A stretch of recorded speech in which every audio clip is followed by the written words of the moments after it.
Tarzan and the Golden Lion by Edgar Rice Burroughs. Narrated by Peter Silverleaf. Chapter 1. The Golden Lion. Sabor, the lioness, suckled her young, a single fuzzy ball, spotted like Sheeta the leopard. She lay in the warm sunshine before the rocky cavern that was her lair, stretched out upon her side with half-closed eyes, yet Sabor was alert. There had been 3 of these little fuzzy balls at first, 2 daughters and a son, and Sabor and Numa, their sire, had been proud of them, proud and happy. But kills had not been plentiful, and Sabor, undernourished, had been unable to produce sufficient milk to nourish properly 3 lusty cubs. And then a cold rain had come, and the little ones had sickened. Only the strongest survived. The 2 daughters had died. Sabor had mourned, pacing to and fro beside the pitiful bits of bedraggled fur, whining and moaning. Now and again she would nose them with her muzzle, as though she would awaken them from the long sleep that knows no waking. At last, however, she abandoned her efforts, and now her whole savage heart was filled with concern for the little male cub that remained to her. That was why Sabor was more alert than usual. Numa the lion was away.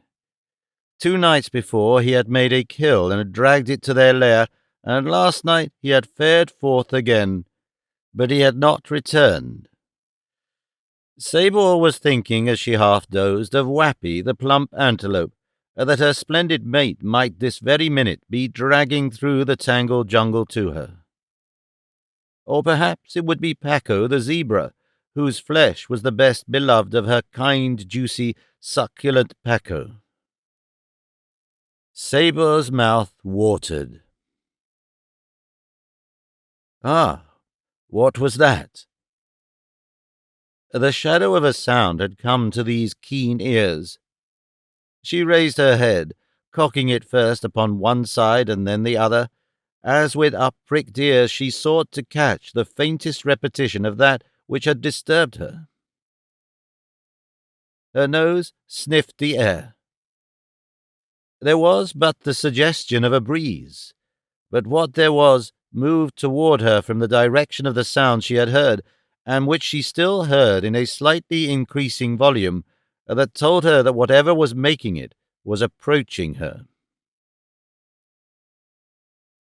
As it drew closer, the beast's nervousness increased, and she rolled over on her belly, shutting off the milk supply from the cub, which vented its disapproval in miniature growls until a low, querulous whine from the lioness silenced him. Then he stood at her side, looking first at her and then in the direction toward which she looked, cocking his little head first on one side and then on the other. Evidently, there was a disturbing quality in the sound that Sabor heard, something that inspired a certain restlessness, if not actual apprehension, though she could not be sure as yet that it boded ill. It might be her great lord returning, but it did not sound like the movement of a lion, certainly not like a lion dragging a heavy kill. She glanced at her cub, breathing as she did so a plaintive whine. There was always the fear that some danger menaced him, this last of her little family, but she, Sabor the lioness, was there to defend him. Presently the breeze brought to her nostrils the scent spoor of the thing that moved toward her through the jungle. Instantly, the trouble-mother face was metamorphosed into a bare-fanged, glittering-eyed mask of savage rage, for the scent that had come up to her through the jungle was the hated man scent. She rose to her feet, her head flattened, her sinuous tail twitching nervously. Through that strange medium by which animals communicate with one another, she cautioned her cub to lie down and remain where he was until she returned. Then she moved, rapidly and silently, to meet the intruder. The cub had heard what its mother heard, and now he caught the smell of man, an unfamiliar smell that had never impinged upon his nostrils before, yet a smell that he knew at once for that of an enemy. A smell that brought a reaction as typical as that which marked the attitude of the grown lioness, bringing the hairs along his little spine erect and baring his tiny fangs. As the adult moved quickly and stealthily into the underbrush, the small cub, ignoring her injunction, followed after her, his hind quarters wobbling from side to side, after the manner of the very young of his kind, the ridiculous gait comporting ill with the dignified bearing of his forequarters. But the lioness, intent upon that which lay before her, did not know that he followed her. There was dense jungle before the two for 100 yards, but through it the lions had worn a tunnel-like path to their lair, and then there was a small clearing through which ran a well-worn jungle trail, out of the jungle at one end of the clearing and into the jungle again at the other. As Sabor reached the clearing, she saw the object of her fear and hatred well within it. What if the man-thing were not hunting her or hers? What if he even dreamed not of their presence? These facts were as nothing to Sabor the lioness today. Ordinarily, she would have let him pass unmolested, so long as he did not come close enough to threaten the safety of her cub, or, cubless, she would have slunk away at the first intimation of his approach. But today, the lioness was nervous and fearful because of the single cub that remained to her, her maternal instincts centered threefold, perhaps, upon this lone and triply loved survivor, and so she did not wait for the man to threaten the safety of her little one, but instead she moved to meet him and to stop him.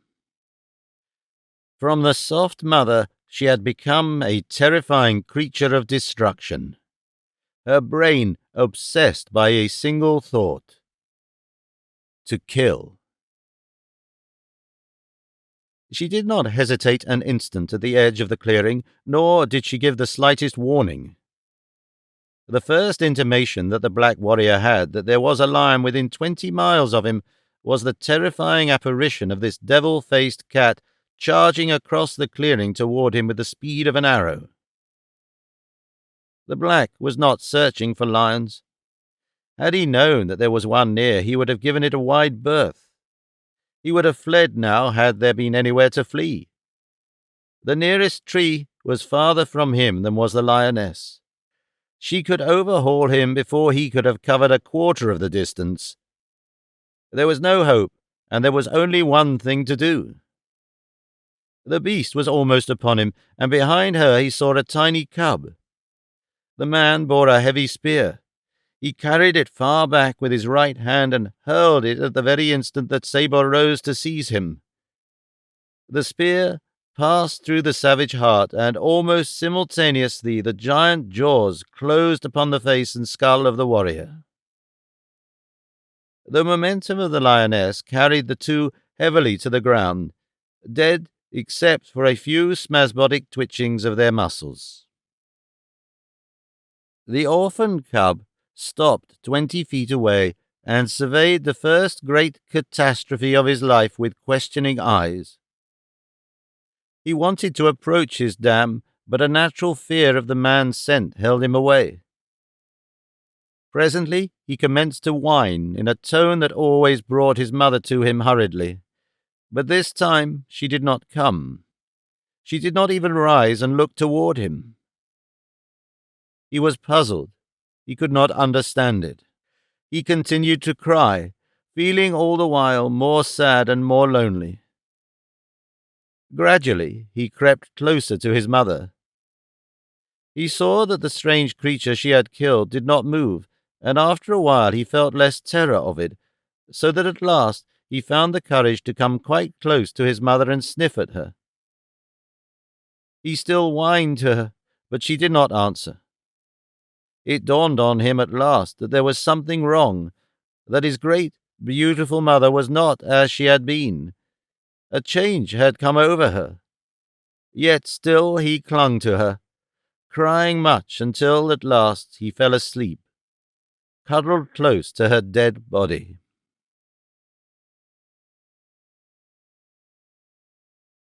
It was thus that Tarzan found him. Tarzan and Jane, his wife, and their son, Korak the Killer, returning from the mysterious land of Pal Uldon, from which the two men had rescued Jane Clayton. At the sound of their approach, the cub opened his eyes and, rising, flattened his ears and snarled at them, backing close against his dead mother. At sight of him, the ape-man smiled. "Plucky little devil," he commented, taking in the story of the tragedy at a single glance. He approached the spitting cub, expecting it to turn and run away, but it did nothing of the sort. Instead, it snarled more ferociously and struck at his extended hand as he stooped and reached for it. "What a brave little fellow!" cried Jane. "Poor little orphan!" "He's going to make a great lion, or he would have if his dam had lived," said Korak. "Look at that back, as straight and strong as a spear. Too bad the rascal has got to die." "He doesn't have to die," returned Tarzan. "There's not much chance for him. He'll need milk for a couple of months more, and who's going to get it for him?" "I am," replied Tarzan. "You're going to adopt him?" Tarzan nodded. Korak and Jane laughed. "That'll be fine," commented the former. "Lord Greystoke, foster mother to the son of Numer," laughed Jane. Tarzan smiled with them, but he did not cease his attentions toward the cub. Reaching out, suddenly he caught the little lion by the scruff of its neck, and then stroking it gently, he talked to it in a low, crooning tone. I do not know what he said, but perhaps the cub did, for presently it ceased its struggles and no longer sought to scratch or bite the caressing hand. After that he picked it up and held it against his breast. It did not seem afraid now, nor did it even bare its fangs against this close proximity to the erstwhile hated man-scent. "How do you do it?" exclaimed Jane Clayton. Tarzan shrugged his shoulders. "Your kind are not afraid of you. These are really my kind. Try to civilize me as you will, and perhaps that is why they are not afraid of me when I give them the signs of friendship. Even this little rascal seems to know it, doesn't he?" "I can never understand it," commented Korak. "I think I am rather familiar with African animals, yet I haven't the power over them or the understanding that you have. Why is it?" "There is but one Tarzan," said Lady Greystoke, smiling at her son teasingly, and yet her tone was not without a note of pride.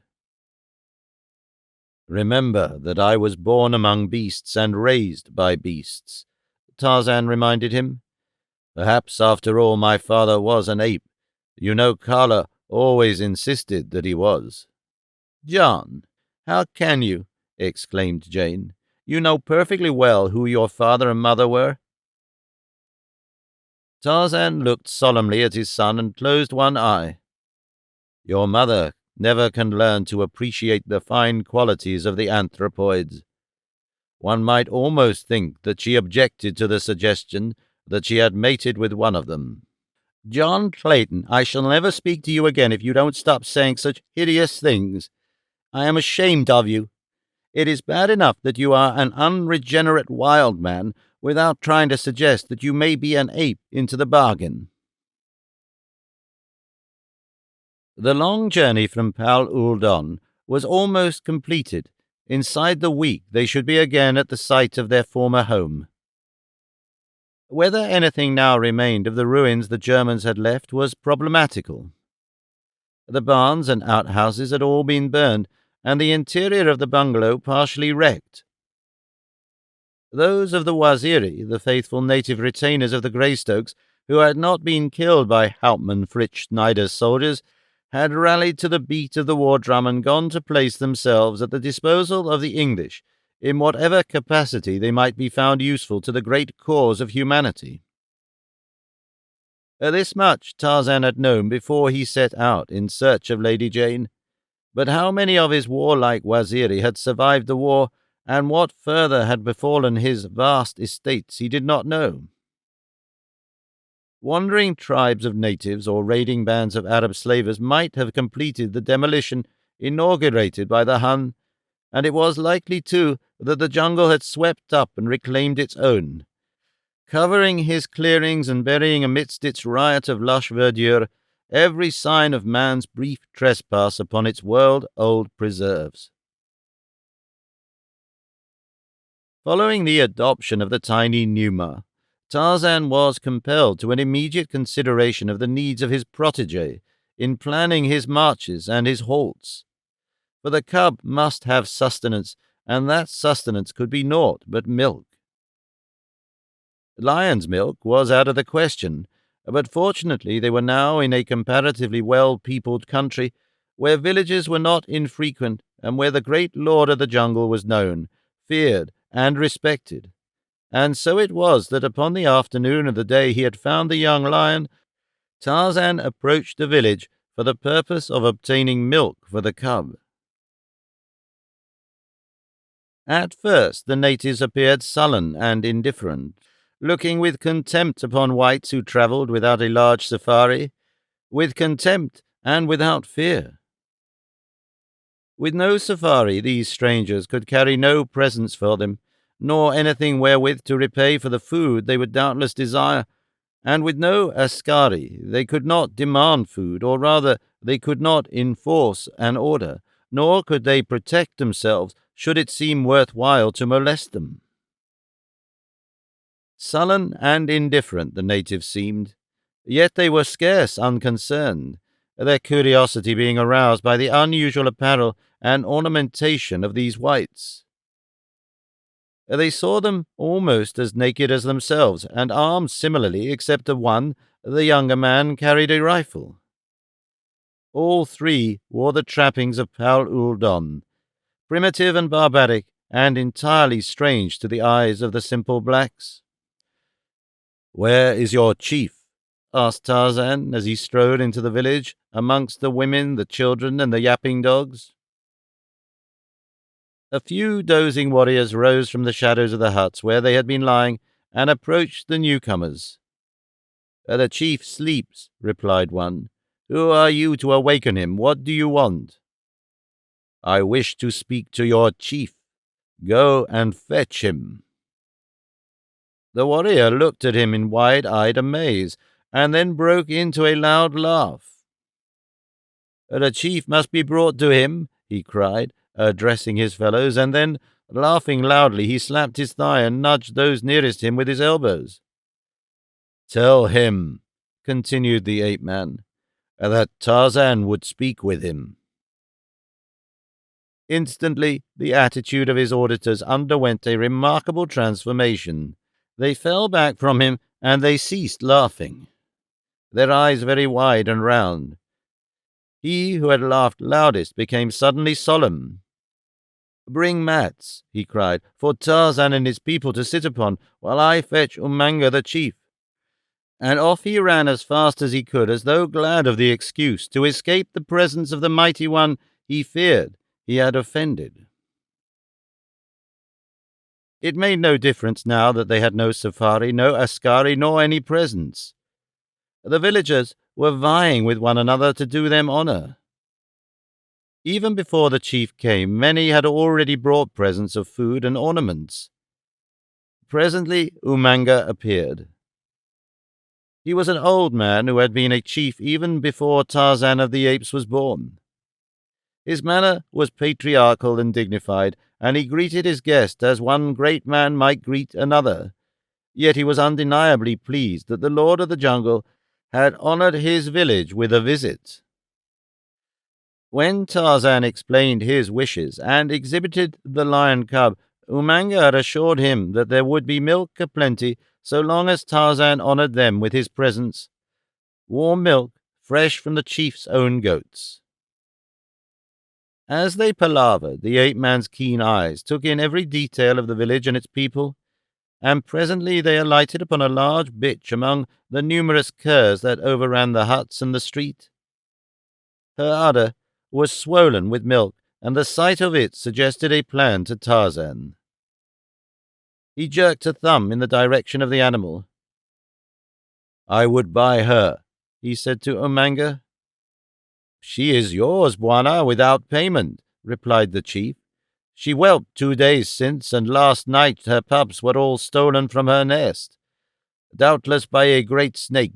But if you will accept them, I will give you instead as many younger and fatter dogs as you wish, for I am sure that this one would prove poor eating." "I do not wish to eat her," replied Tarzan. "I will take her along with me to furnish milk for the cub. Have her brought to me." Some boys then caught the animal and, tying a thong about its neck, dragged it to the ape-man. Like the lion, the dog was at first afraid, for the scent of the Tarmangani was not as the scent of the blacks, and it snarled and snapped at its new master. But at length he won the animal's confidence, so that it lay quietly beside him while he stroked its head. To get the lion close to it was, however, another matter, for here both were terrified by the enemy's scent of the other, the lion snarling and spitting, and the dog bare-fanged and growling. It required patience, infinite patience. But at last the thing was an accomplished fact, and the cur bitch suckled the son of Numa. Hunger had succeeded in overcoming the natural suspicion of the lion, while the firm yet kindly attitude of the ape-man had won the confidence of the canine, which had been accustomed through life to more of cuffs and kicks than kindness. That night, Tarzan had the dog tied in the hut he occupied, and twice before morning he made her lie while the cub fed. The next day they took leave of Umanga and his people, and with the dog still upon a leash, trotting beside them, they set off once more toward home. The young lion cuddled in the hollow of one of Tarzan's arms, or carried in a sack slung across his shoulder. They named the lion Jad Bel Jar, which in the language of the Pithecanthropi of Pal Uldon means the golden lion, because of his color. Every day he became more accustomed to them and to his foster mother, who finally came to accept him as flesh of her flesh. The bitch they called Za, meaning girl. The second day they removed her leash, and she followed them willingly through the jungle, nor ever after did she seek to leave them, nor was happy unless she was near one of the three. As the moment approached when the trail should break from the jungle onto the edge of the rolling plain where their home had been, the three were filled with suppressed excitement, though none uttered a syllable of the hope and fear that was in the heart. What would they find? What could they find other than the same tangled mass of vegetation that the ape-man had cleared away to build his home when first he had come there with his bride? At last they stepped from the concealing verdure of the forest to look out across the plain where, in the distance, the outlines of the bungalow had once been clearly discernible, nestled amidst the trees and shrubs that had been retained or imported to beautify the grounds. "Look!" cried Lady Jane. "It is there! It is still there!" "But what are those other things to the left beyond it?" asked Korak. "They are the huts of natives," replied Tarzan. "The fields are being cultivated," exclaimed the woman. "And some of the outbuildings have been rebuilt," said Tarzan. "It can mean but one thing. The Waziri have come back from the war. My faithful Waziri. They have restored what the Hun destroyed, and are watching over our home until we return."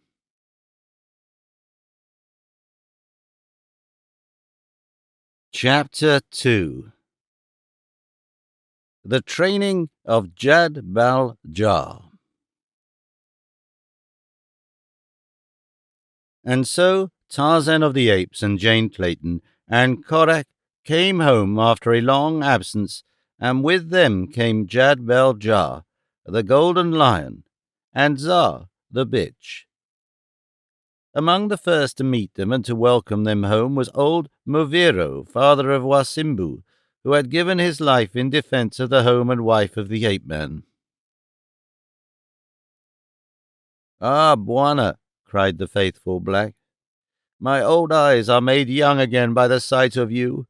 It has been long that you have been gone, but though many doubted that you would return, old Muviro knew that the great world held nothing that might overcome his master. And so he knew, too, that his master would return to the home of his love and the land where his faithful Waziri awaited him, but that she, whom we have mourned as dead, should have returned is beyond belief, and great shall be the rejoicing in the huts of the Waziri tonight.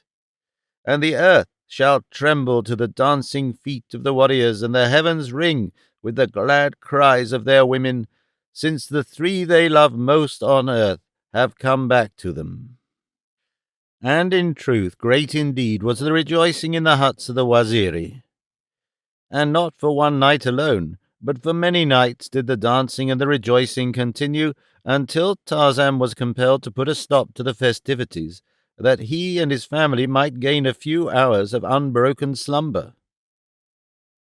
The ape-man found that not only had his faithful Waziri, under the equally faithful guidance of his English foreman, Jarvis, completely rehabilitated his stables, corrals, and outbuildings as well as the native huts, but had restored the interior of the bungalow, so that in all outward appearances the place was precisely as it had been before the raid of the Germans. Jervis was at Nairobi on the business of the estate, and it was some days after their arrival that he returned to the ranch. His surprise and happiness were no less genuine than those of the Waziri. With the chief and warriors, he sat for hours at the feet of the big Bwana, listening to an account of the strange land of Pal Uldon and the adventures that had befallen the three during Lady Greystoke's captivity there, and with the Waziri he marveled at the queer pets the ape-man had brought back with him.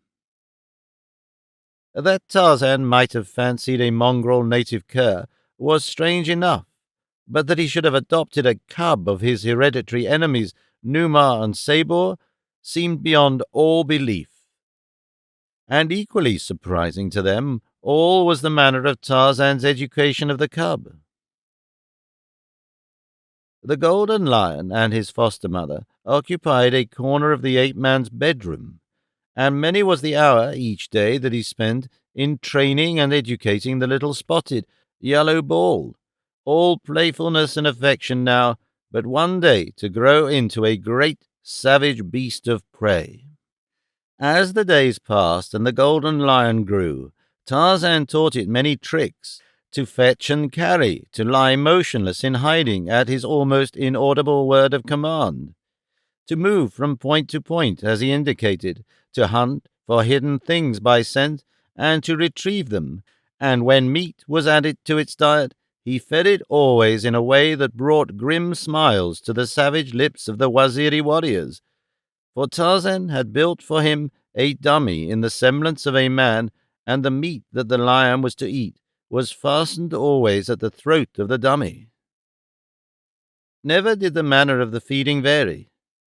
At a word from the ape-man, the golden lion would crouch, belly to the ground, and then Tarzan would point at the dummy and whisper the single word, "Kill." However hungry he might be, the lion learned never to move toward his meat until the single word had been uttered by its master, and then with a rush and a savage growl it drove straight for the flesh. While it was little, it had difficulty at first in clambering up the dummy to the savory morsel fastened at the figure's throat, but as it grew older and larger, it gained the objective more easily, and finally a single leap would carry it to its goal, and down would go the dummy upon its back, with the young lion tearing at its throat. There was one lesson that, of all the others, was most difficult to learn, and it is doubtful that any other than Tarzan of the Apes, reared by beasts, among beasts, could have overcome the savage blood-lust of the carnivore, and rendered his natural instincts subservient to the will of his master. It took weeks and months of patient endeavor to accomplish this single item of the lion's education, which consisted in teaching him that at the word fetch he must find any indicated object and return with it to his master, even the dummy with raw meat tied at its throat, and that he must not touch the meat nor harm the dummy nor any other article that he was fetching, but place them carefully at the ape-man's feet. Afterward, he learned always to be sure of his reward, which usually consisted in a double portion of the meat that he loved best. Lady Greystoke and Korak were often interested spectators of the education of the Golden Lion, though the former expressed mystification as to the purpose of such elaborate training of the young cub, and some misgivings as to the wisdom of the ape-man's program. "What in the world can you do with such a brute after he is grown?" she asked. "He bids fair to be a mighty Numa. Being accustomed to men, he will be utterly fearless of them, and having fed always at the throat of a dummy, he will look there at the throat of living men for his food hereafter."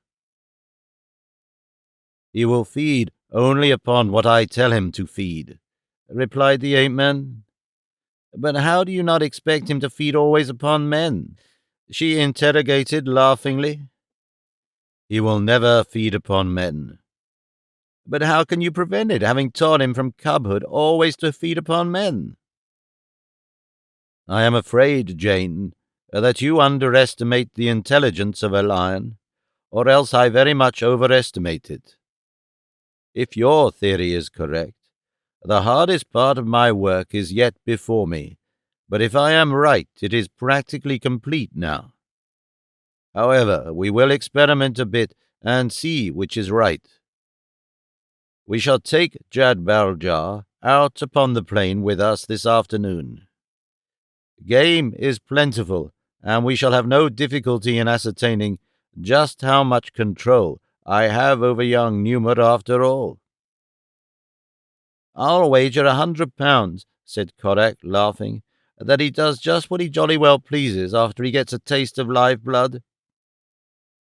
"You are on, my son," said the ape-man. "I think I am going to show you and your mother this afternoon what you or anyone else never dreamed could be accomplished." "Lord Greystoke, the world's premier animal trainer!" cried Lady Greystoke, and Tarzan joined them in their laughter. "It is not animal training," said the ape-man. "The plan upon which I work would be impossible to anyone but Tarzan of the Apes. Let us take a hypothetical case to illustrate what I mean. There comes to you some creature whom you hate, whom by instinct and heredity you consider a deadly enemy. You are afraid of him. You understand no word that he speaks. Finally, by means sometimes brutal, he impresses upon your mind his wishes. You may do the thing he wants, but do you do it with a spirit of unselfish loyalty? You do not. You do it under compulsion, hating the creature that forces his will upon you. At any moment that you felt it was in your power to do so, you would disobey him. You would even go further. You would turn upon him and destroy him.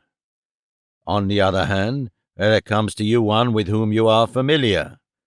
He is a friend, a protector. He understands and speaks the language that you understand and speak. He has fed you. He has gained your confidence by kindness and protection. He asks you to do something for him. Do you refuse? No, you obey willingly. It is thus that the golden lion will obey me. As long as it suits his purpose to do so, commented Korak. Let me go a step farther then, said the ape-man. Suppose that this creature whom you love and obey has the power to punish, even to kill you, if it is necessary so to do to enforce his commands. How then about your obedience? We'll see, said Korak, how easily the golden lion will make £100 for me. That afternoon, they set out across the plain, Jad-Bel-Jah following Tarzan's horse's heels. They dismounted at a little clump of trees some distance from the bungalow, and from there proceeded onward warily toward a swale in which antelopes were usually to be found, moving up which they came cautiously to the heavy brush that bordered the swale upon their side. There was Tarzan, Jane, and Korak, and close beside Tarzan, the golden lion, 4 jungle hunters, and of the 4, Jad-Bel-Jah the lion was the least accomplished. Stealthily they crawled through the brush, scarce a leaf rustling to their passage, until at last they looked down into the swale upon a small herd of antelope grazing peacefully below. Closest to them was an old buck, and him Tarzan pointed out in some mysterious manner to Jad-Bel-Jah. Fetch him, he whispered, and the golden lion rumbled a scarce audible acknowledgment of the command. Stealthily he worked his way through the brush. The antelopes fed on, unsuspecting. The distance separating the lion from his prey was over great for a successful charge, and so Jad-Bel-Jah waited, hiding in the brush until the antelope should either graze closer to him or turn its back toward him. No sound came from the 4 watching the grazing herbivora, nor did the latter give any indication of a suspicion of the nearness of danger. The old buck moved slowly closer to Jad-Bel-Jah. Almost imperceptibly, the lion was gathering for the charge. The only noticeable movement was the twitching of his tail's tip, and then, as lightning from the sky, as an arrow from a bow, he shot from immobility to tremendous speed in an instant. He was almost upon the buck before the latter realized the proximity of danger, and then it was too late. For scarcely had the antelope wheeled than the lion rose upon its hind legs and seized it, while the balance of the herd broke into precipitate flight. Now, said Korak, we shall see. You will bring the antelope to me, said Tarzan confidently. The golden lion hesitated a moment, growling over the carcass of his kill, and then he seized it by the back and with his head turned to one side dragged it along the ground beside him as he made his way slowly back toward Tarzan. Through the brush he dragged the slain antelope until he had dropped it at the feet of his master, where he stood, looking up at the face of the ape-man with an expression that could not have been construed into aught but pride in his achievement and a plea for commendation. Tarzan stroked his head and spoke to him in a low voice, praising him, and then, drawing his hunting knife, he cut the jugular of the antelope and let the blood from the carcass. Jane and Korak stood close, watching Jad-Bel-Jah. What would the lion do with the smell of fresh, hot blood in his nostrils? He sniffed at it and growled, and with bared fangs he eyed the 3 wickedly. The ape-man pushed him away with his open palm, and the lion growled again angrily and snapped at him. Quick is Numa, quick is Bara, the deer, but Tarzan of the Apes is lightning. So swiftly did he strike, and so heavily, that Jad-Bal-Jah was falling on his back almost in the very instant that he had growled at his master. Swiftly he came to his feet again, and the two stood facing one another. "Down," commanded the ape-man. "Lie down, Jad-Bal-Jah." His voice was low and firm. The lion hesitated but for an instant, and then lay down as Tarzan of the Apes had taught him to do at the word of command. Tarzan turned and lifted the carcass of the antelope to his shoulder. "Come," he said to Jad-Bal-Jah, "heel." And without another glance at the carnivore, he moved off toward the horses. "I might have known it," said Korak with a laugh, "and saved my £100. "Of course you might have known it," said his mother.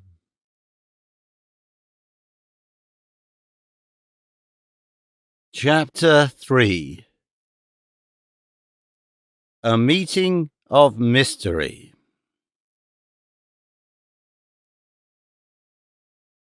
A rather attractive-looking, though overdressed, young woman was dining in a second-rate chop-house in London. She was noticeable not so much for her fine figure and coarsely beautiful face, as for the size and appearance of her companion, a large, well-proportioned man in the mid-20s, with such a tremendous beard that it gave him the appearance of hiding in ambush. He stood fully 3 inches over 6 feet. His shoulders were broad, his chest deep, and his hips narrow. His physique, his carriage, everything about him suggested indubitably the trained athlete. The two were in close conversation, a conversation that occasionally gave every evidence of bordering upon heated argument. "I tell you," said the man, "that I do not see what we need of the others. Why should they share with us? Why divide into 6 portions that which you and I might have alone?" "It takes money to carry the plan through," she replied, "and neither you nor I have any money. They have it, and they will back us with it, me for my knowledge, and you for your appearance and your strength. They searched for you, Esteban, for 2 years, and now they have found you. I should not care to be in your shoes if you betrayed them. They would just as soon slit your throat as not, Esteban, if they no more than thought they couldn't use you now that you have all the details of their plan. But if you should try to take all the profit from them—" She paused, shrugging her shoulders. "No, my dear, I love life too well to join you in any such conspiracy as that. But I tell you, Flora, we ought to get more out of it than they want to give. You furnish all the knowledge, and I take all the risk. Why shouldn't we have more than a sixth apiece?" "Talk to them yourself, then, Esteban," said the girl, with a shrug. "But if you will take my advice, you will be satisfied with what you are offered. Not only have I the information, without which they can do nothing, but I found you into the bargain, yet I do not ask it all. I shall be perfectly satisfied with 1/6, and I can assure you that if you do not muddle the thing, 1/6 of what you bring out will be enough for any one of us for the rest of his natural life." The man did not seem convinced, and the young woman had a feeling that he would bear watching. Really, she knew very little about him, and had seen him in person only a few times since her first discovery of him some 2 months before, upon the screen of a London cinema house in a spectacular feature in which he had played the role of a Roman soldier of the Praetorian Guard. Here his heroic size and perfect physique had alone entitled him to consideration, for his part was a minor one, and doubtless of all the thousands who saw him upon the silver sheet, Flora Hawkes was the only one who took more than a passing interest in him, and her interest was aroused not by his histrionic ability, but rather because for some 2 years she and her confederates had been searching for such a type as Esteban Miranda, so admirably represented. To find him in the flesh bade fair to prove difficult of accomplishment, But after a month of seemingly fruitless searching, she finally discovered him among a score of extra men at the studio of one of London's lesser producing companies. She needed no other credentials than her good looks to form his acquaintance, and while that was ripening into intimacy, she made no mention to him of the real purpose of her association with him. That he was a Spaniard and apparently of good family was evident to her, and that he was unscrupulous was to be guessed by the celerity with which he agreed to take part in the shady transaction that had been conceived in the mind of Flora Hawkes, and the details of which had been perfected by her and her 4 confederates. So therefore, knowing that he was unscrupulous, she was aware that every precaution must be taken to prevent him taking advantage of the knowledge of their plan that he must one day have in detail, the key to which she, up to the present moment, had kept entirely to herself, not even confiding it to any one of her 4 other confederates. They sat for a moment in silence, toying with the empty glasses from which they had been drinking. Presently she looked up to find his gaze fixed upon her, and an expression in his eyes that even a less sophisticated woman than Flora Hawkes might readily have interpreted.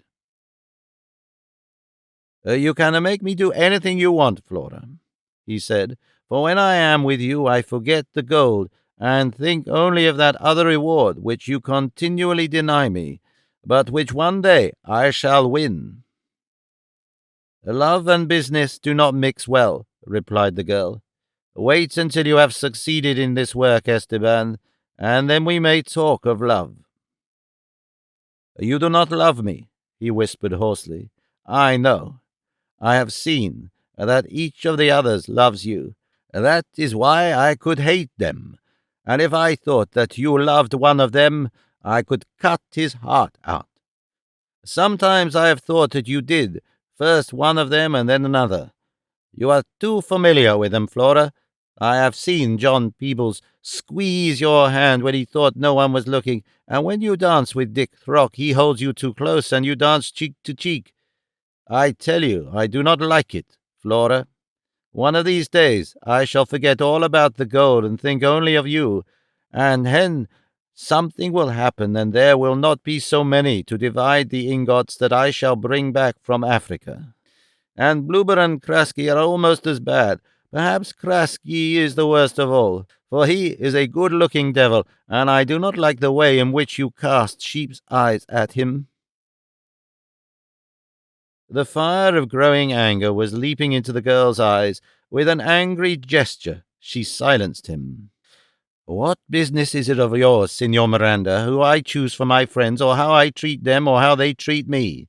I will have you understand that I have known these men for years, while I have known you for but a few weeks, and if any has a right to dictate my behavior, which, thank God, none has, it would be one of them rather than you."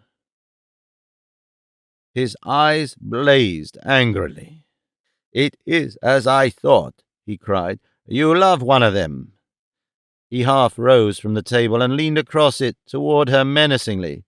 "Just let me find out which one it is, and I will cut him into pieces." He ran his fingers through his long, black hair until it stood up on end like the mane of an angry lion. His eyes were blazing with a light that sent a chill of dread through the girl's heart. He appeared a man temporarily bereft of reason. If he were not a maniac, he most certainly looked one, and the girl was afraid and realized that she must placate him. "Come, come, Esteban," she whispered softly. "There is no need for working yourself into a towering rage over nothing.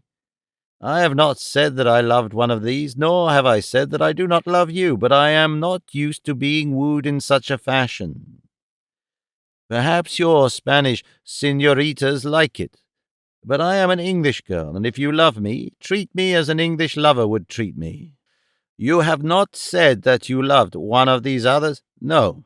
But on the other hand, you have not said that you do not love one of them. Tell me, Flora, which one of them is it that you love?"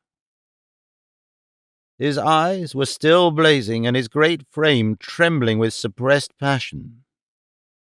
"I do not love any of them, Esteban," she replied, "nor, as yet, do I love you. But I could, Esteban, that much I will tell you. I could love you, Esteban, as I could never love another, but I shall not permit myself to do so until after you have returned and we are free to live where and how we like. Then, maybe, but even so, I do not promise." "You had better promise," he said, sullenly, though evidently somewhat mollified. "You had better promise, Flora, for I care nothing for the gold if I may not have you also." "Hush," she cautioned. "Here they come now, and it is about time. They are fully a half-hour late." The man turned his eyes in the direction of her gaze, and the two sat watching the approach of four men who had just entered the chop-house. Two of them were evidently Englishmen, big, meaty fellows of the middle class, who looked what they really were, former pugilists. The third, Adolf Bluber, was a short, fat German, with a round red face and a bull neck. The other, the youngest of the four, was by far the best-looking.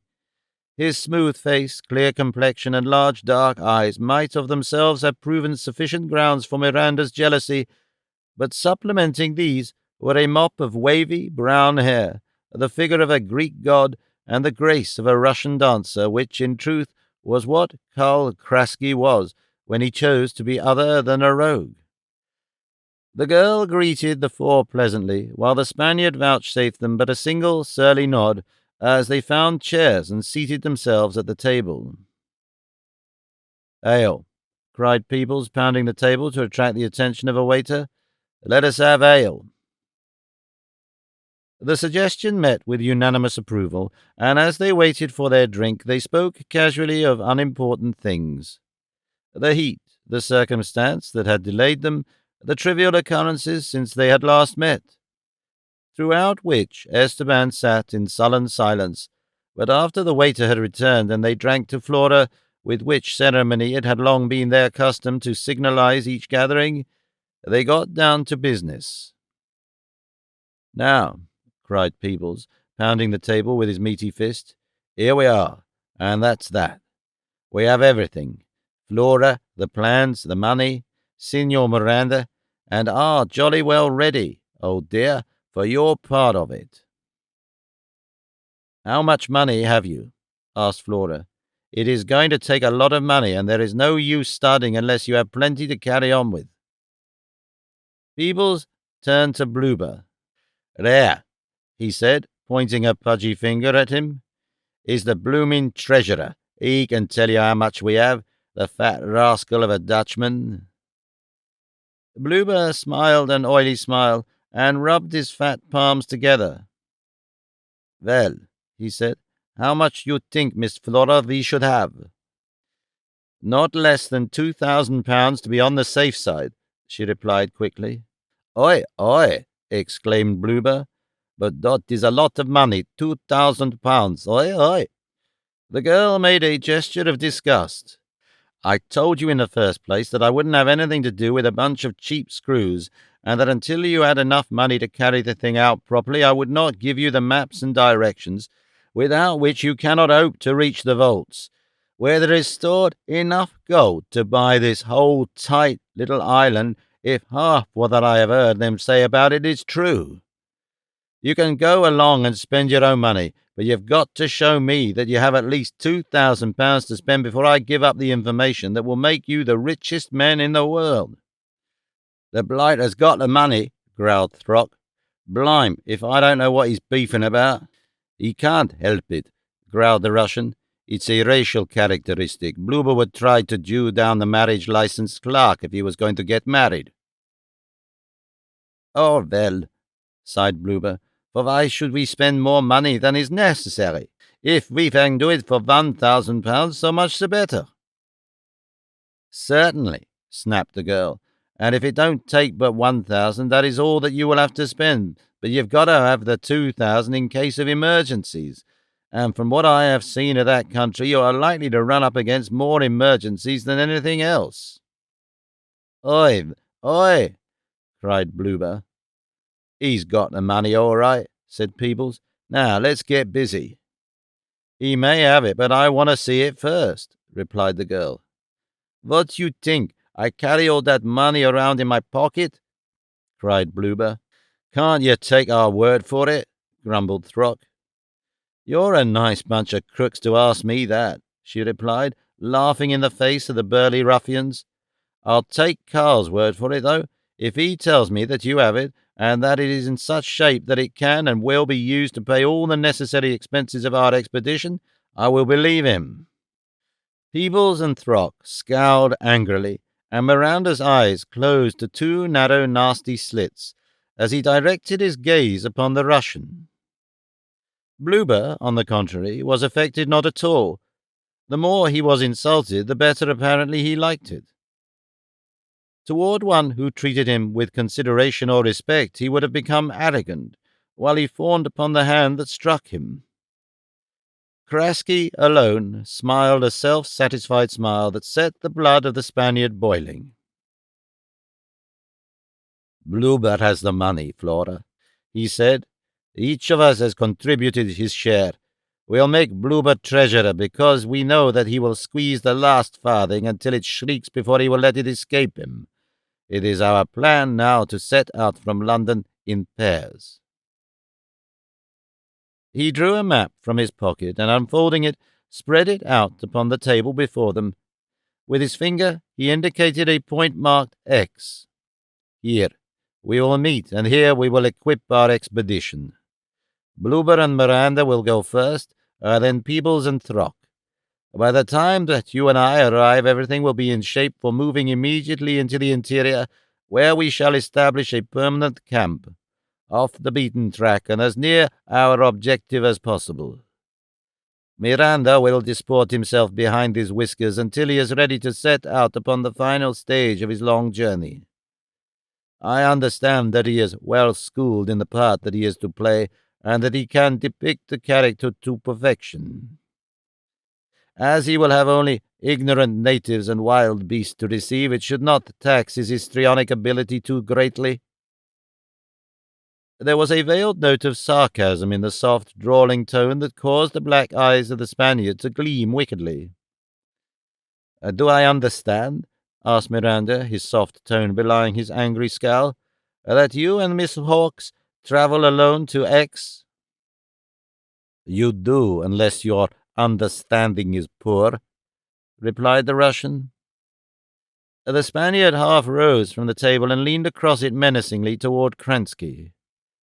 The girl, who was sitting next to him, seized his coat. "None of that," she said, dragging him back into his chair. "There has been too much of it among you already, and if there is any more, I shall cut you all and seek more congenial companions for my expedition." "Yeah, cut it out. Here we are, and that's it," exclaimed Peebles belligerently. "John's right," rumbled Throck in his deep bass, "and I'm here to back him up. Flora's right, and I'm here to back her up. And if there is any more of it, blimey, if I don't bash a couple of you pretty uns," and he looked first at Miranda and then at Krasky. "Now," soothed Blueber, "let us all shake hands and be good friends." "Right-o," cried Peebles. "That's the talk. Give him your hand, and Esteban. Come, Carl, bury the hatchet. We can't start in on this thing with no animosities, and here we are, and that's that." The Russian, feeling secure in his position with Flora, and therefore in a magnanimous mood, extended his hand across the table toward the Spaniard. For a moment Esteban hesitated.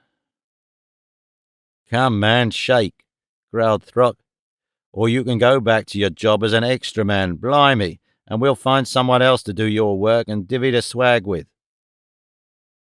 Suddenly the dark countenance of the Spaniard was lighted by a pleasant smile. He extended his hand quickly and clasped Krasky's. "Forgive me," he said. "I am a hot-tempered, but I mean nothing. Miss Hawkes is right. We must all be friends, and here's my hand, Krasky, as far as I am concerned." "Good," said Krasky, "and I am sorry if I offended you."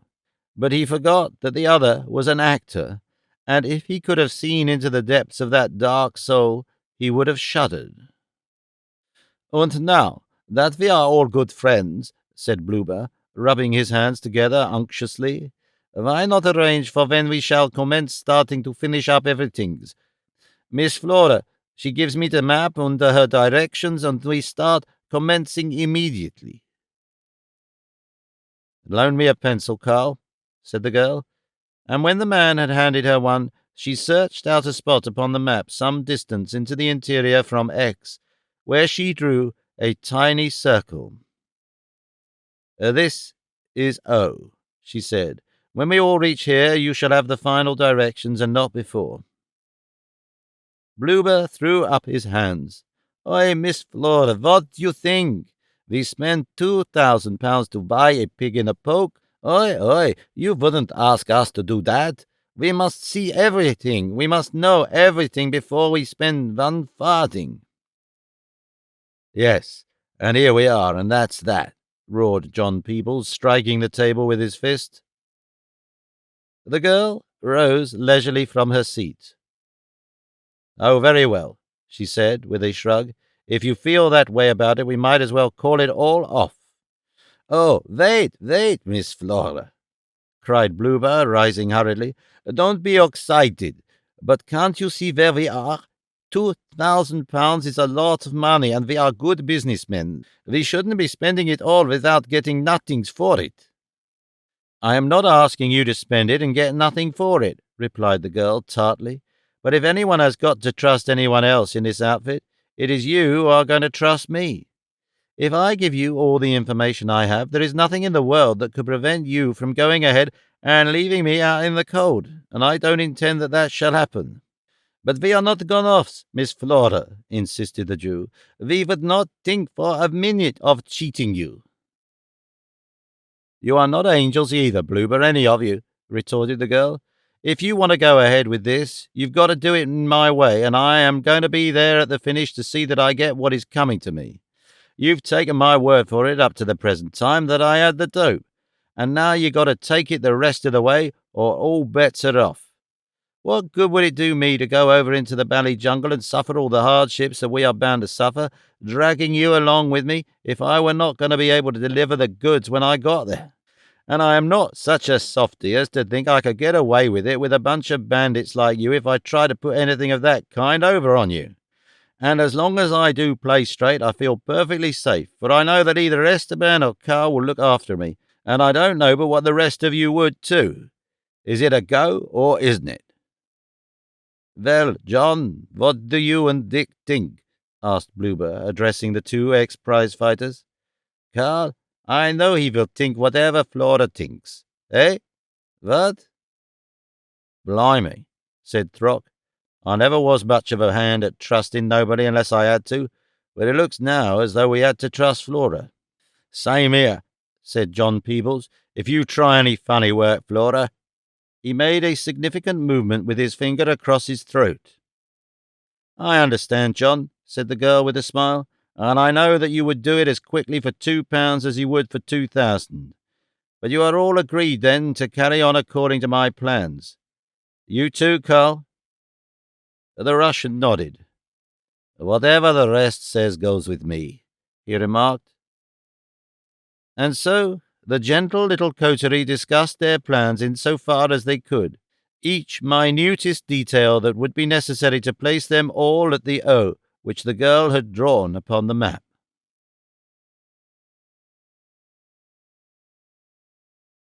Chapter 4.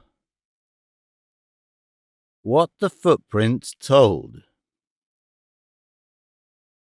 When Jadbeljar, the golden lion, was 2 years old, he was as magnificent a specimen of his kind as the Greystokes had ever looked upon. In size, he was far above the average of that attained by mature males. In conformation, he was superb, his noble head and his great black mane giving him the appearance of a full-grown male, while in intelligence he far outranked his savage brothers of the forest. Jad Baljar was a never-ending source of pride and delight to the ape-man who had trained him so carefully, and nourished him cunningly for the purpose of developing to the full all the latent powers within him. The lion no longer slept at the foot of his master's bed, but occupied a strong cage that Tarzan had constructed for him at the rear of the bungalow, for who knew better than the ape-man that a lion, wherever he may be or however he may have been raised, is yet a lion, a savage flesh-eater. For the first year he had roamed at will about the house and grounds. After that he went abroad only in the company of Tarzan. Often the two roamed the plain and the jungle, hunting together. In a way, the lion was almost equally as familiar with Jane and Korak, and neither of them feared or mistrusted him, but toward Tarzan of the Apes did he show the greatest affection. The blacks of Tarzan's household he tolerated, nor did he ever offer to molest any of the domestic animals or fowl, after Tarzan had impressed upon him in his early cubhood that appropriate punishment followed immediately upon any predatory excursion into the corrals or henhouses. The fact that he was never permitted to become ravenously hungry was doubtless the deciding factor in safeguarding the livestock of the farm. The man and the beast seemed to understand one another perfectly.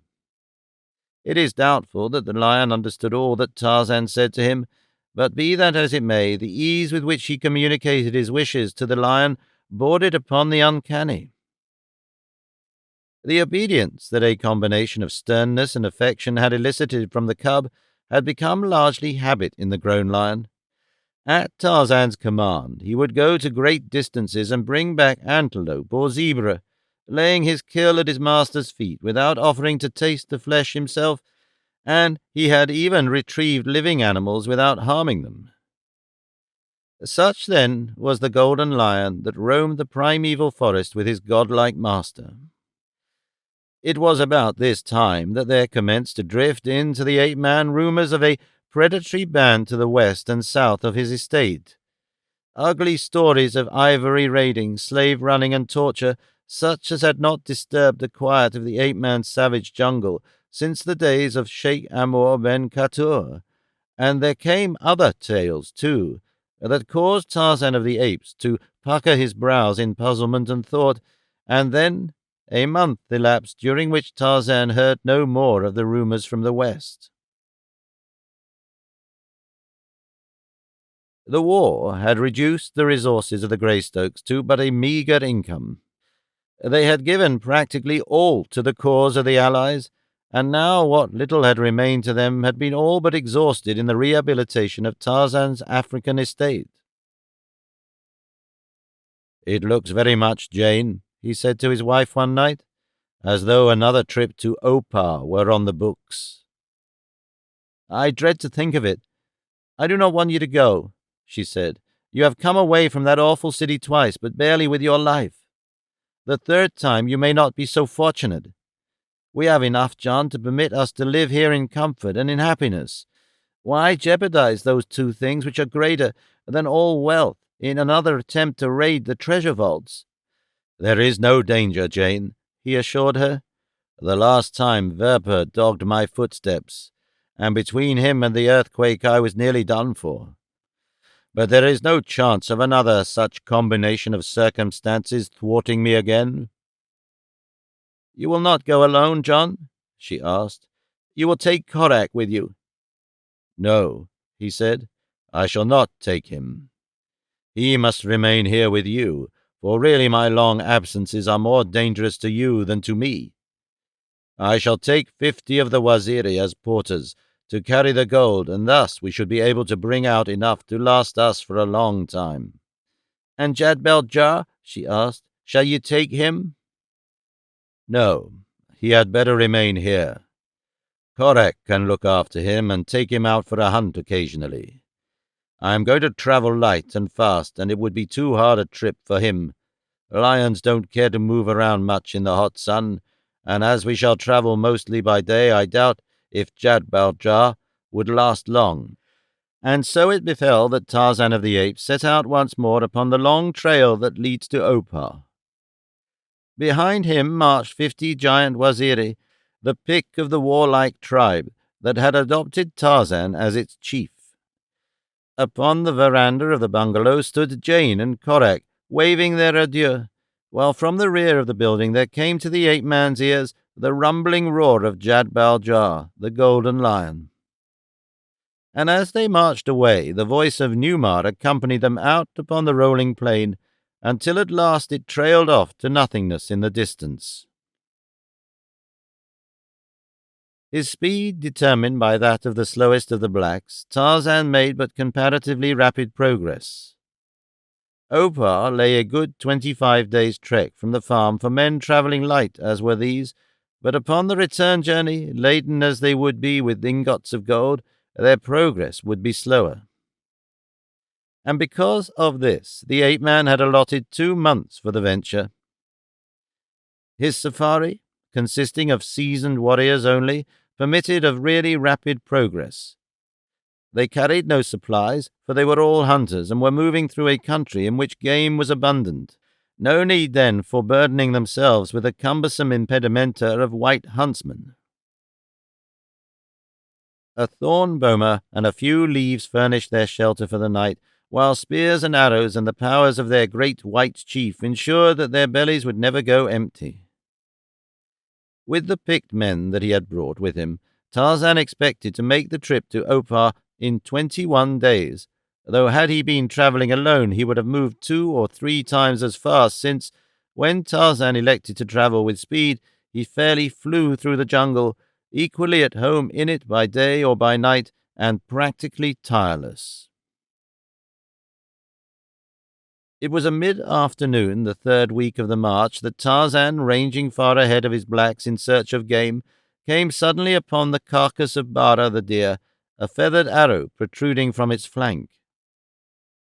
It was evident that Bara had been wounded at some little distance from where it had lain down to die, for the location of the missile indicated that the wound could not have caused immediate death. But what particularly caught the attention of the ape-man, even before he had come close enough to make a minute examination, was the design of the arrow, and immediately he withdrew it from the body of the deer he knew it for what it was, and was filled with such wonderment as might come to you or to me were we to see a native Swazi headdress upon Broadway or the Strand, for the arrow was precisely such as one may purchase in most any sporting goods house in any large city of the world, such an arrow as is sold and used for archery practice in the parks and suburbs. Nothing could have been more incongruous than this silly toy in the heart of savage Africa, and yet that it had done its work effectively was evident by the dead body of Bara, although the ape-man guessed that the shaft had been sped by no practised savage hand. Tarzan's curiosity was aroused, and also his inherent jungle caution. One must know his jungle well to survive long the jungle, and if one would know it well, he must let no unusual occurrence or circumstance go unexplained. And so it was that Tarzan set out upon the back track of Bara for the purpose of ascertaining, if possible, the nature of Bara's slayer.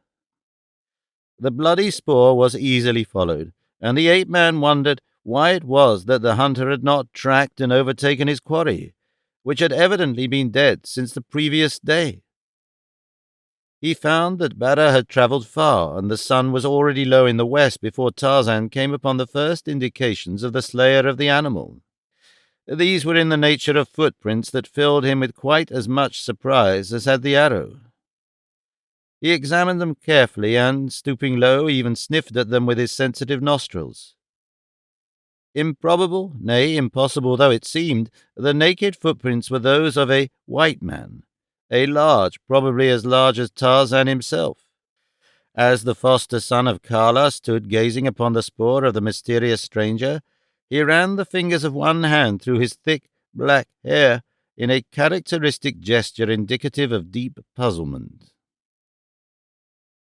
What naked white man could there be in Tarzan's jungle who slew Tarzan's game with the pretty arrow of an archery club? It was incredible that there should be such a one, and yet there recurred to the ape-man's mind the vague rumors that he had heard weeks before. Determined to solve the mystery, he set out now upon the trail of the stranger, an erratic trail which wound about through the jungle, apparently aimlessly, prompted, Tarzan guessed, by the ignorance of an inexperienced hunter. But night fell before he had arrived at a solution of the riddle, and it was pitch dark as the ape-man turned his steps towards camp. He knew that his Waziri would be expecting meat, and it was not Tarzan's intention to disappoint them, though he then discovered that he was not the only carnivore hunting the district that night. The coughing grunt of a lion close by apprised himself of it first, and then, from the distance, the deep roar of another. But of what moment was it to the ape-man that others hunted? It would not be the first time that he had pitted his cunning, his strength, and his agility against the other hunters of his savage world, both man and beast.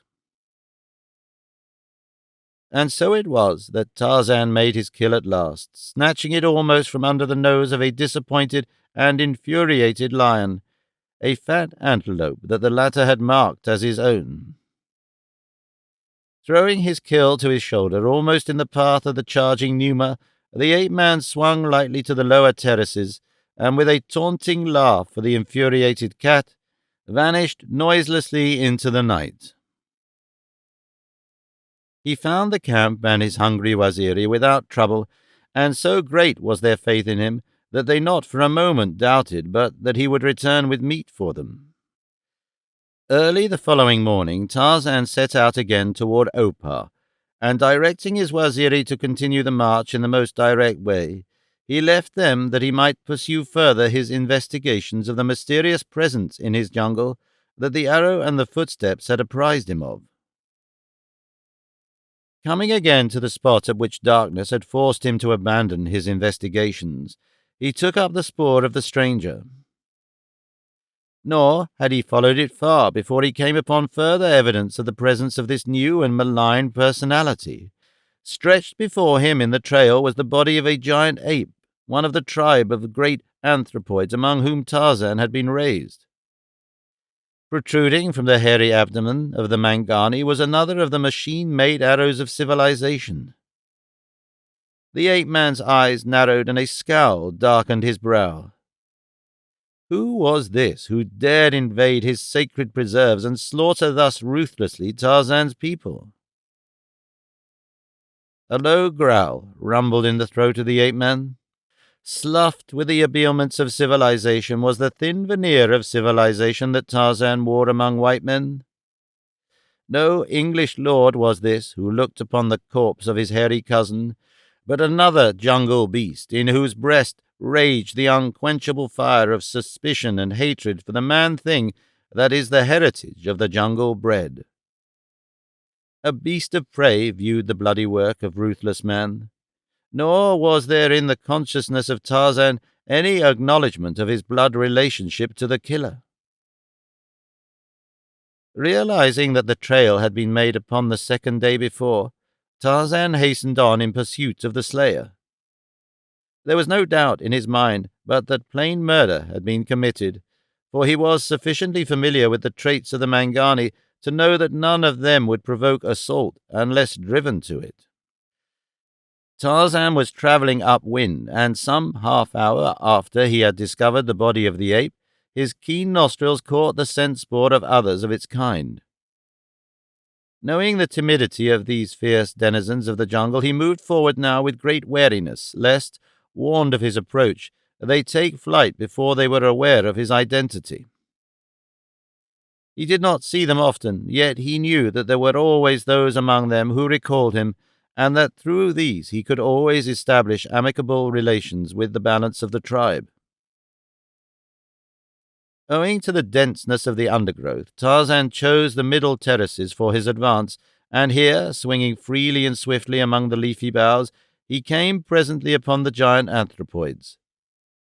There were about 20 of them in the band, and they were engaged in a little natural clearing in their never-ending search for caterpillars and beetles which formed important items in the diet of the Mangani. A faint smile overspread the ape-man's face as he paused upon a great branch, himself hidden by the leafy foliage about him, and watched the little band below him. Every action, every moment of the great apes recalled vividly to Tarzan's mind the long years of his childhood when, protected by the fierce mother-love of Kala, the she-ape, he had ranged the jungle with the tribe of Kerchak. In the romping young, he saw again Nita and his other childhood playmates, and in the adults all the great savage brutes he had feared in youth and conquered in manhood. The ways of man may change, but the ways of the ape are the same, yesterday, today, and forever. He watched them in silence for some minutes. How glad they would be to see him when they discovered his identity! For Tarzan of the Apes was known the length and the breadth of the great jungle as the friend and protector of the Mangani. At first they would growl at him and threaten him, for they would not depend solely on either their eyes or their ears for confirmation of his identity. Not until he had entered the clearing, and bristling bulls with bared fighting fangs had circled him stiffly, until they had come close enough for their nostrils to verify the evidence of their eyes and ears, would they finally accept him. Then, doubtless, there would be great excitement for a few minutes, until, following the instincts of the ape mind, their attention was weaned from him by a blowing leaf, a caterpillar, or a bird's egg, and then they would move about their business, taking no further notice of him more than of any other member of the tribe. But this would not come until after each individual had smelled of him and perhaps pawed his flesh with calloused hands. Now it was that Tarzan made a friendly sound of greeting, and as the apes looked up, stepped from his concealment into plain view of them. "I am Tarzan of the Apes," he said, "mighty fighter, friend of the Mangani. Tarzan comes in friendship to his people." And with these words he dropped lightly to the lush grass of the clearing. Instantly pandemonium reigned. Screaming warnings, the shes raced with the young for the opposite side of the clearing, while the bulls, bristling and growling, faced the intruder. "Come," cried Tarzan. "Do you not know me? I am Tarzan of the Apes, friend of the Mangani, son of Kala and king of the tribe of Kerchak." "We know you," growled one of the old bulls. "Yesterday we saw you when you killed Gobu. Go away, or we shall kill you." "I did not kill Gobu," replied the ape-man. "I found his dead body yesterday, and I was following the spoor of his slayer when I came upon you." "We saw you," repeated the old bull. "Go away, or we shall kill you. You are no longer the friend of the Mangani." The ape-man stood with brows contracted in thought. It was evident that these apes really believed that they had seen him kill their fellow. What was the explanation? How could it be accounted for? Did the naked footprints of the great white man who he had been following mean more, then, than he had guessed? Tarzan wondered. He raised his eyes and again addressed the bulls. "It was not I who killed Gobu," he insisted. "Many of you have known me all your lives. You know that only in fair fight, as one bull fights another, have I ever killed a Mangani. You know that, of all the jungle people, the Mangani are my best friends, and that Tarzan of the Apes is the best friend the Mangani have. How, then, could I slay one of my own people?" "We only know," replied the old bull, "that we saw you kill Gobo. With our own eyes we saw you kill him. Go away, quickly therefore, or we shall kill you. Mighty fighter is Tarzan of the Apes, but mightier even than he are all the great bulls of Pakh. I am Pakh, the king of the tribe of Pakh. Go away before we kill you." Tarzan tried to reason with them, but they would not listen. So confident were they that it was he who had slain their fellow, the bull Gobu. Finally, rather than chance a quarrel in which some of them must inevitably be killed, he turned sorrowfully away. But more than ever now was he determined to seek out the slayer of Gobu, that he might demand an accounting of one who dared thus invade his lifelong domain. Tarzan trailed the spoor until it mingled with the tracks of many men, barefooted blacks mostly, but among them the footprints of booted white men, and once he saw the footprints of a woman or a child, which he could not tell. The trail led apparently toward the rocky hills which protected the barren valley of Opar.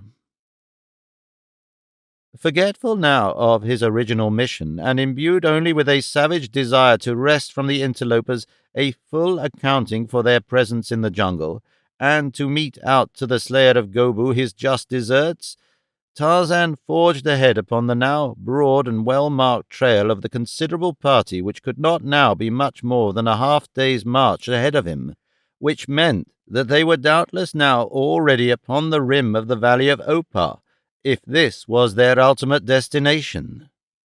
And what other they could have in view, Tarzan could not imagine. He had always kept closely to himself the location of Opar. In so far as he knew, no white person other than Jane and their son Korak knew of the location of the forgotten city of the ancient Atlanteans. Yet what else could have drawn these white men with so large a party into the savage, unexplored wilderness which hemmed Opar upon all sides? Such were the thoughts that occupied Tarzan's mind as he followed swiftly the trail that led toward Opar.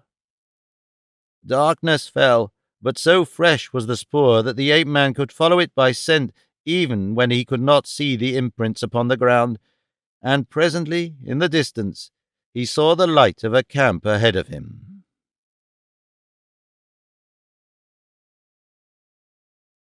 Chapter 5. The Fatal Drops. At home, the life in the bungalow and at the farm followed its usual routine, as it had before the departure of Tarzan. Korak, sometimes on foot and sometimes on horseback, followed the activities of the farmhands and the herders, sometimes alone, but more often in company with the white foreman, Jervis, and often, especially when they rode, Jane accompanied them. The golden lion Korak exercised upon a leash, since he was not at all confident of his powers of control over the beast, and feared lest, in the absence of his master, Jad-bel-Jah might take to the forest and revert to his natural savage state. Such a lion abroad in the jungle would be a distinct menace to human life, for Jad-bel-Jah, reared among men, lacked that natural timidity of men that is so marked a trait of all wild beasts. Trained as he had been to make his kill at the throat of a human effigy, it required no considerable powers of imagination upon the part of Korak to visualize what might occur should the golden lion, loosed from all restraint, be thrown upon his own resources in the surrounding jungle. It was during the first week of Tarzan's absence that a runner from Nairobi brought a cable message to Lady Greystoke, announcing the serious illness of her father in London.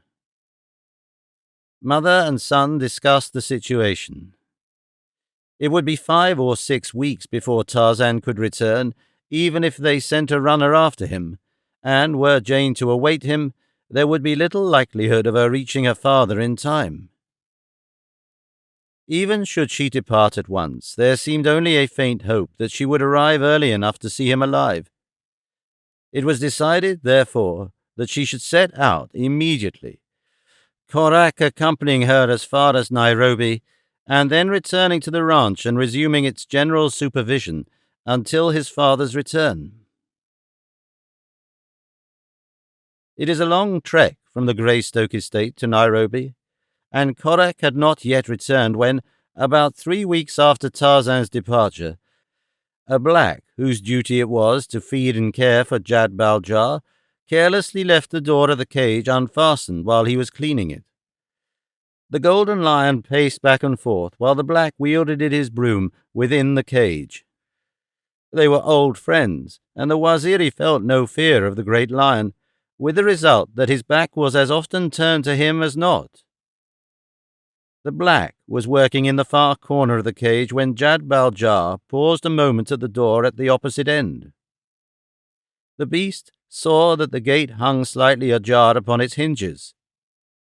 Silently he raised a great padded paw and inserted it into the opening. A slight pull, and the gate swung in. Instantly the golden lion inserted his snout in the widened aperture, and as he swung the barrier aside, the horrified black looked up to see his charge drop softly to the ground outside.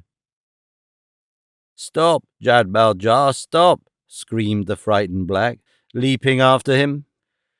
But the golden lion only increased his pace, and leaping the fence, loped off in the direction of the forest.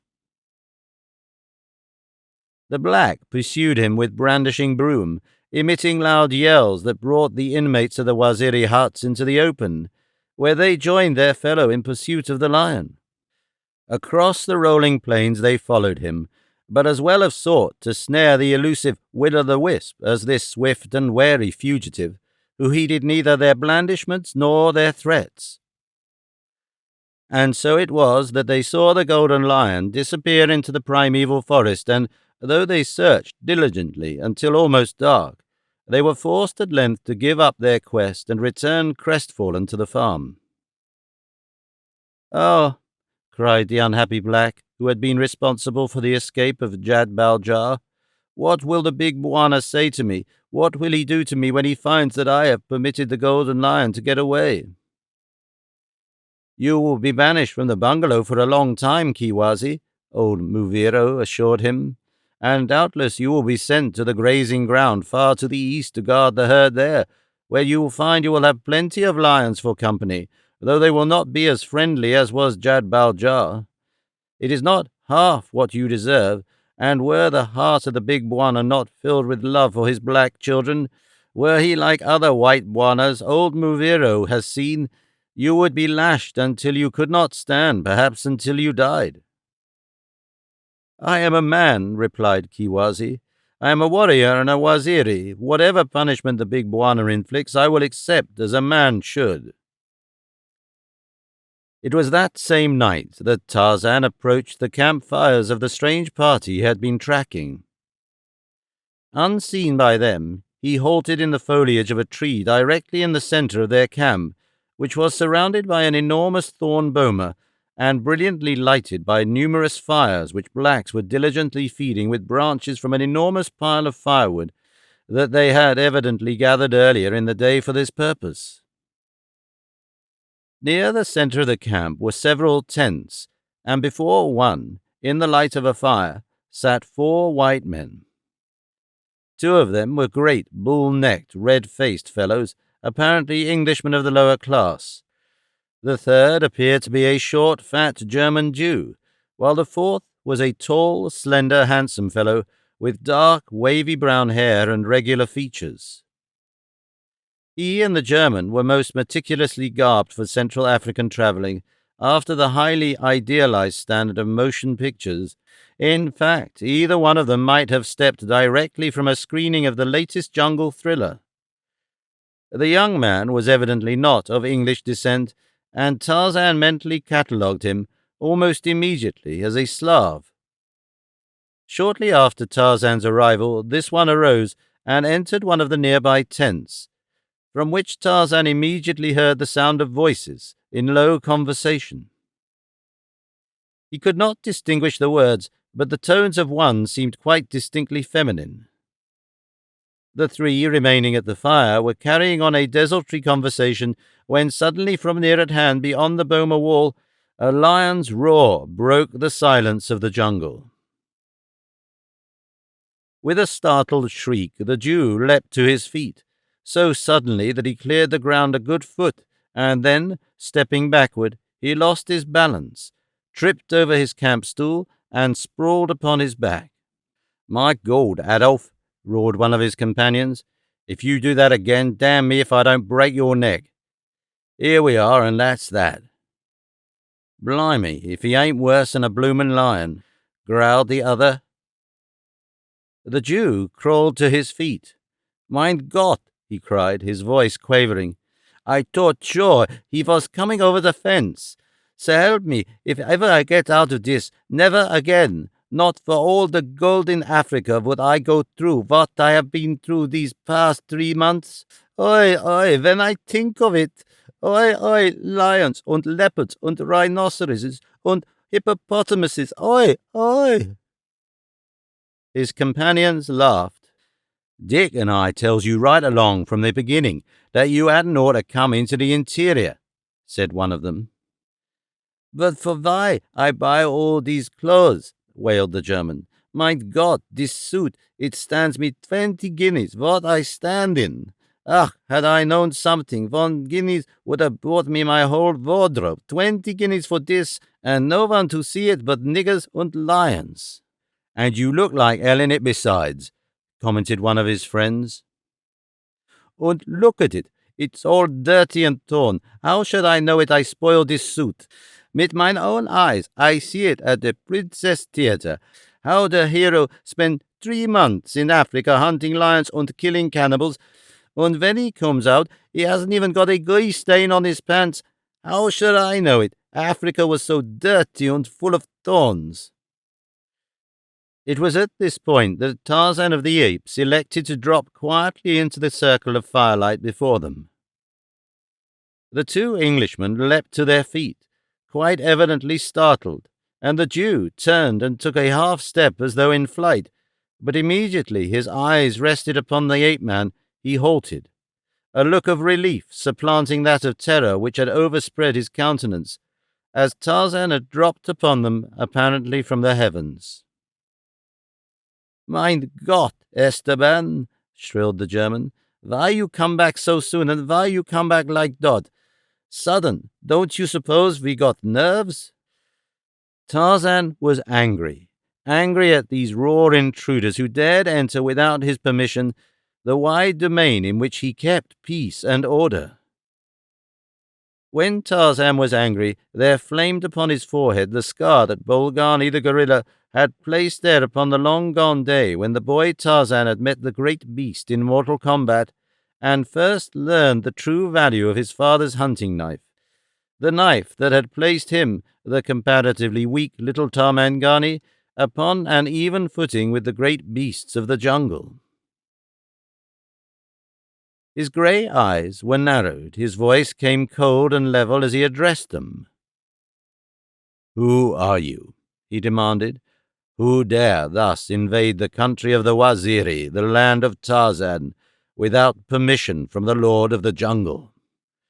"Where'd you get that stuff, Esteban?" demanded one of the Englishmen. "And what in hell are you doing back here alone and so soon? Where are your porters? Where is the bloomin' gold?" The ape-man eyed the speaker in silence for a moment. "I am Tarzan of the Apes," he said. "I do not know what you are talking about. I only know that I come in search of him who slew Gobu the great ape, him who slew Bara the deer without my permission." "Oh, hell," exploded the other Englishman. "Stow the guff, Esteban. If you're trying for to be funny, we don't see the joke. Here we are, and that's that." Inside the tent, which the fourth white man had entered while Tarzan was watching the camp from his hiding place in the tree above, a woman, evidently suddenly stirred by terror, touched the arm of her companion frantically, and pointed toward the tall, almost naked figure of the ape-man as he stood revealed in the full light of the beast fires. "God, Carl," she whispered, in trembling tones. "Look!" "What's wrong, Flora?" inquired her companion. "I see only Esteban." "It's not Esteban," hissed the girl. "It is Lord Greystoke himself. It is Tarzan of the Apes." "You are mad, Flora," replied the man. "It cannot be he." "It is he, though," she insisted. "Do you suppose that I do not know him? Did I not work in his townhouse for years? Did I not see him nearly every day? Do you suppose that I do not know Tarzan of the Apes? Look at the red scar flaming on his forehead. I have heard the story of that scar, and I've seen it burn scarlet when he was aroused in anger. It is scarlet now, and Tarzan of the Apes is angry." "Well, suppose it is Tarzan of the Apes. What can he do?" "You do not know him," replied the girl. "You do not guess the tremendous power he wields here, the power of life and death over man and beast. If he knew our mission here, not one of us would ever reach the coast alive. The very fact that he is here now makes me believe that he may have discovered our purpose, and if he has, God help us, unless— "Unless what?" demanded the man. The girl was silent in thought for a moment. "There is only one way," she said finally. "We dare not kill him. His savage blacks would learn of it, and no power on earth could save us then. There is a way, though, if we act quickly." She turned and searched for a moment in one of her bags, and presently she handed the man a small bottle containing liquid. "Go out and talk to him," she said. "Make friends with him. Lie to him. Tell him anything. Promise anything. But get on friendly enough terms with him so that you can offer him coffee. He does not drink wine or anything with alcohol in it, but I know that he likes coffee. I have often served it to him in his room late at night upon his return from the theatre or a ball. Get him to drink coffee, and then you will know what to do with this." And she indicated the bottle which the man still held in his hand. Krasky nodded. "I understand," he said, and turning, left the tent. He had taken but a step when the girl recalled him.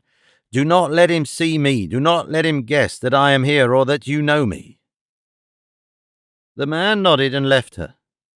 Approaching the tense figures before the fire, he greeted Tarzan with a pleasant smile and a cheery word.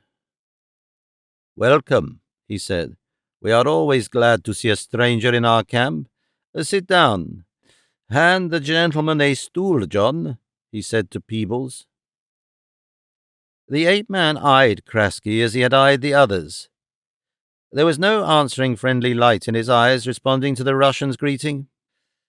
"I have been trying to find out what your party is doing here," he said sharply to the Russian, "but they still insist that I am someone whom I am not. They are either fools or knaves, and I intend to find out which, and deal with them accordingly."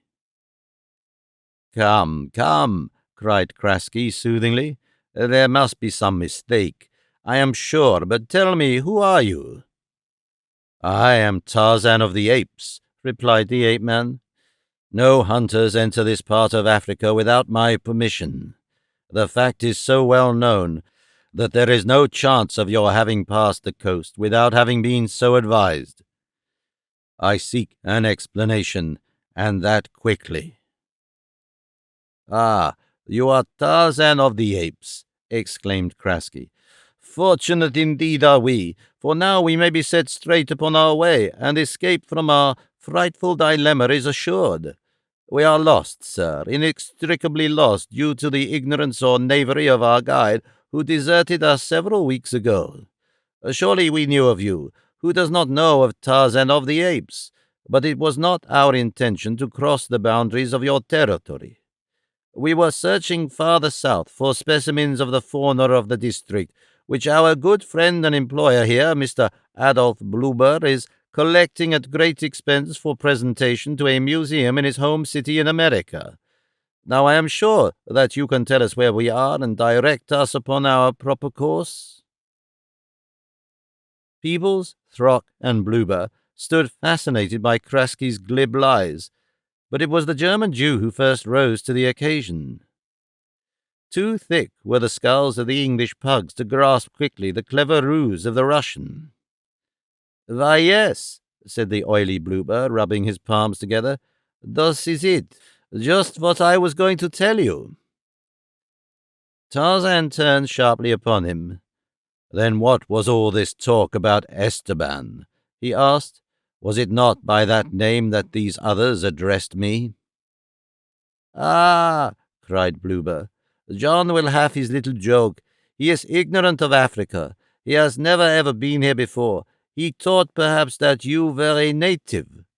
John he calls all the natives Esteban, and he has great jokes by himself with them, because he knows they cannot understand what he says. Hey, John, is it not so? What is it I say?" But the shrewd Bloober did not wait for John to reply. "You see," he went on, "we are lost, and you take us out mid this jungle, we pay you anything. You name your own price."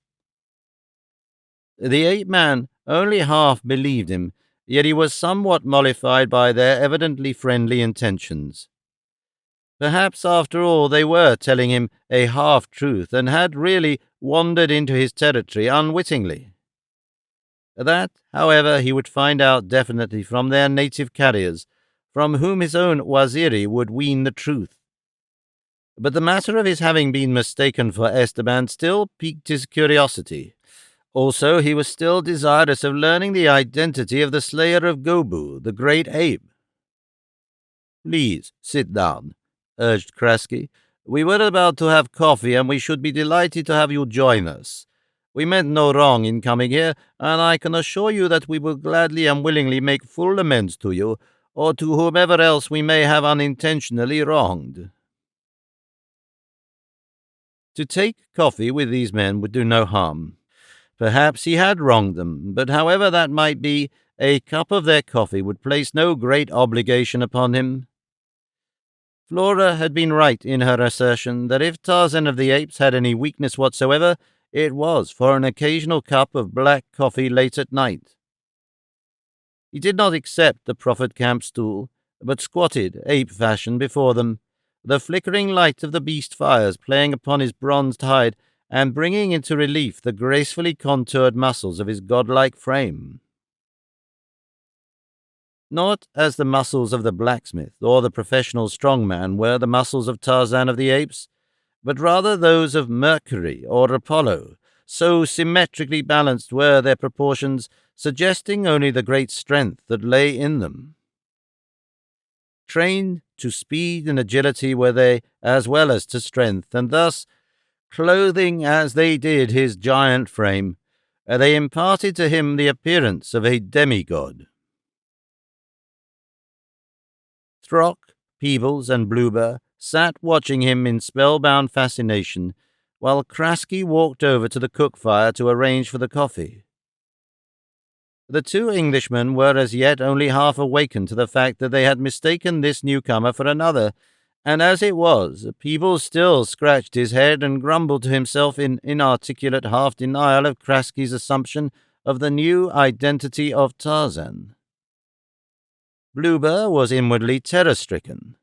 His keener intelligence had quickly grasped the truth of Krasky's recognition of the man for what he was rather than for what Peebles and Throck thought him to be, and as Bloober knew nothing of Flora's plan, he was in quite a state of funk as he tried to visualize the outcome of Tarzan's discovery of them at the very threshold of Opar. He did not realize, as did Flora, that their very lives were in danger, that it was Tarzan of the Apes, a beast of the jungle, with whom they had to deal, and not John Clayton, Lord Greystoke, an English peer. Rather was Bloober considering the £2,000 that they had stood to lose through this deplorable termination of their expedition, for he was sufficiently familiar with the reputation of the ape-man to know that they would never be permitted to take with them the gold that Esteban was very likely, at this moment, pilfering from the vaults of Opar. Really, Bloober was almost upon the verge of tears when Krasky returned with the coffee, which he brought himself. From the dark shadows of the tent's interior, Flora Hawkes looked nervously out upon the scene before her. She was terrified at the possibility of discovery by her former employer, for she had been a maid in the Greystokes' London townhouse, as well as at the African bungalow, and knew that Lord Greystoke would recognize her instantly, should he chance to see her. She entertained for him now, in his jungle haunts, a fear that was possibly greater than Tarzan's true character warranted, but none the less real was it to the girl whose guilty conscience conjured all sorts of possible punishments for her disloyalty to those who had always treated her with uniform kindliness and consideration. constant dreaming of the fabulous wealth of the treasure vaults of Opar, concerning which she had heard so much in detail from the conversations of the Greystokes, had aroused within her, naturally crafty and unscrupulous mind, a desire for possession, and in consequence thereof, she had slowly visualized a scheme whereby she might loot the treasure vaults of a sufficient number of the golden ingots to make her independently wealthy for life. The entire plan had been hers. She had at first interested Krasky, who had in turn enlisted the cooperation of the two Englishmen and Blueber, and these four had raised the necessary money to defray the cost of the expedition.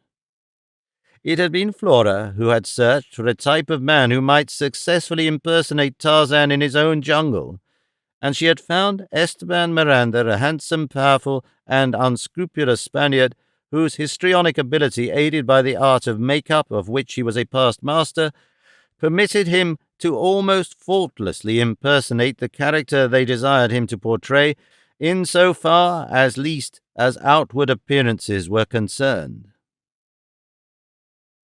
The Spaniard was not only powerful and active, but physically courageous as well, and since he had shaved his beard and donned the jungle habiliments of a Tarzan, he had lost no opportunity for emulating the ape-man in every way that lay within his ability.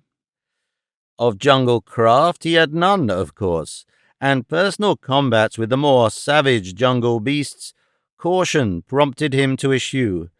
But he hunted the lesser game with spear and with arrow and practiced continually with the grass rope that was a part of his make-up.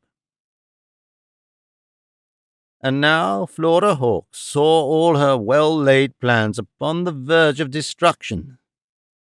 She trembled as she watched the men before the fire, for her fear of Tarzan was very real, and then she became tense with nervous anticipation as she saw Krasky approaching the group with the coffee pot in one hand and cups in the other. Krasky set the pot and the cups upon the ground a little in the rear of Tarzan, and, as he filled the latter, she saw him pour a portion of the contents of the bottle she had given him into one of the cups. A cold sweat broke out upon her forehead as Krasky lifted this cup and offered it to the ape-man. Would he take it? Would he suspect? If he did suspect, what horrible punishment would be meted to them all for their temerity? She saw Krasky hand another cup to Peebles, Throck, and Blueber, and then return to the circle with the last one for himself. As the Russian raised it before his face and bowed politely to the ape-man, she saw the 5 men drink. The reaction which ensued left her weak and spent. Turning, she collapsed upon her cot and lay there trembling, her face buried in her arm. And outside, Tarzan of the Apes drained his cup to the last drop.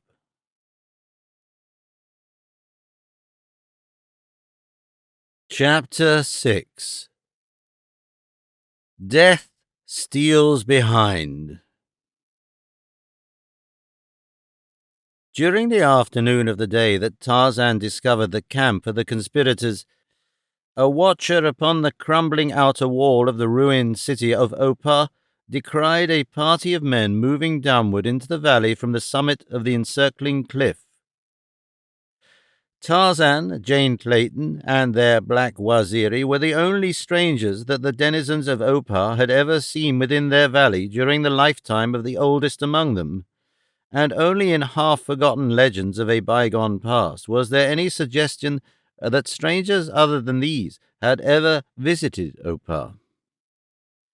Yet, from time to time immemorial, a guard had always remained upon the summit of the outer wall. Now, a single, knurled and crippled man-like creature was all that recalled the numerous, lithe warriors of the lost Atlantis. For down through the long ages the race had deteriorated, and finally, through occasional mating with the great apes, the men had become the beast-like things of modern Opar. Strange and inexplicable had been the providence of nature that had confined this deterioration almost solely to the males, leaving the females straight, well-formed, often of comely and even beautiful features. a condition that might be largely attributable to the fact that female infants possessing ape-like characteristics were immediately destroyed, while, on the other hand, boy babies who possessed purely human attributes were also done away with. Typical indeed of the male inhabitants of Opar was the lone watcher upon the outer city wall, a short, stocky man with matted hair and beard, his tangled locks growing low upon a low, receding forehead. Small, close-set eyes and fang-like teeth bore evidence of his simian ancestry, as did his short, crooked legs and long, muscular ape-like arms, all scantily hair-covered as was his torso. As his wicked, blood-rimmed eyes watched the progress of the party across the valley toward Opar, evidences of his growing excitement were manifested in the increased rapidity of his breathing and low, almost inaudible growls that issued from his throat. The strangers were too far distant to be recognizable only as human beings, and their number to be roughly approximated as between 2 and 3 score. Having assured himself of these two facts, the watcher descended from the outer wall, crossed the space between it and the inner wall, through which he passed, and, at a rapid trot, crossed the broad avenue beyond, and disappeared within the crumbling but still magnificent temple beyond. Kaj, the high priest of Opar, squatted beneath the shade of the giant trees which now overgrew what had once been one of the gardens of the ancient temple. With him were a dozen members of the lesser priesthood, the intimate cronies of the high priest, who were startled by the sudden advent of one of their inferior members of the clan of Opar. The fellow hurried breathlessly to Kaj. "Kaj," he cried, "strange men descend upon Opar. From the northwest they have come into the valley from beyond the barrier cliffs, 50 of them at least, perhaps half again that number. I saw them as I watched from the summit of the outer wall, but further than they are men I cannot say, for they are still a great distance away. Not since the great Tarmangani came among us last have there been strangers within Opar. It has been many moons since the great Tarmangani, who called himself Tarzan of the Apes, was among us," said Kaj. "He promised us to return before the rain to see that no harm had befallen La, but he did not come back, and La has always insisted that he is dead. Have you told any other of what you have seen?" he demanded, turning suddenly upon the messenger.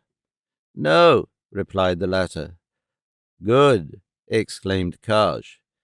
"Come, we will all go to the outer wall and see who it is who dares enter forbidden Opar, and let no one breathe a word of what Blarg has told us until I give permission." "The word of Kaj is law until La speaks," murmured one of the priests. Kaj turned a scowling face upon the speaker. "I am High Priest of Opar," he growled. "Who dares disobey me?" "But La is High Priestess," said one, "and the High Priestess is the Queen of Opar."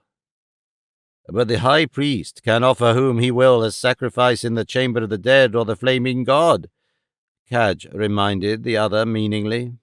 "We shall keep silence, Kaj," replied the priest, cringing. "Good," growled the high priest, and led the way from the garden through the corridors of the temple back toward the outer wall of Opar. From here they watched the approaching party that was in plain view of them, far out across the valley.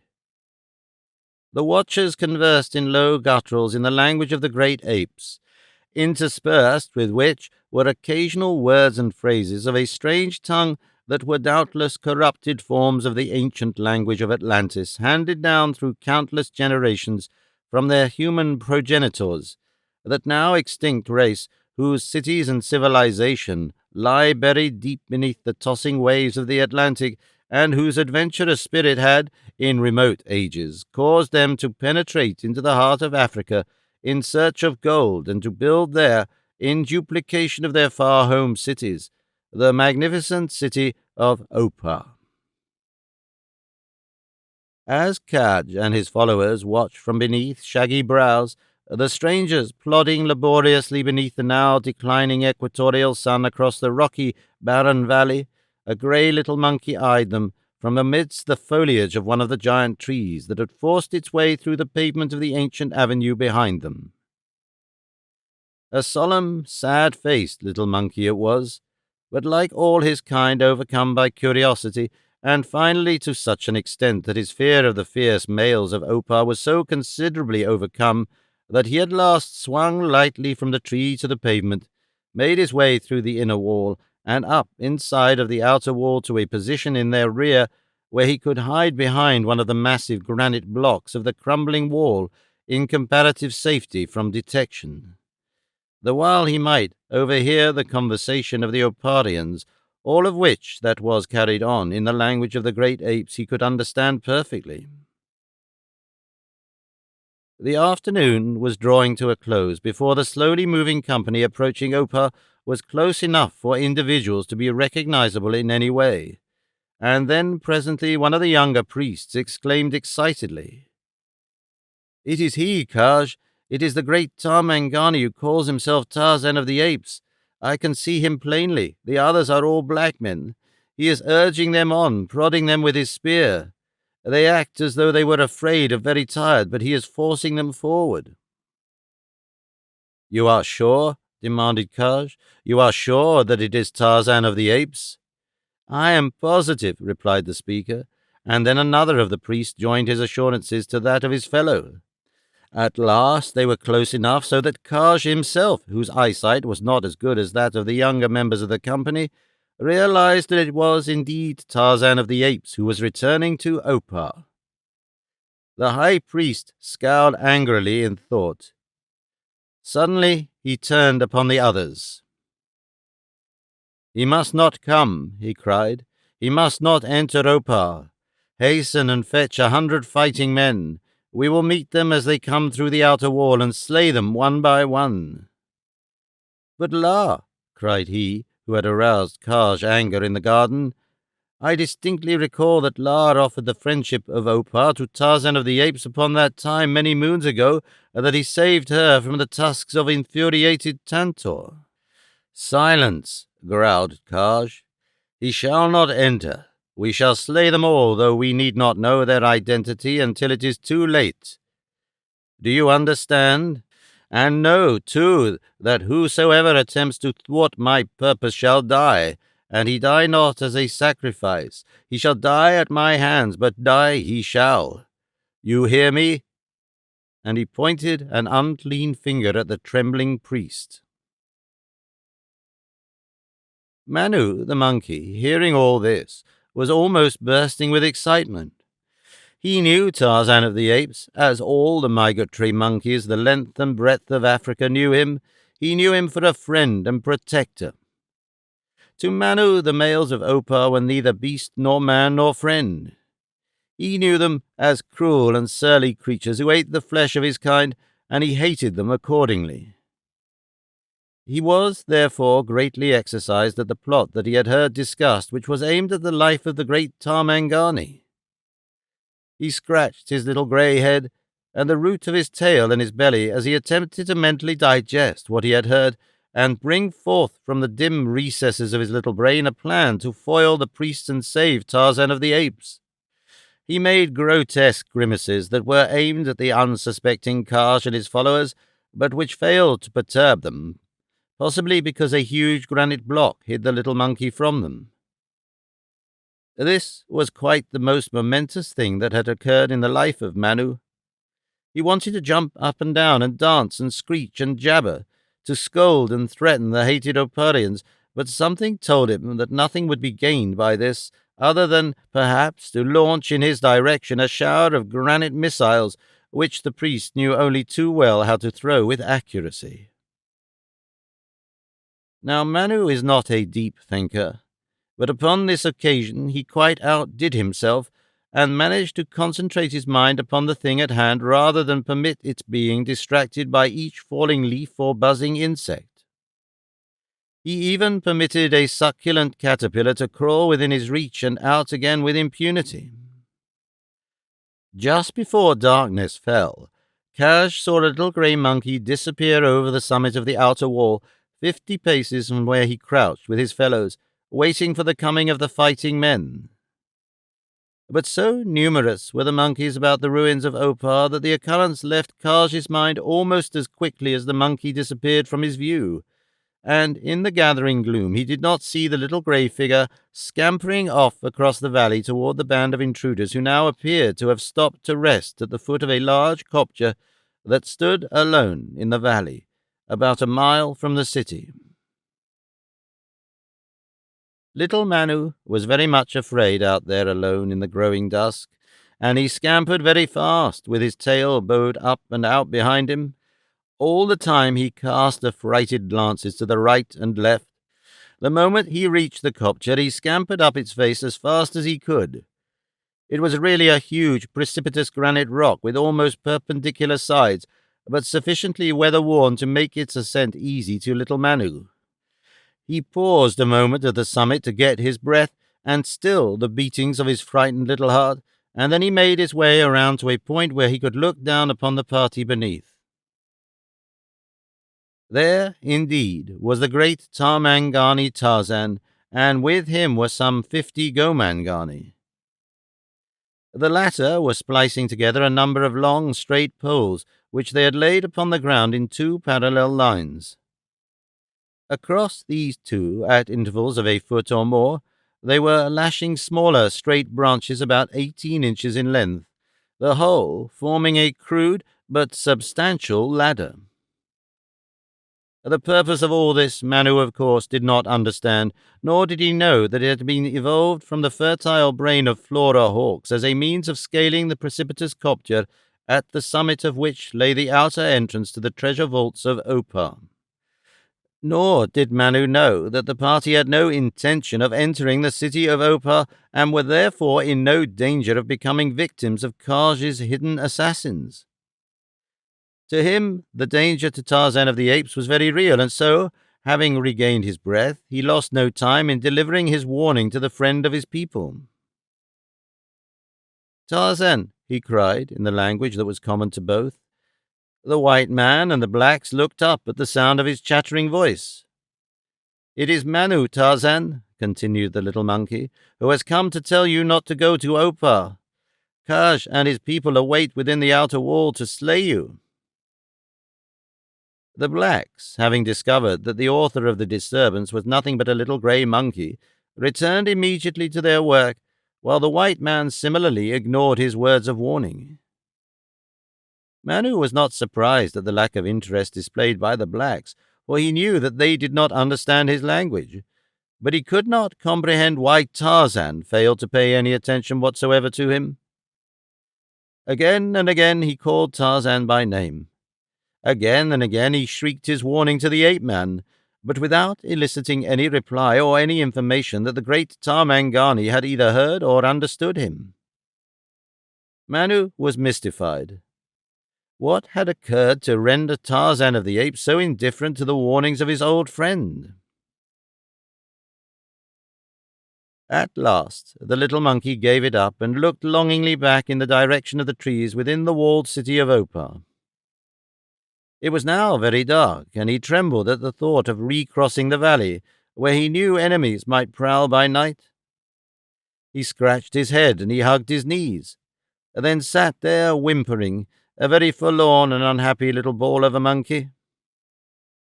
But however uncomfortable he was upon the high kopje, he was comparatively safe, and so he decided to remain there during the night rather than venture the terrifying return trip through the darkness.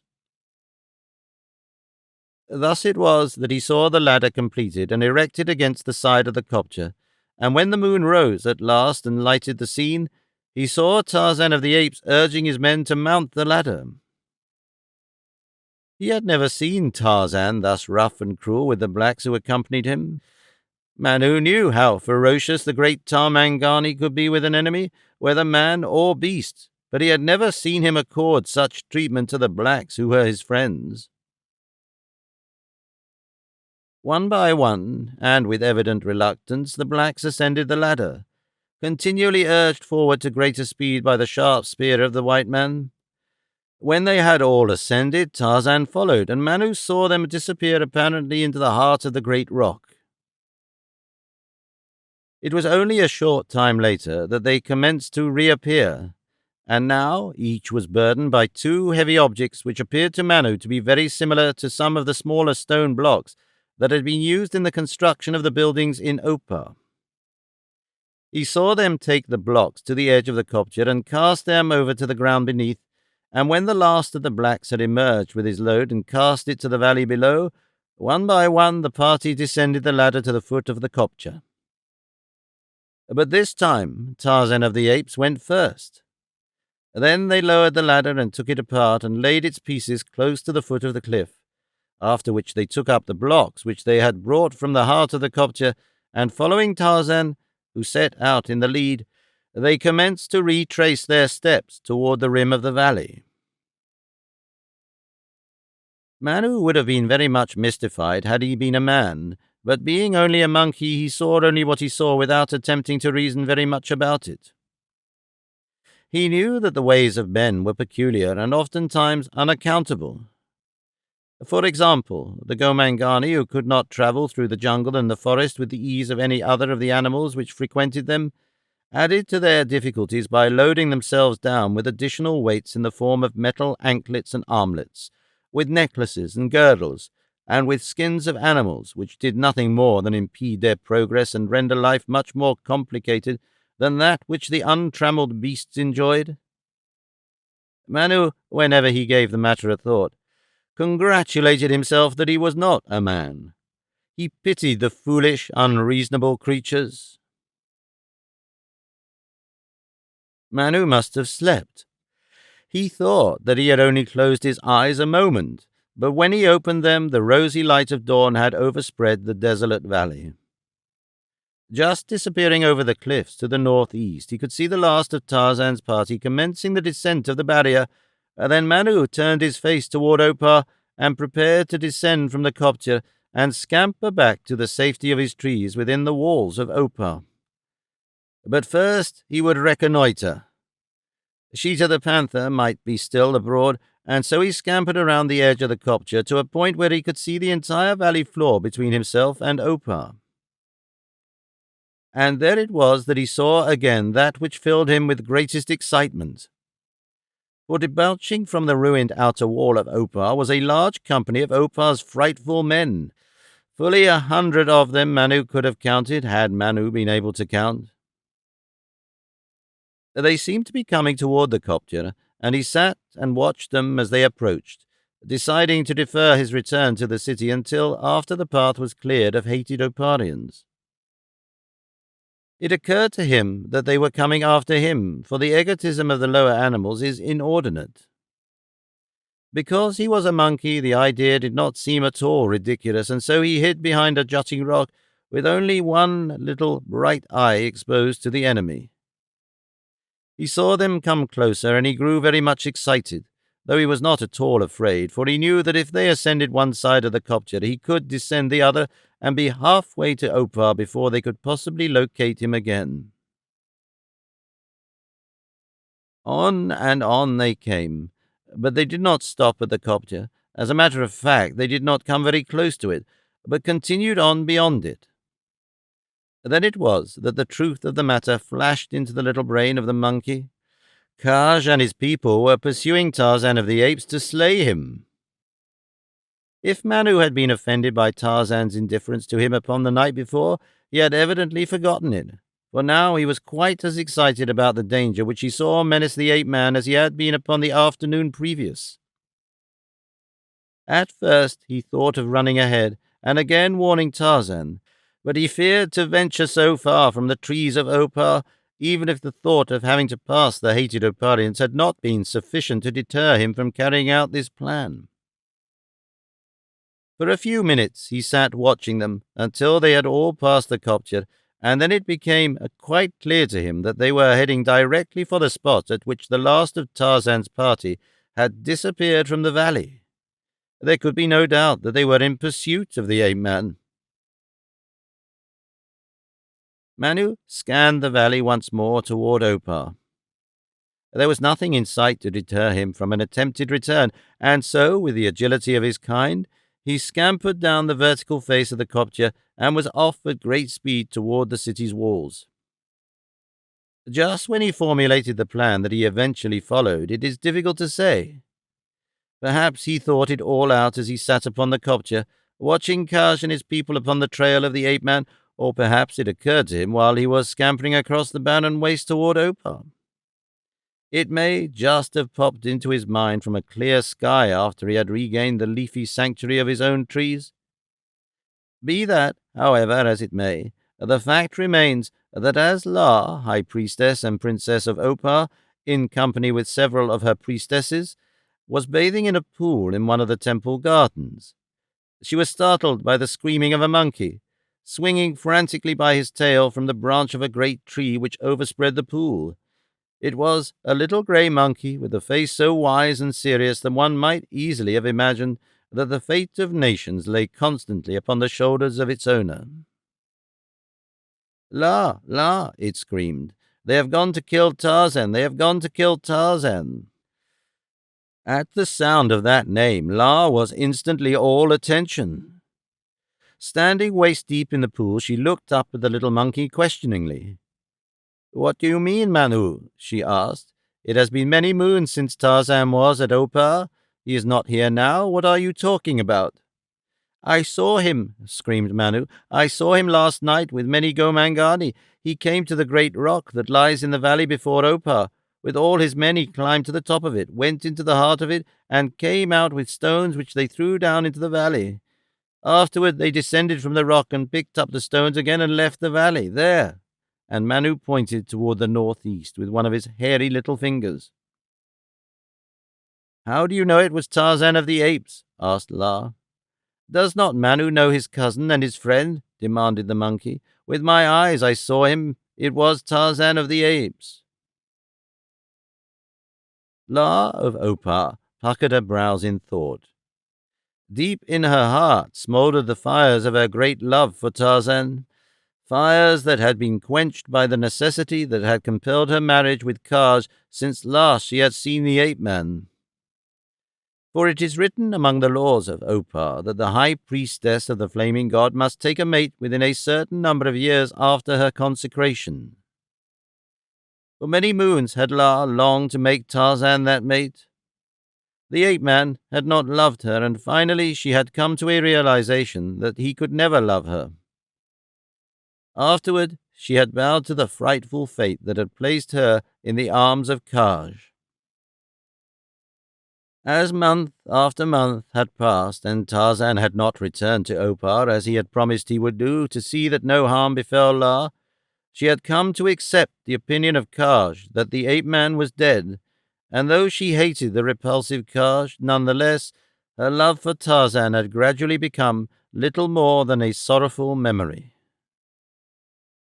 Now, to learn that he was alive and had been so near was like reopening an old wound.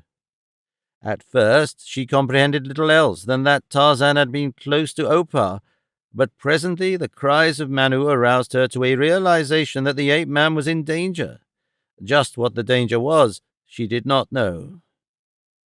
"Who has gone to kill Tarzan of the Apes?" she demanded suddenly. "Kaj, Kaj," shrieked Manu. "He has gone with many, many men, and is following upon the spoor of Tarzan." La sprang quickly from the pool, seized her girdle and ornaments from her attendant, and adjusting them hurriedly, sped through the garden and into the temple.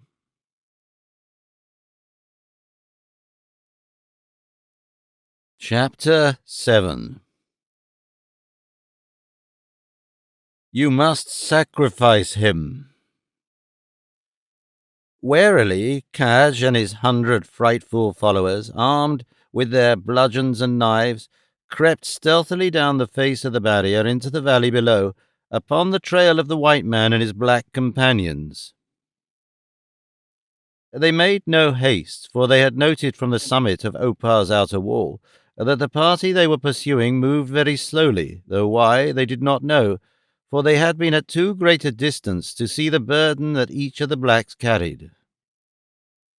Nor was it Kaj's desire to overtake his quarry by daylight. His plans, contemplating a stealthy night attack, the suddenness of which, together with the great number of his followers, might easily confuse and overwhelm a sleeping camp. The spoor they followed was well marked. There could be no mistaking it, and they moved slowly down the now gentle declivity toward the bottom of the valley. It was close to noon that they were brought to a sudden halt by the discovery of a thorn boma recently constructed in a small clearing just ahead of them. From the center of the boma arose the thin smoke of a dying fire. Here, then, was the camp of the ape-man. Kaj drew his followers into the concealment of the thick bushes that bordered the trail, and from there he sent ahead a single man to reconnoiter. It was but a few minutes later that the latter returned to say that the camp was deserted, and once again Kaj moved forward with his men. Entering the boma, they examined it in an effort to estimate the size of the party that accompanied Tarzan. As they were thus occupied, Kaj saw something lying half concealed by bushes at the far end of the boma. Very warily he approached it, for there was that about it which not only aroused his curiosity, but prompted him to caution, for it resembled indistinctly the figure of a man, lying huddled upon the ground. With ready bludgeons, a dozen of them approached the thing that had aroused Kaj's curiosity, and when they had come close to it, they saw, lying before them, the lifeless figure of Tarzan of the Apes. "The flaming god has reached forth to avenge his desecrated altar," cried the high priest, his eyes glowing with the maniacal fires of fanaticism. But another priest, more practical perhaps, or at least more cautious, kneeled beside the figure of the ape-man and placed his ear against the latter's heart. "He is not dead," he whispered. "Perhaps he only sleeps." "Seize him, then, quickly," cried Kaj, and an instant later Tarzan's body was covered by the hairy forms of as many of the frightful men as could pile upon him. He offered no resistance. He did not even open his eyes, and presently his arms were securely bound behind him. "Drag him forth where the eye of the flaming god may rest upon him," cried Kaj. They dragged Tarzan out into the center of the boma, into the full light of the sun, and Kaj, the high priest, drawing his knife from his loincloth, raised it above his head and stood over the prostrate form of his intended victim. Kaj's followers formed a rough circle about the ape-man, and some of them pressed close behind their leader. They appeared uneasy, looking alternately at Tarzan and their high priest, and then casting furtive glances at the sun, riding high in a cloud-mottled sky. But whatever the thoughts that troubled their half-savage brains, there was only one who dared voice his, and he was the same priest who, upon the preceding day, had questioned Kaj's proposal to slay the ape-man. "Kaj," he said now, "who are you to offer up a sacrifice to the flaming god? It is the privilege alone of Lar, our high priestess and our queen, and indeed will she be angry when she learns what you have done." "Silence, Dooth," cried Kaj. "I, Kaj, am the high priest of Opar. I, Kaj, am the mate of Lar, the queen.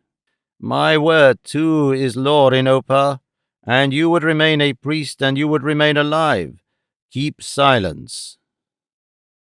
"Your word is not law," replied Booth, angrily. "And if you anger Lar, the high priestess, or if you anger the flaming god, you may be punished as another. If you make this sacrifice, both will be angry." "Enough," cried Kaj. "The flaming god has spoken to me and has demanded that I offer up as sacrifice this defiler of his temple."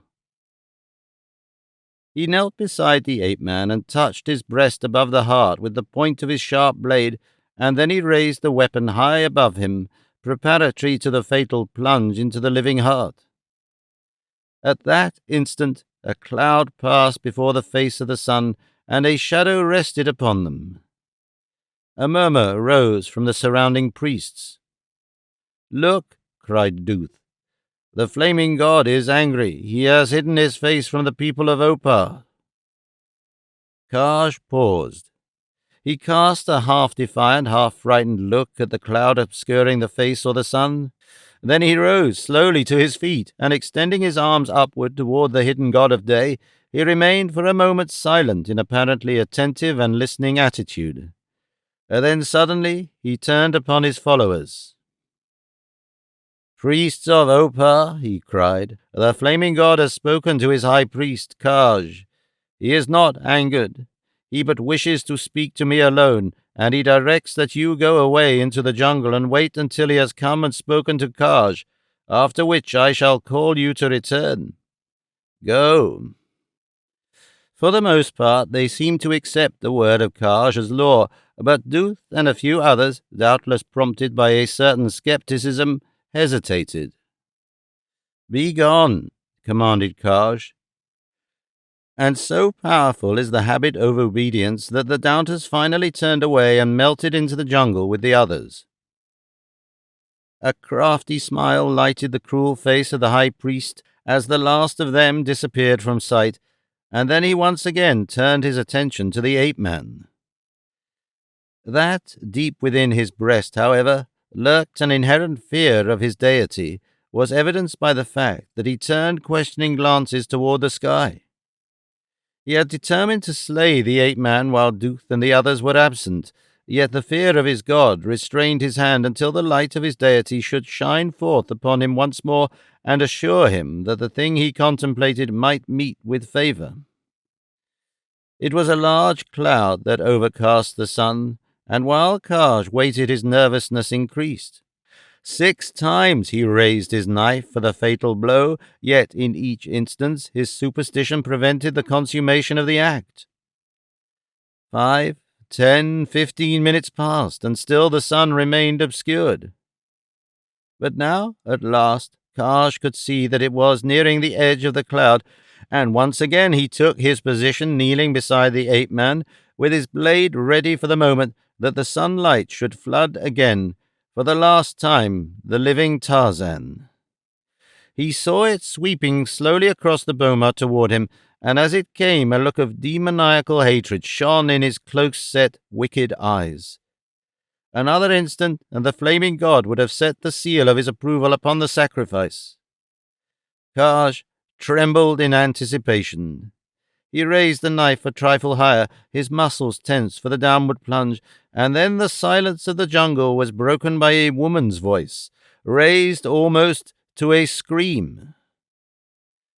"Kaj," came the single word, but with all the suddenness and all the surprising effect of lightning from a clear sky. His knife still poised on high, the high priest turned in the direction of the interruption to see, at the clearing's edge, the figure of La, the high priestess, and behind her Duth and a score of the lesser priests. "What means this, Kaj?" demanded La, angrily, approaching rapidly toward him across the clearing. Sullenly the high priest rose. "The flaming god demanded the life of this unbeliever," he cried. "Speaker of lies," retorted La, "the flaming god communicates with men through the lips of his high priestess only. Too often already have you attempted to thwart the will of your queen. Know, then, Kaj, that the power of life and death which your queen holds is as potent over you as another.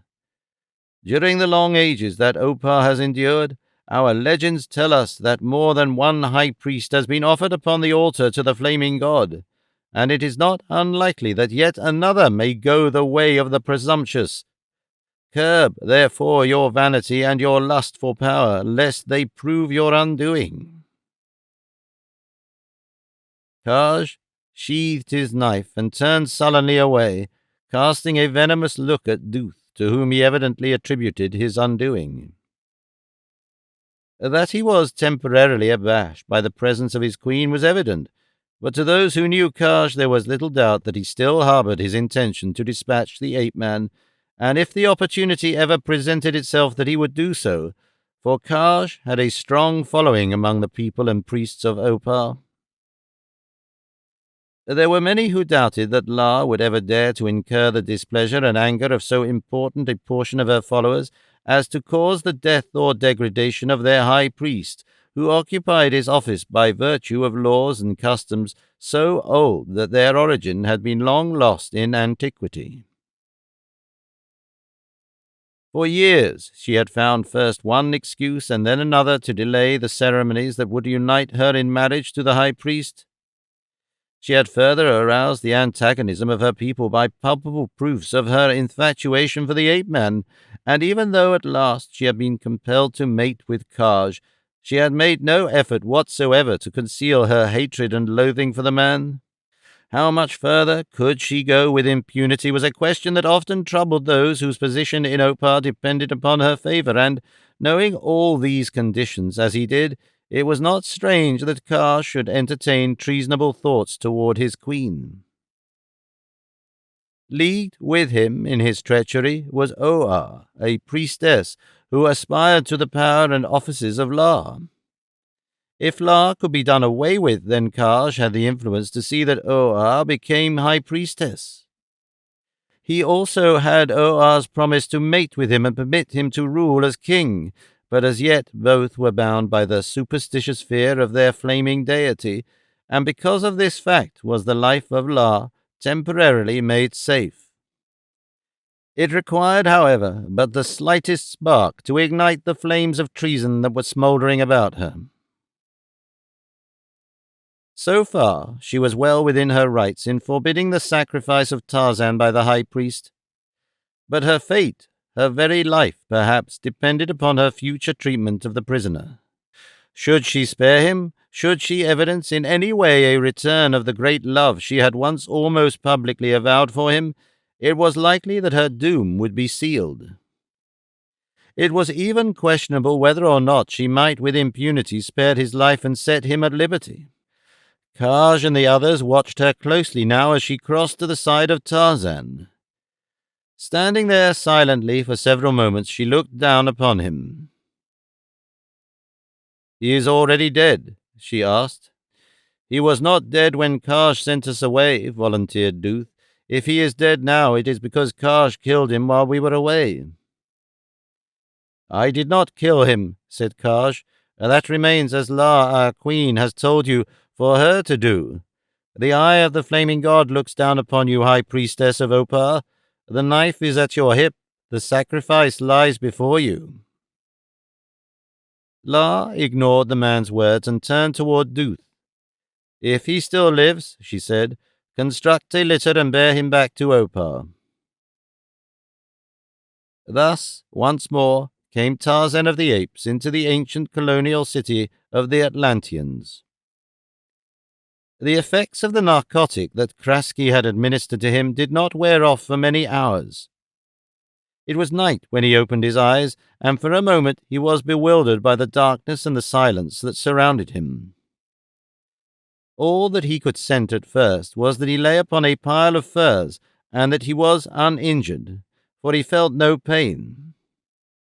Slowly there broke through the fog of his drugged brain recollection of the last moment before unconsciousness had overcome him, and presently he realized the trick that had been played upon him.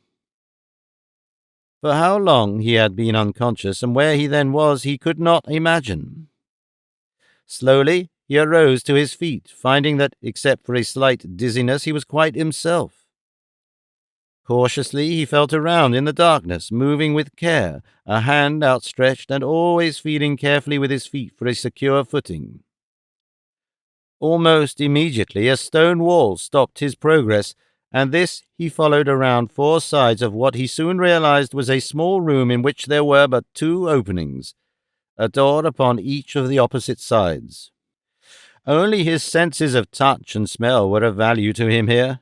These told him only at first that he was imprisoned in a subterranean chamber, but as the effects of the narcotic diminished, the keenness of the latter returned, and with its return there was borne in upon Tarzan's brain an insistent impression of familiarity in certain fragrant odors that impinged upon his olfactory organs, a haunting suggestion that he had known them before under similar circumstances. Presently, from above, through earth and masonry, came the shadow of an uncanny scream. Just the faintest suggestion of it reached the keen ears of the ape-man, but it was sufficient to flood his mind with vivid recollections and, by association of ideas, to fix the identity of the familiar odours about him. He knew at last that he was in the dark pit beneath Opar. Above him, in her chamber in the temple, La, the high priestess, tossed upon a sleepless couch. She knew all too well the temper of her people and the treachery of the high priest Kaj. She knew the religious fanaticism which prompted the oft-time maniacal actions of her bestial and ignorant followers, and she guessed truly that Kaj would inflame them against her should she fail this time in sacrificing the ape-man to the flaming god. And it was the effort to find an escape from her dilemma that left her sleepless, for it was not in the heart of La to sacrifice Tarzan of the Apes. High priestess of a horrid cult, though she was, and queen of a race of half-beasts, yet she was a woman too, a woman who had loved but once and given that love to the godlike ape-man who was again within her power. Twice before had he escaped her sacrificial knife. In the final instance, love had at last triumphed over jealousy and fanaticism, and La, the woman, had realized that never again could she place in jeopardy the life of the man she loved, however hopeless she knew that love to be. Tonight, she was faced with a problem that she felt almost beyond her powers of solution. The fact that she was mated with Kaj removed the last vestige of hope that she had ever had of becoming the wife of the ape-man. Yet she was no less determined to save Tarzan if it were possible. Twice had he saved her life, once from a mad priest and once from Tantor in Must. Then, too, she had given her word that when Tarzan came again to Opar, he came in friendship and would be received in friendship. But the influence of Kaj was great, and she knew that influence had been directed unremittingly against the ape-man. She had seen it in the attitude of her followers from the very moment that they had placed Tarzan upon a litter to bear him back to Opar. She had seen it in the evil glances that had been cast at her. Sooner or later they would dare denounce her. All that they needed was some slight new excuse that, she knew, they eagerly awaited in her forthcoming attitude toward Tarzan. It was well after midnight when there came to her one of the priestesses who remained always upon guard outside her chamber door. "Duth would speak with you," whispered the handmaiden. "It is late," replied La, "and men are not permitted in this part of the temple. How came he here, and why?" "He says that he comes in the service of La, who is in great danger," replied the girl. "Fetch him here, then," said La, "and as you value your life, see that you tell no one." "I shall be as voiceless as the stones of the altar," replied the girl, as she turned and left the chamber. A moment later she returned, bringing Duth, who halted a few feet from the high priestess and saluted her. La signaled to the girl who had brought him to depart, and then she turned questioningly to the man. "Speak, Duth," she commanded. "We all know," he said, "of La's love for the strange ape-man, and it is not for me, a lesser priest, to question the thoughts or acts of my high priestess. It is only for me to serve, as those would do better to serve who now plot against you." "What do you mean, Duth? Who plots against me?" "Even at this minute are Kaj and O.R. and several of the priests and priestesses carrying out a plan for your undoing. They are setting spies to watch you, knowing that you would liberate the ape-man, because there will come to you one who will tell you that to permit him to escape will be the easiest solution of your problem. This one will be sent by Kaj, and then those who watch you will report to the people and to the priests that they have seen you lead the sacrifice to liberty. But even that will avail you nothing, for Kaj and O.R. and the others have placed upon the trail from Opar many men in hiding, who will fall upon the ape-man and slay him before the flaming god has descended twice into the western forest. In but one way only may you save yourself, La of Opar." "And what is that way?" she asked.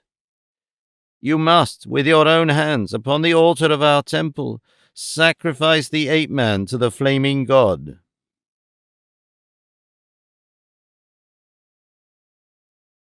Chapter 8. Mystery of the Past. La had breakfasted the following morning, and had sent Duth with food for Tarzan, when there came to her a young priestess, who was the sister of Oa. Even before the girl had spoken, La knew that she was an emissary from Kaj, and that the treachery of which Duth had warned her was already under way. The girl was ill at ease and quite evidently frightened, for she was young and held in high revere the queen whom she had good reason to know was all-powerful, and who might even inflict death upon her if she so wished. La, who had already determined upon a plan of action that she knew would be most embarrassing to Kaj and his conspirators, waited in silence for the girl to speak, but it was some time before the girl could muster up her courage or find a proper opening. Instead, she spoke of many things that had no bearing whatsoever upon her subject, and La, the high priestess, was amused at her discomfiture. "It is not often," said La, "that the sister of Oa comes to the apartments of her queen unless she is bidden. I am glad to see that she at last realizes the service that she owes to the high priestess of the flaming god." "I come," said the girl, at last, speaking almost as one who has learned a part, "to tell you that I have overheard that which may be of interest to you, and which I am sure that you will be glad to hear." "Yes?" interrogated La, raising her arched eyebrows. "I overheard Kaj speaking with the lesser priests," the girl continued, "and I distinctly heard him say that he would be glad if the ape-man escaped, as that would relieve you and Kaj as well of much embarrassment. I thought that La, the queen, would be glad to know this, for it is known by all of us that La has promised friendship to the ape-man, and therefore does not wish to sacrifice him upon the altar of the flaming god." "My duty is plain to me," replied La, in a haughty voice, "and I do not need Kaj nor any handmaiden to interpret it to me. I also know the prerogatives of a high priestess, and that the right of sacrifice is one of them. For this reason I prevented Kaj from sacrificing the stranger. No other hand than mine may offer his heart's blood to the flaming god, and upon the third day he shall die beneath my knife upon the altar of our temple." The effects of these words upon the girl were precisely what La had anticipated. She saw disappointment and chagrin written upon the face of Kaj's messenger, who now had no answer, for her instructions had not foreseen this attitude upon the part of La. Presently the girl found some lame pretext upon which to withdraw, and when she had left the presence of the high priestess, La could scarcely restrain a smile. She had no intention of sacrificing Tarzan, but this, of course, the sister of Oa did not know. So she returned to Kaj and repeated as nearly as she could recall it all that La had said to her. The high priest was much chagrined, for his plan had been now not so much to encompass the destruction of Tarzan as to lead La into the commission of an act that would bring upon her the wrath of the priests and people of Opar, who, properly instigated, would demand her life in expiation. Oa, who was present when her sister returned, bit her lips, for great was her disappointment. Never before had she seen so close at hand the longed-for possibility of becoming high priestess. For several minutes she paced to and fro in deep thought, and then suddenly she halted before Kaj. "La loves this ape-man," she said, "and even though she may sacrifice him, it is only because of fear of her people. She loves him still, loves him better, Kaj, than she has ever loved you. The ape-man knows it and trusts her, and because he knows it, there is a way. Listen, Kaj, to Oa. We will send one to the ape-man who shall tell him that she comes from La, and that La has instructed her to lead him out of Opar and set him free. This one shall lead him into our ambush, and when he is killed we shall go, many of us, before La, and accuse her of treachery. The one who led the ape-man from Opar shall say that La ordered her to do it, and the priests and the people will be very angry, and then you shall demand the life of La. It will be very easy, and we shall be rid of both of them." "Good," exclaimed Kaj. "We shall do this thing at dawn upon the morrow, and before the flaming god goes to his rest at night he shall look upon a new high priestess in Opar." That night Tarzan was aroused from his sleep by a sound at one of the doors of his prison cell. He heard the bolt slipped back and the door creak slowly open upon its ancient hinges. In the inky darkness he could discern no presence, but he heard the stealthy movement of sandaled feet upon the concrete floor, and then, out of the darkness, his name was whispered in a woman's voice. "I am here," he replied. "Who are you, and what do you want of Tarzan of the Apes?" "Your life is in danger," replied the voice. "Come, follow me." "Who sent you?" demanded the ape-man, his sensitive nostrils searching for a clue to the identity of the nocturnal visitor. But so heavily was the air laden with the pungent odor of some heavy perfume with which the body of the woman seemed to have been anointed, that there was no distinguishing clue by which he might judge as to whether she was one of the priestesses he had known upon the occasion of his former visits to Opar, or an entire stranger to him. "La sent me," she said, "to lead you from the pits of Opar to the freedom of the outside world beyond the city's walls." Groping in the darkness, she finally found him.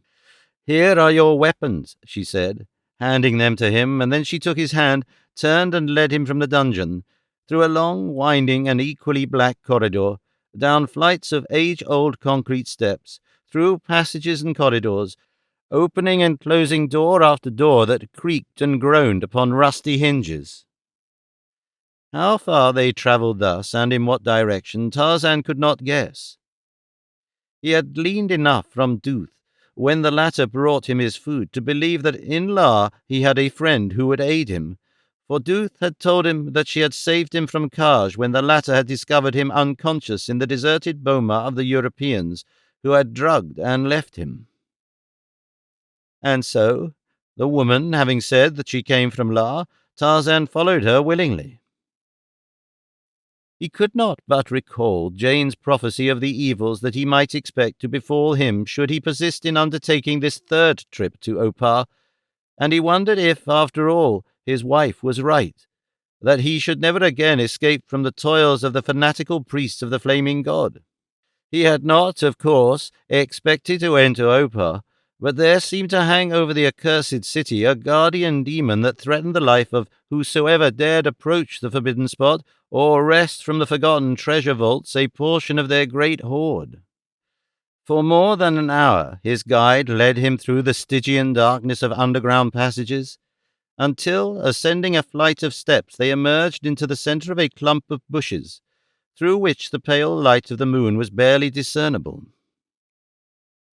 The fresh air, however, told him that they had reached the surface of the ground, and now the woman, who had not spoken a word since she had led him from his cell, continued on in silence, following a devious trail that wound hither and thither in an erratic fashion through a heavy forest choked with undergrowth, and always upward. From the location of the stars and moon, and from the upward trend of the trail, Tarzan knew that he was being led into the mountains that lie behind Opar, a place he had never thought of visiting, since the country appeared rough and uninviting, and not likely to harbor game such as Tarzan cared most to hunt. He was already surprised by the nature of the vegetation, for he had thought the hills barren except for stunted trees and scraggy bush. As they continued upon their way, climbing ever upward, the moon rose higher in the heavens, until its soft light revealed more clearly to the keen eyes of the ape-man the topography of the country they were travelling. And then it was that he saw they were ascending a narrow, thickly wooded gorge, and he understood why the heavy vegetation had been invisible from the plain before Opar. Himself, naturally uncommunicative, the woman's silence made no particular impression upon Tarzan. Had he had anything to say, he should have said it, and likewise he assumed that there was no necessity for her speaking, unless there was some good reason for speaking, for those who travel far and fast have no breath to waste upon conversation. The eastern stars were fading at the first hint of coming dawn when the two scrambled up a precipitous bank that formed the upper end of the ravine, and came out upon comparatively level ground. As they advanced, the sky lightened, and presently the woman halted at the edge of a declivity, and as the day broke, Tarzan saw below him a wooden basin in the heart of the mountain, and, showing through the trees at what appeared to be some 2 or 3 miles distant, the outlines of a building that glistened and sparkled and scintillated in the light of the new sun. Then he turned and looked at his companion, and surprise and consternation were writ upon his face. For standing before him was La, the high priestess of Opar. "You," he exclaimed. "Now indeed will Kaj have the excuse that Duth said he sought to put you out of the way." "He will never have the opportunity to put me out of the way," replied La, "for I shall never return to Opar." "Never return to Opar?" he exclaimed. "Then where are you going? Where can you go?" "I am going with you," she replied. "I do not ask that you love me. I only ask that you take me away from Opar and from the enemies who would slay me." There was no other way. Manu the monkey overheard them plotting, and he came to me and told me all that they would do. Whether I saved you or sacrificed you, it had all been the same with me. They were determined to do away with me, that Oar might be high priestess and Kaj king of Opar. But I should not have sacrificed you, Tarzan, under any circumstance, and this, then, seemed the only way in which we might both be saved. We could go to the north or the west across the plain of Opar, for there Kaj has placed warriors in ambush to waylay you, and though you be Tarzan and a mighty fighter, they would overwhelm you by their very numbers and slay you." "But where are you leading me?" asked Tarzan. "I have chosen the lesser of two evils. In this direction lies an unknown country, filled for us Oparians with legends of grim monsters and strange people. Never has an Oparian ventured here and returned again to Opar. But if there lives in all the world a creature who could win through this unknown valley, it be you, Tarzan of the Apes." "But if you know nothing of this country, or its inhabitants," demanded Tarzan, "how is it that you so well know the trail that leads to it?" "We well know the trail to the summit, but that is as far as I have ever been before. The great apes and the lions use this trail when they come down into Opar. The lions, of course, cannot tell us where it leads, and the great apes will not, for usually we are at war with them. Along this trail they come down into Opar to steal our people, and upon this trail we await to capture them, for often we offer a great ape in sacrifice to the flaming god, or rather that was our former custom, but for many years they have been too wary for us, the toll being upon the other side, though we do not know for what purpose they steal our people, unless it be that they eat them. They are a very powerful race, standing higher than Bolgani, the gorilla, and infinitely more cunning, for as there is ape blood in our veins, so is there human blood in the veins of these great apes that dwell in the valley above Opar." "Why is it, La, that we must pass through this valley in order to escape from Opar? There must be some other way." "There is no other way, Tarzan of the Apes," she replied. "The avenues across the valley are guarded by Kaj's people. Our only chance of escape lies in this direction, and I have brought you along the only trail that pierces the precipitous cliffs that guard Opar upon the south. Across or around this valley we must go in an attempt to find an avenue across the mountain and down upon the other side." The ape-man stood gazing down into the wooded basin below them, his mind occupied with the problems of the moment. Had he been alone, he would not have come this way, for he was sufficiently confident of his own prowess to believe that he might easily have crossed the valley of Opar in comparative safety, regardless of Kaj's plans to the contrary. But he was not alone. He had now to think of La, and he realized that in her efforts to save him, she had placed him under a moral obligation which he might not disregard. To skirt the basin, keeping as far as possible from the building which he could see in the distance, seemed the wisest course to pursue, since, of course, his sole purpose was to find a way across the mountain and out of this inhospitable country. But the glimpses he caught of the edifice, half concealed as it was amid the foliage of great trees, piqued his curiosity to such an extent that he felt an almost irresistible urge to investigate. He did not believe that the basin was inhabited by other than wild beasts, and he attributed the building which he saw to the handiwork of an extinct or departed people, either contemporaneous with the ancient Atlanteans who had built Opar, or, perhaps, built by the original Oparians themselves, but now forgotten by their descendants.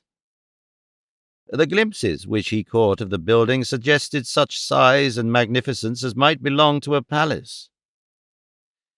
The ape-man knew no fear, though he possessed to a reasonable extent that caution which is inherent in all wild beasts. He would not have hesitated to pit his cunning and his prowess against the lower orders, however ferocious they might be, for, unlike man, they could not band together to his undoing.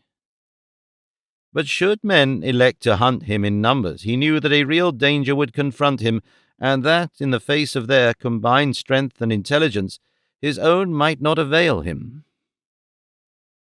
There was little likelihood, however, he reasoned, that the basin was inhabited by human beings.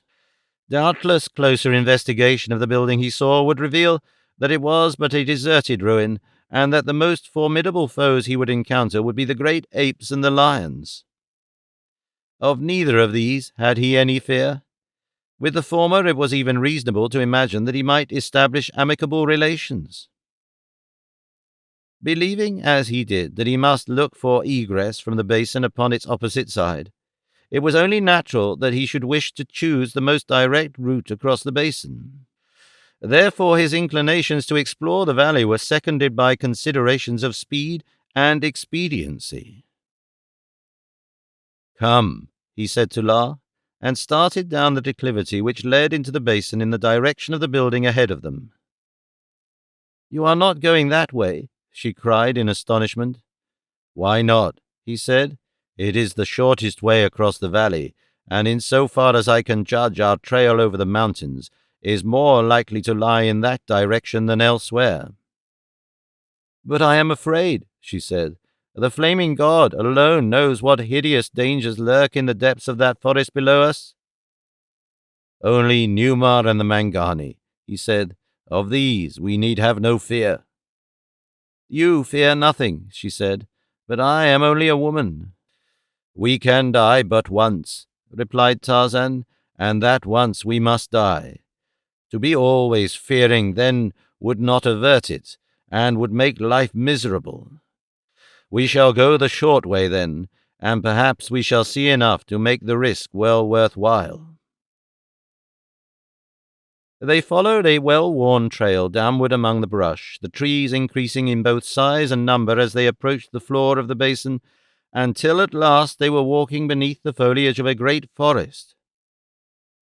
What wind there was at their back, and the ape-man, though he moved at a swinging walk, was constantly on the alert. Upon the hard-packed earth of the trail there were few signs to indicate the nature of the animals that had passed to and fro, but here and there the spoor of a lion was in evidence. Several times Tarzan stopped and listened. Often he raised his head, and his sensitive nostrils dilated as he sought for whatever the surrounding air might hold for him. "I think there are men in this valley," he said presently. "For some time I have been almost positive that we are being watched. But whoever is stalking us is clever beyond words, for it is only the barest suggestion of another presence that I can scent." La looked about apprehensively and drew close to his side. "I see no one," she said in a low voice. "Nor I," he replied, "nor can I catch any well-defined scent spoor, yet I am positive that someone is following us. Someone or something that trails by scent, and is clever enough to keep its scent from us. It is more than likely that whatever it is passing through the trees at a sufficient height to keep its scent spoor always above us.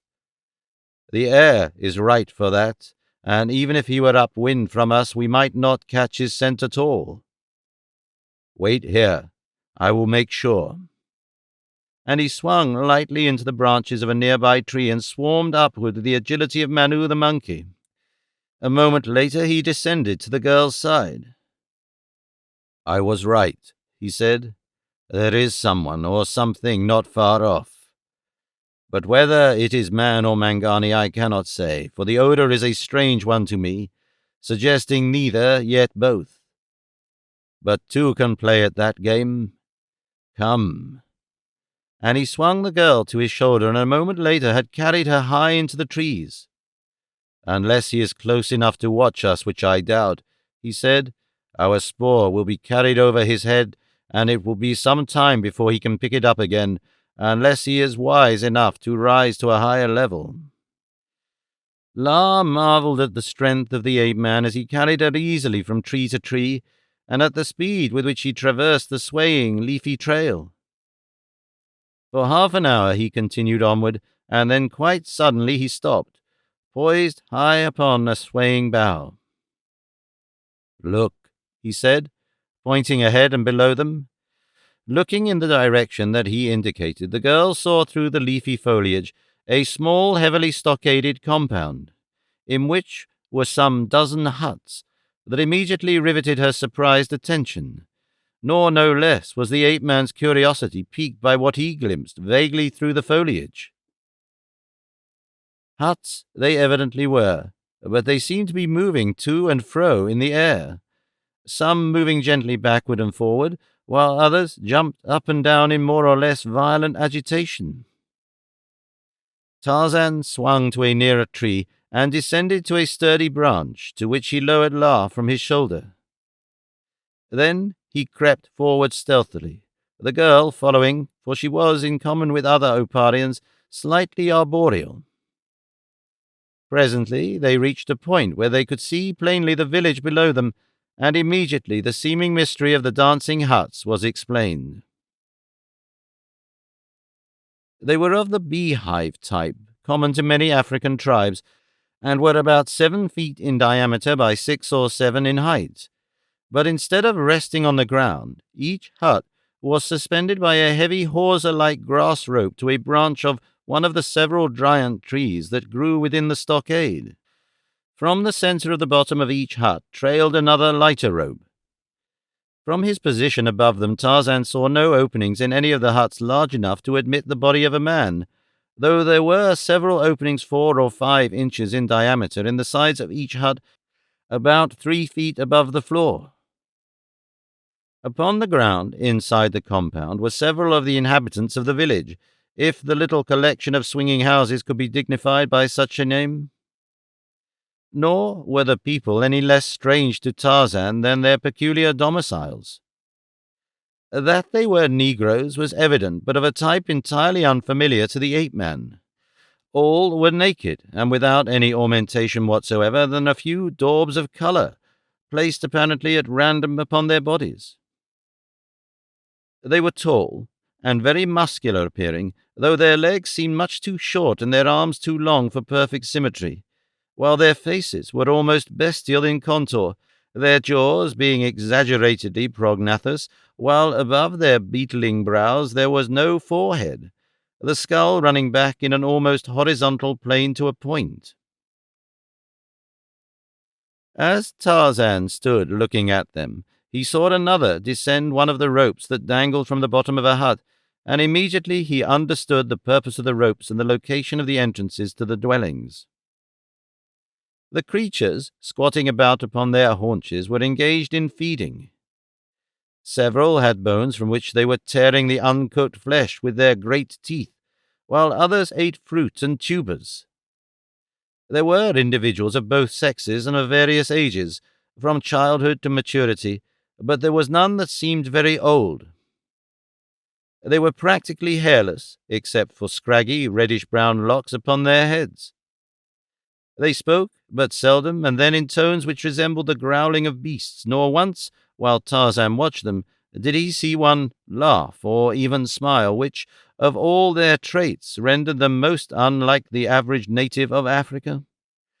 Though Tarzan's eyes searched the compound carefully, he saw no indication of cooking utensils or of any fire. Upon the ground about them lay their weapons, short javelin-like spears and a sort of battle-axe with a sharpened metal blade. Tarzan of the Apes was glad that he had come this way, for it had permitted him to see such a type of native as he had not dreamed existed, a type so low that it bordered closely upon the brute. Even the Wazdons and Hodons of Pal Uldon were far advanced in the scale of evolution compared to these. As he looked at them, he could not but wonder that they were sufficiently intelligent to manufacture the weapons they possessed, which he could see, even at a distance, were of fine workmanship and design. Their huts, too, seemed well and ingeniously made, while the stockade which surrounded the little compound was tall, strong, and well built, evidently for the purpose of safeguarding them against the lions which infested the basin. As Tarzan and La watched these people, they became presently aware of the approach of some creature from their left, and a moment later they saw a man similar to those of the compound swinging from a tree that overhung the stockade and drop within. The others acknowledged his coming with scarce more than indifferent glances. He came forward and, squatting among them, appeared to be telling them of something, and though Tarzan could not hear his words, he judged from his gestures and the sign language which he used to supplement his meagre speech that he was telling his fellows of the strange creatures he had seen in the forest a short time before, and the ape-man immediately judged that this was the same whom he had been aware was following them and whom he had successfully put off the scent. The narration evidently excited them, for some of them arose and, leaping up and down with bent knees, slapped their arms against their sides grotesquely. The expressions upon their faces scarcely changed, however, and after a moment each squatted down again as he had been before. It was while they were thus engaged that there echoed through the forest a loud scream that awakened in the mind of the ape-man many savage memories. "Bolgani," he whispered to La. "It is one of the great apes," she said, and shuddered. Presently they saw him, swinging down the jungle trail toward the compound. A huge gorilla, but such gorilla as Tarzan of the Apes had never looked on before. Of almost gigantic stature, the creature was walking erect with the stride of a man, not ever once touching his knuckles to the ground.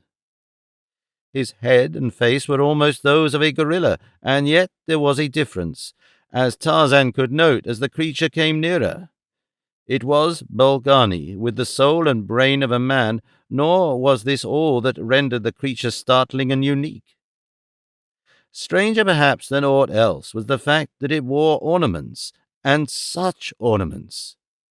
Gold and diamonds sparkled against its shaggy coat. Above its elbows were numerous armlets, and there were anklets upon its legs, while from a girdle about its middle there depended before and behind a long, narrow strip that almost touched the ground and which seemed to be entirely constructed of golden spangles set with small diamonds. Never before had John Clayton, Lord Greystoke, seen such a display of barbaric finery, nor even amidst the jewels of Opar such a wealth of priceless stones. Immediately after the hideous scream had first broken the comparative silence of the forest, Tarzan had noticed its effects upon the inmates of the compound.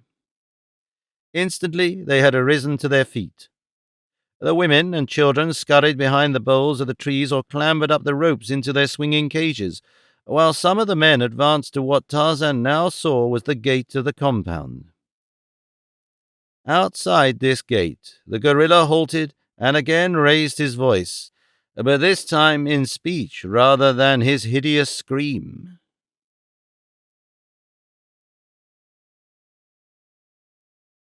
Chapter 9. The Shaft of Death. As the huge, man-like gorilla entered the compound, the warriors closed the gate and fell back respectfully as he advanced to the center of the village, where he stood for a moment, looking about. "Where are the Shis and the Balus?" he asked tersely. "Call them." The women and the children must have heard the command, but they did not emerge from their hiding places. The warriors moved about uneasily, evidently torn by the conflicting emotions of fear of the creature who had issued the order and reluctance to fulfill his commands. "Call them," he repeated, "or go and fetch them." But at last one of the warriors mustered the courage to address him. "This village has already furnished one woman within the moon," he said. "It is the turn of another village." "Silence!" roared the gorilla man, advancing threateningly toward him. "You are a rash Gomangani to threaten the will of a Bolgani. I speak with the voice of Numa, the emperor. Obey or die." Trembling, the black turned and called the women and children, but none responded to his summons. The Bolgani gestured impatiently. "Go and fetch them," he demanded, and the blacks, cringing, moved sullenly across the compound toward the hiding places of their women and children. Presently they returned, dragging them with them, by the arms sometimes, but usually by the hair. Although they had seemed to loathe to give them up, they showed no gentleness toward them, nor any indication of affection. Their attitude toward them, however, was presently explained to Tarzan by the next words of the warrior who had spoken previously. "Great Bolgani," he said, addressing the gorilla man, "if Numa takes always from this village, there will soon be not enough women for the warriors here, and there will be too few children, and in a little time there will be none of us left." "What of that?" growled the gorilla man. "There are already too many Gomangani in the world. For what other purpose were you created than to serve Numa the Emperor and his chosen people, the Bolgani?" As he spoke, he was examining the women and children, pinching their flesh and pounding upon their chests and backs. Presently he returned to a comparatively young woman, straddling whose hip was a small child. "This one will do," he said, snatching the child from its mother and hurling it roughly across the compound, where it lay against the face of the palisade, moaning pitifully, and perchance broken and dying. The poor, stupid mother, apparently more beast than human, stood for a moment trembling in dumb anguish, and then she started to rush forward to her child. But the gorilla man seized her with one of his great hands and hurled her to the ground. Simultaneously, there arose from the silent foliage above them the fierce and terrible scream of the challenging bull-ape.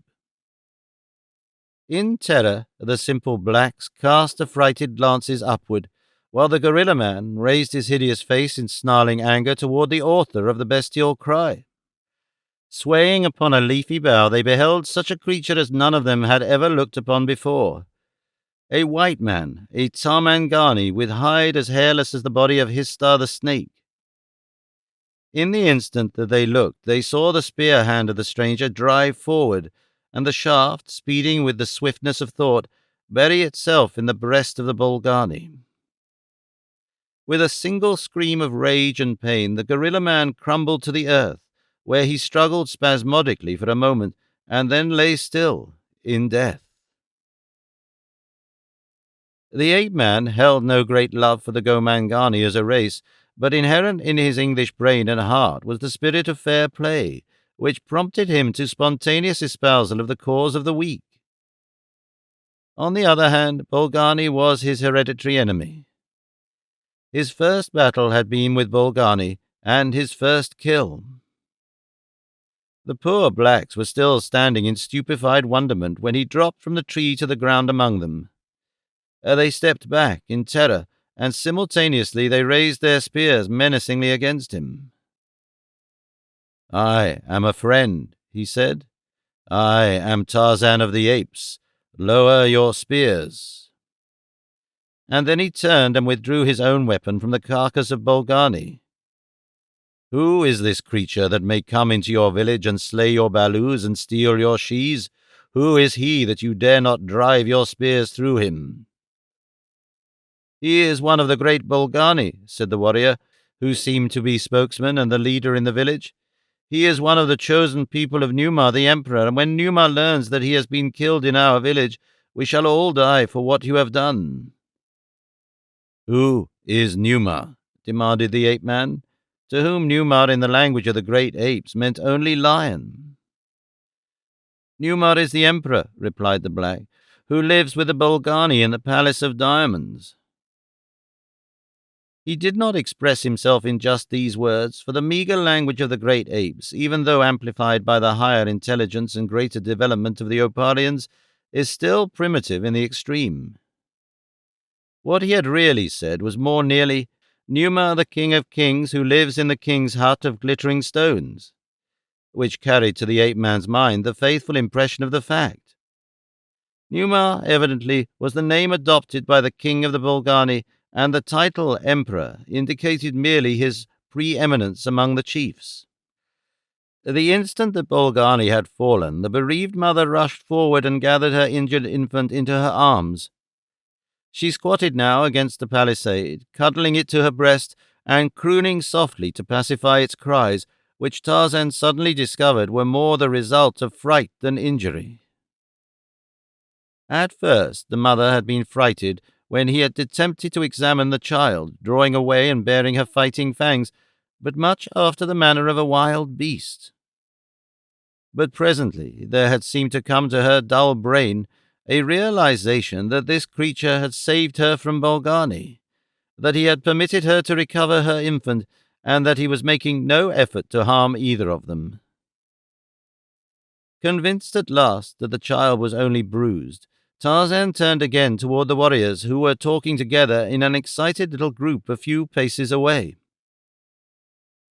As they saw him advancing, they spread into a semicircle and stood facing him.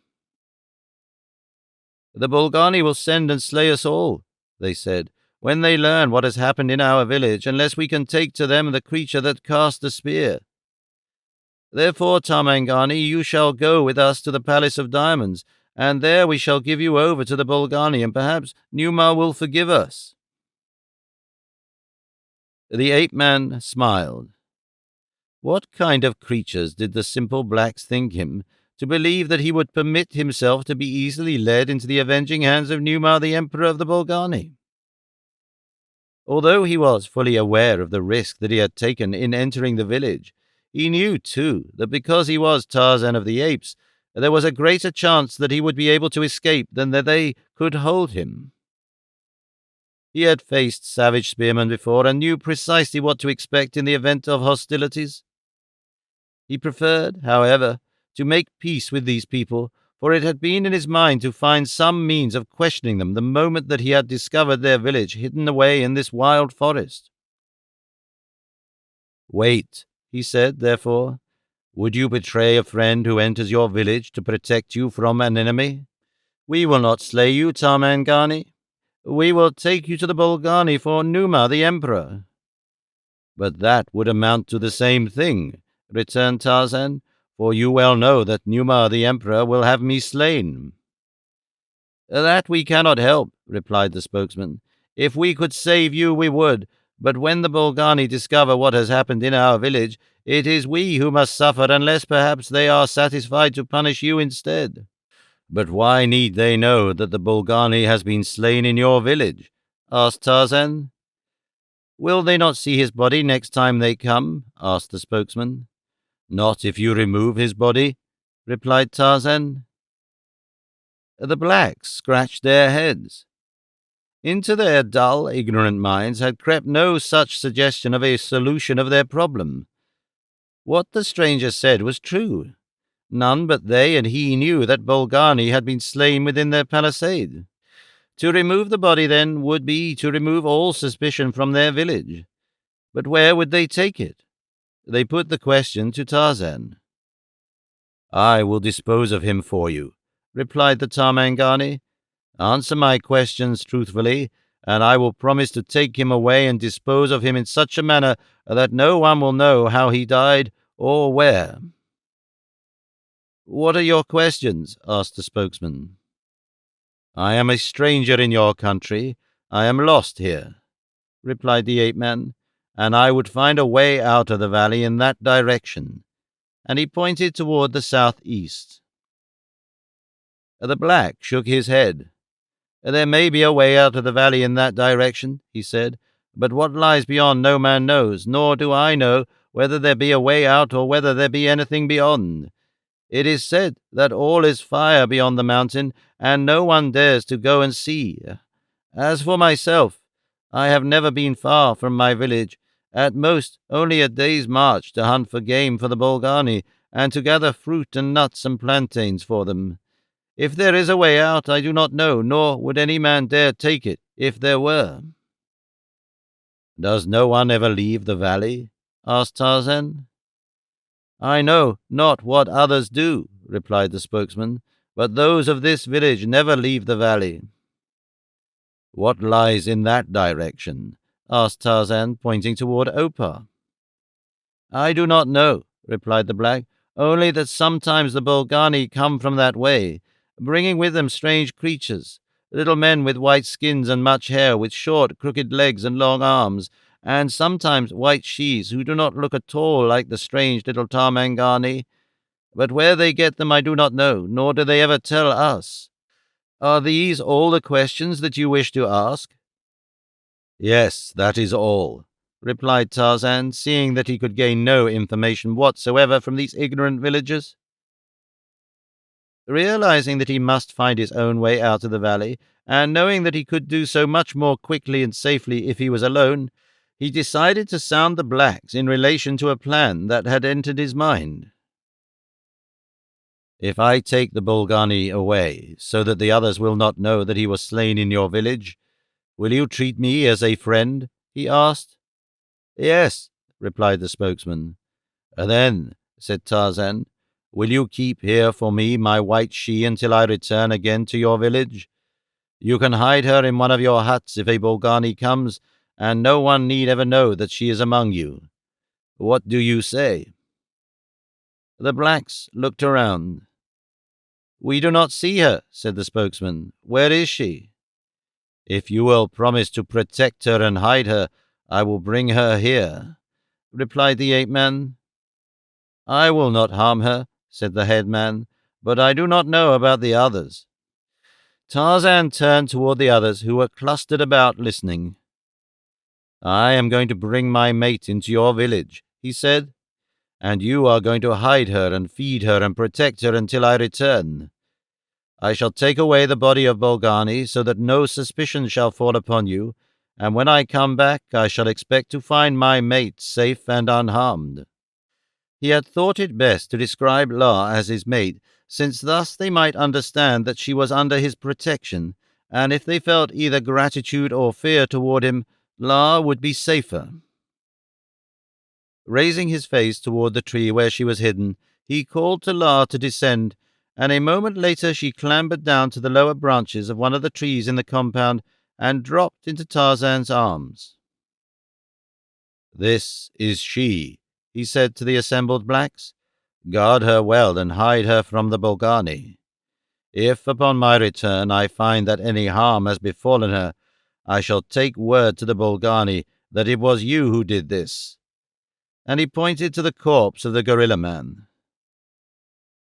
La turned appealingly toward him, fear showing in her eyes. "You are not going to leave me here?" she asked. "Temporarily only," replied Tarzan. "These poor people are afraid that if the death of this creature is traced to their village, they shall all suffer the wrath of his fellows, and so I have promised that I will remove the evidence in such a way as to direct suspicion elsewhere. If they are sufficiently high in the scale of evolution to harbor sentiments of gratitude, which I doubt, they will feel obligated to me for having slain this beast. as well as for preventing suspicion falling upon them. For these reasons they should protect you, but to make assurance doubly sure, I have appealed also to their fear of the Bolgani, a characteristic which I know they possess. I am sure that you will be as safe here as with me until I return. Otherwise, I would not leave you. But alone I can travel much faster, and while I am gone I intend to find a way out of this valley, and then I shall return for you, and together we may make our escape easily, or at least with greater assurance of success than were we to blunder slowly about together. You will come back? She asked, a note of fear, longing, and appeal in her voice. I will come back, he replied, and then turning to the blacks, clear out one of these huts for my mate, and see that she is not molested, and that she is furnished with food and water. And remember what I said. Upon her safety your lives depend. Stooping, Tarzan lifted the dead gorilla man to his shoulder, and the simple blacks marveled at his prowess. Of great physical strength themselves, there was not one of them but would have staggered under the weight of Bolgani. Yet this strange Tarmangani walked easily beneath his burden, and when they had opened the gate in the palisade, he trotted down the jungle trail as though he carried nothing but his own frame. A moment later he disappeared at a turn and was swallowed by the forest. La turned to the blacks. "Prepare my hut," she said, for she was very tired and longed to rest. They eyed her askance and whispered among themselves. It was evident to her that there was a difference of opinion among them, and presently, from snatches of conversation which she overheard, she realized that while some of the blacks were in favor of obeying Tarzan's injunctions implicitly, there were others who objected strenuously, and who wished to rid their village of her, lest she be discovered there by the Bolgani, and the villagers be punished accordingly. It would be better, she heard one of the blacks say, to turn her over to the Bolgani at once and tell them that we saw her mate slay the messenger of Numa. We will say that we tried to capture the Tarmangani, but that he escaped, and that we were only able to seize his mate. Thus we will win the favor of Numa, and perhaps then he will not take so many of our women and children. But the Tarmangani is great, replied one of the others. He is more powerful even than Bolgani. He would make a terrible enemy, and as the chances are that the Bolgani would not believe us, we should then have not only them but the Tarmangani to fear. You are right, cried La. The Tarmangani is great. Far better will it be for you to have him for friend than enemy. Single-handed he grapples with Numa the lion and slays him. You saw with what ease he lifted the body of the mighty Bolgani to his shoulder. You saw him trot lightly down the jungle trail beneath his burden. With equal ease will he carry the corpse through the trees of the forest far above the ground. In all the world there is no other like him, no other like Tarzan of the apes. If you are wise, Gomangani, you will have Tarzan for a friend. The blacks listened to her, their dull faces revealing nothing of what was passing in their stupid brains. For a few moments they stood thus in silence, the hulking, ignorant blacks upon one side, the slender, beautiful white woman upon the other. Then La spoke. "Go," she cried imperiously, "and prepare my hut." It was the high priestess of the flaming god La, the queen of Opar, addressing the slaves. Her regal mien, her commanding tones, wrought an instant change in the villagers, and La knew then that Tarzan was right in his assumption that they could be moved only through fear, for now they turned quickly, cowering like whipped dogs, and hastened to a nearby hut, which they quickly prepared for her, fetching fresh leaves and grasses for its floor, and fruit and nuts and plantains for her meal. When all was ready, La clambered up the rope and through the circular opening in the floor of the hanging hut, which she found large and airy, and now reasonably clean. She drew the rope up after her and threw herself upon the soft bed they had prepared for her, and soon the gentle swaying of the swinging hut The soft murmur of the leaves above her, the voices of the birds and insects, combined with her own physical exhaustion to lull her into deep slumber.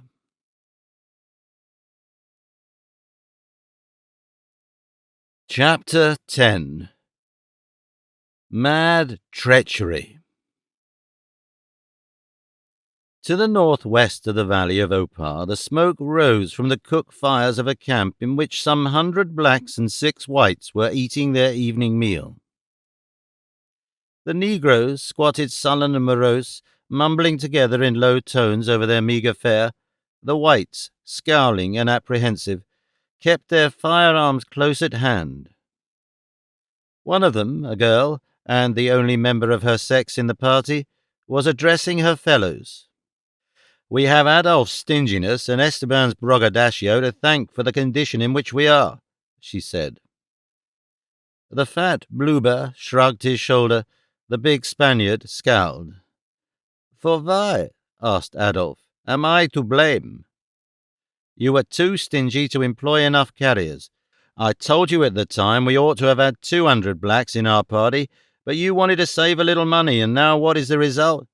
50 men carrying 80 pounds of gold apiece, and the other carriers are overburdened with camp equipment, while there are scarce enough left for Ascari to guard us properly. We have to drive them like beasts to make any progress and keep them from throwing away their loads, and they are fagged out and angry. They don't require much of an excuse to kill us all on the spot. On top of all this, they are underfed. If we could keep their bellies filled, we could probably keep them happy and reasonably contented. But I have learned enough about natives to know that if they are hungry, they are neither happy nor contented, even in idleness. If Esteban had not bragged so much about his prowess as a hunter, we should have brought enough provisions to last us through. But now, though we are barely started upon our return journey, we are upon less than half rations." "I can't kill game where there isn't any game," growled the Spaniard. "There is plenty of game," said Kraski the Russian.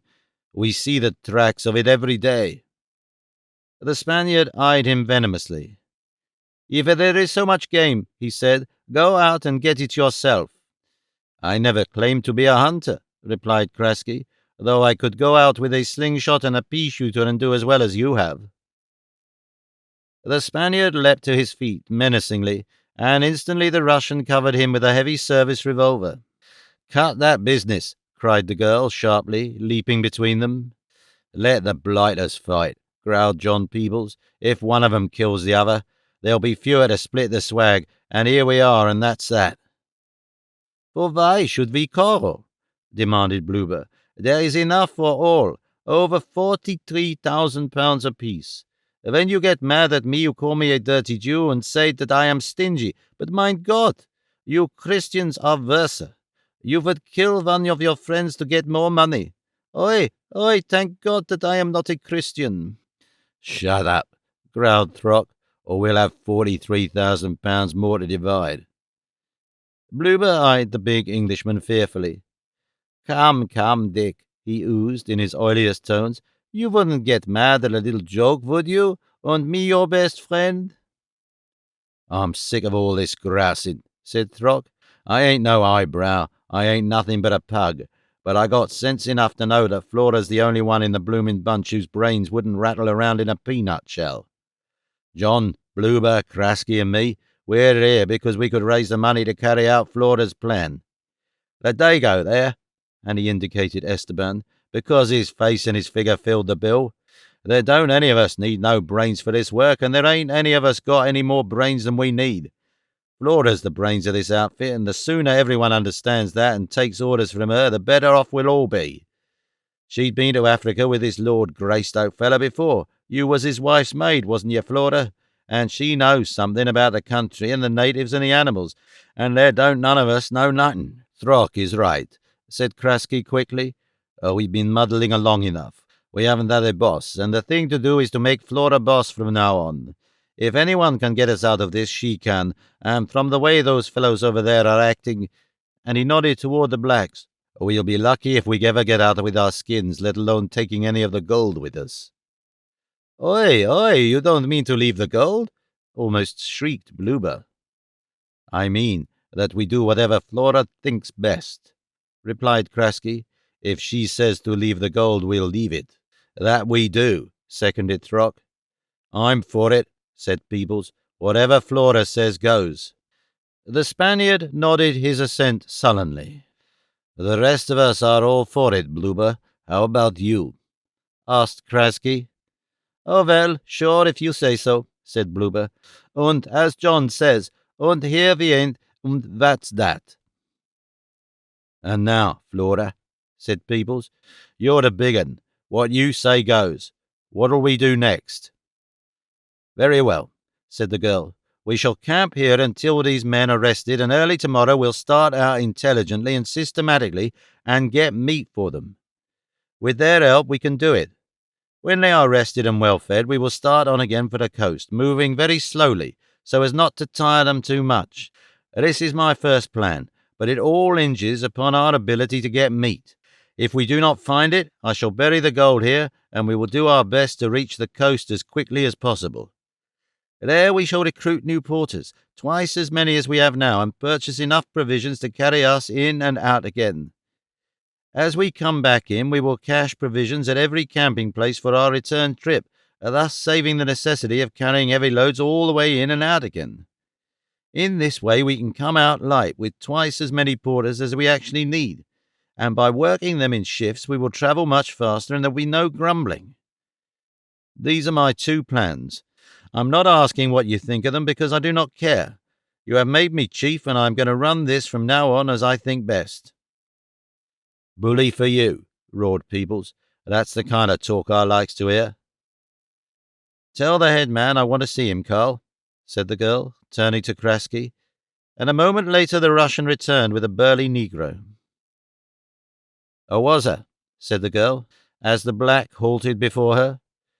"We are short of food, and the men are burdened with loads twice as heavy as they should carry. Tell them that we shall wait here until they are rested, and that tomorrow we shall all go out and hunt for meat. You will send your boys out under 3 good men, and they will act as beaters and drive the game into us. In this way we should get plenty of meat, and when the men are rested and well fed, we will move on slowly. Where game is plentiful, we will hunt and rest. Tell them that if they do this, and we reach the coast in safety and with all our loads, I shall pay them twice what they agreed to come for." "Oi, oi!" spluttered Bloober. "Twice what they agreed to come for? Oh, Flora, why not offer them 10%? That would be fine interest on their money." "Shut up, you fool," snapped Krasky, and Bloober subsided, though he rocked back and forth, shaking his head in disapproval. The black, who had presented himself for the interview with sullen and scowling demeanor, brightened visibly now. "I will tell them," he said, "and I think that you will have no more trouble." "Good," said Flora. "Go and tell them now." And the black turned and left. "There," said the girl, with a sigh of relief. "I believe that we can see light ahead at last." "Twice what we promised to pay," bawled Bloober. "Oi, oi!" Early the following morning they prepared to set out upon the hunt. The blacks were now smiling and happy in anticipation of plenty of meat, and as they tramped off into the jungle they were singing gaily. Flora had divided them into 3 parties, each under a head man, with explicit directions for the position each party was to take in the line of beaters. Others had been detailed to the whites as gun-bearers, while a small party of the Askari were left behind to guard the camp. The whites, with the exception of Esteban, were armed with rifles.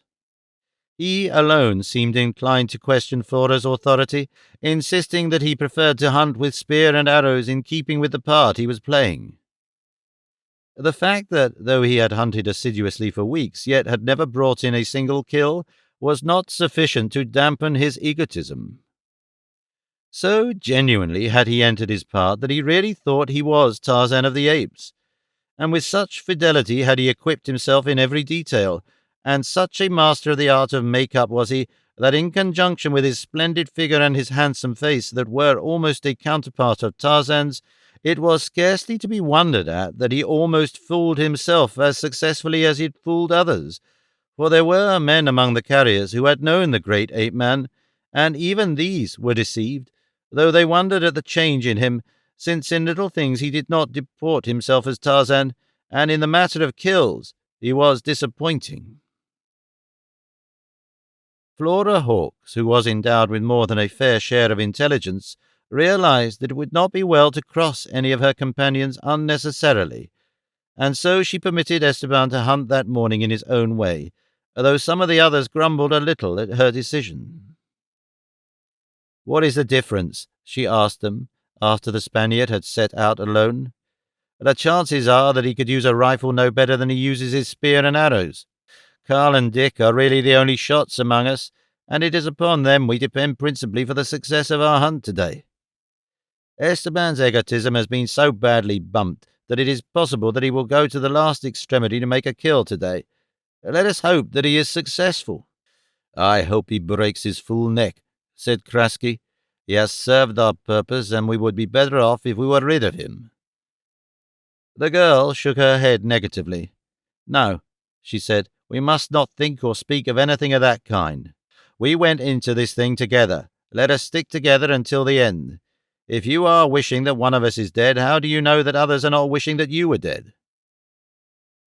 "I haven't any doubt but that Miranda wishes I were dead," replied Kraski.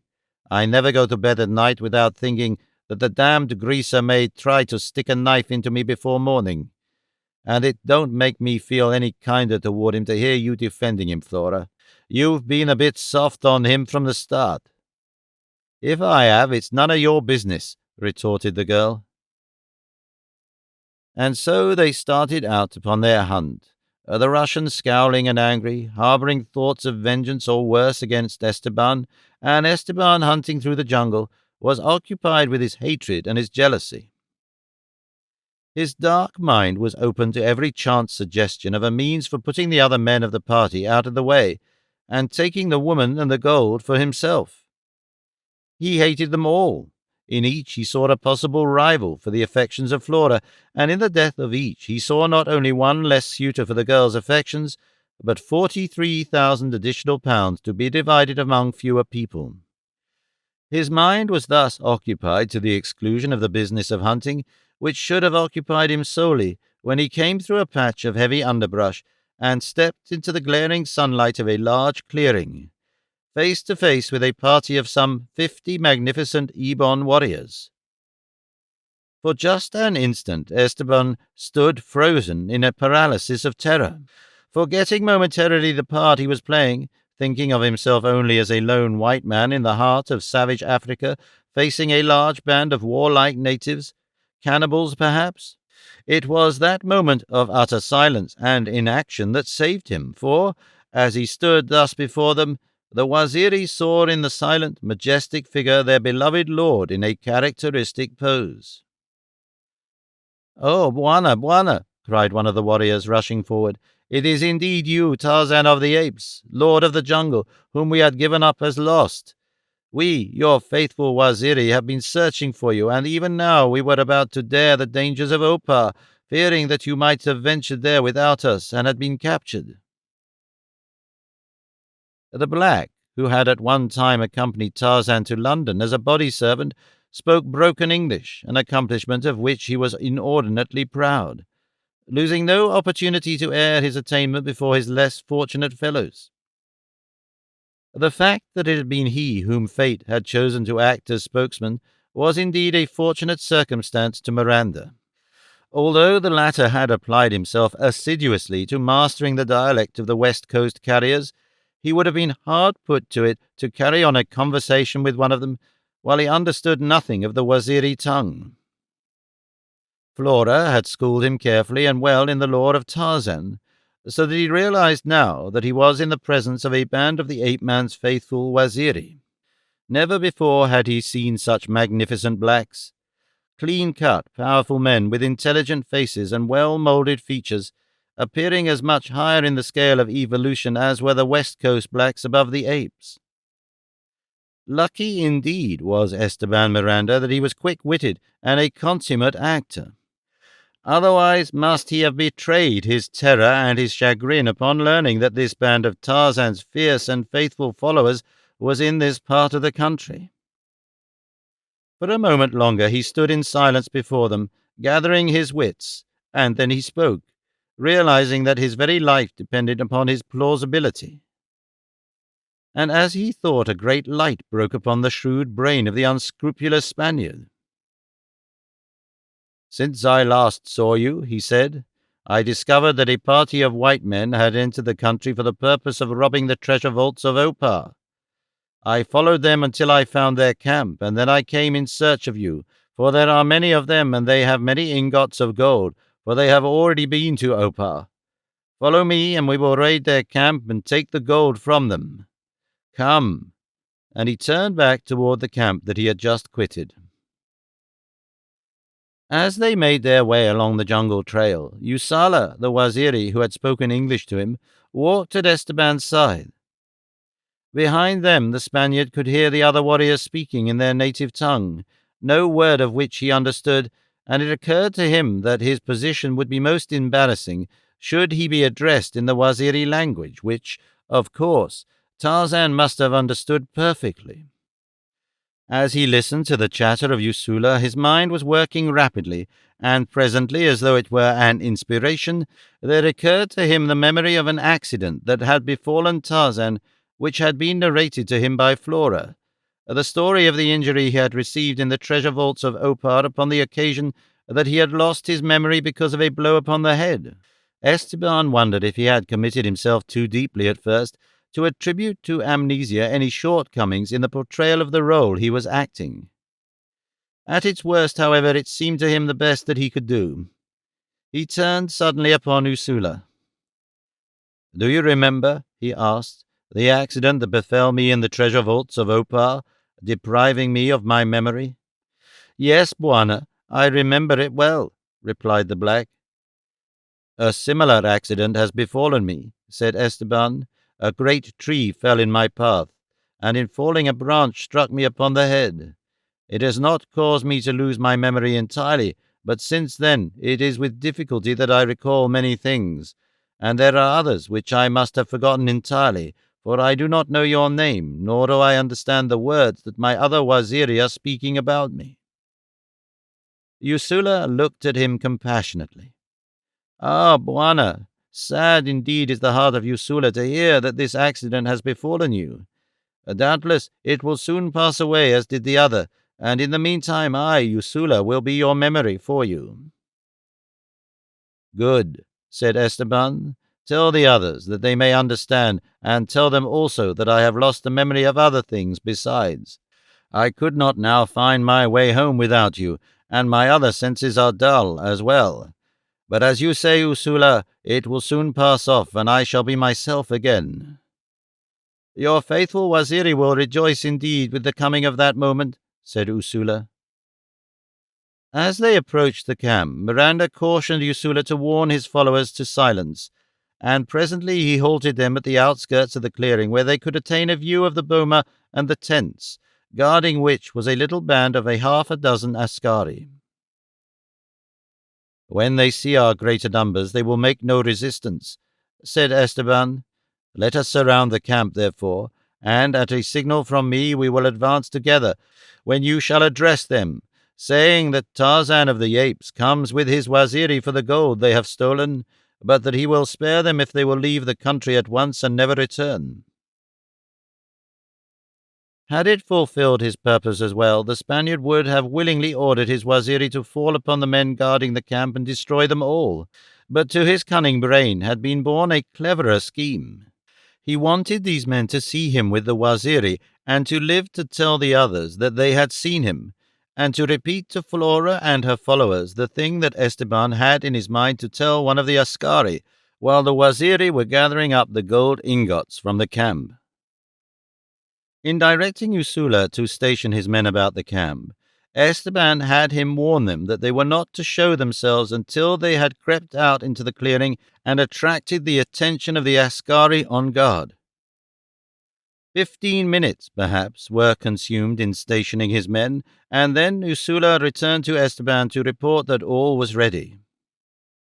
"When I raise my hand, then you will know that they have recognized me, and that you are to advance," Esteban cautioned him, and stepped forward slowly into the clearing. One of the askari saw him and recognized him as Esteban. The Spaniard took a few steps closer to the boma and then halted. "I am Tarzan of the Apes," he said.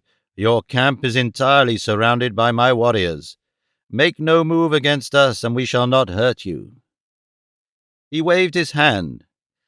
50 stalwart Waziri stepped into view from the concealing verdure of the surrounding jungle. The askari eyed them in ill-concealed terror, fingering their rifles nervously. "Do not shoot," cautioned Esteban, "or we shall slay you all." He approached more closely, and his Waziri closed in about him, entirely surrounding the boma.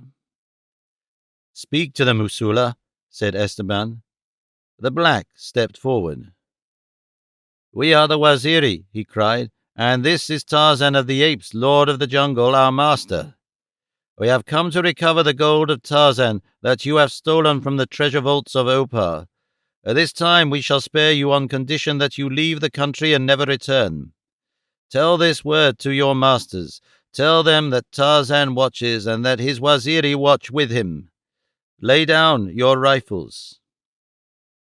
The askari, glad to escape so easily, complied with the demands of Usula, and a moment later the Waziri had entered the boma and at Esteban's direction were gathering up the golden ingots. As they worked, Esteban approached one of the askari, whom he knew spoke broken English.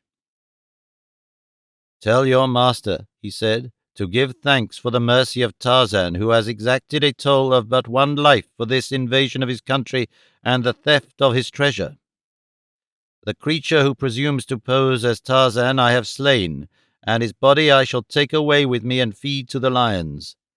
Tell them that Tarzan forgives even their attempt to poison him upon the occasion that he visited their camp, but only upon the condition that they never return to Africa, and that they divulge the secret of Opar to no others. Tarzan watches, and his Waziri watch, and no man may enter Africa without Tarzan's knowledge. Even before they left London, I knew that they were coming. Tell them that." It took but a few minutes for the Waziri to gather up the golden ingots, and before the askari had recovered from the surprise of their appearance, they had gone again into the jungle, with Tarzan their master. It was late in the afternoon before Flora and the 4 white men returned from their hunt, surrounded by happy, laughing blacks bearing the fruits of a successful chase. "Now that you are in charge, Flora," Krasky was saying, "fortune is smiling upon us indeed. We have enough meat here for several days, and with plenty of meat in their bellies they ought to make good progress." "I will say it myself that things look brighter," said Blueber. "Blimey, they do that," said Throck. "I'm telling you, Flora's a bright one." "What the devil is this?" demanded Peebles. "What's wrong with them beggars?"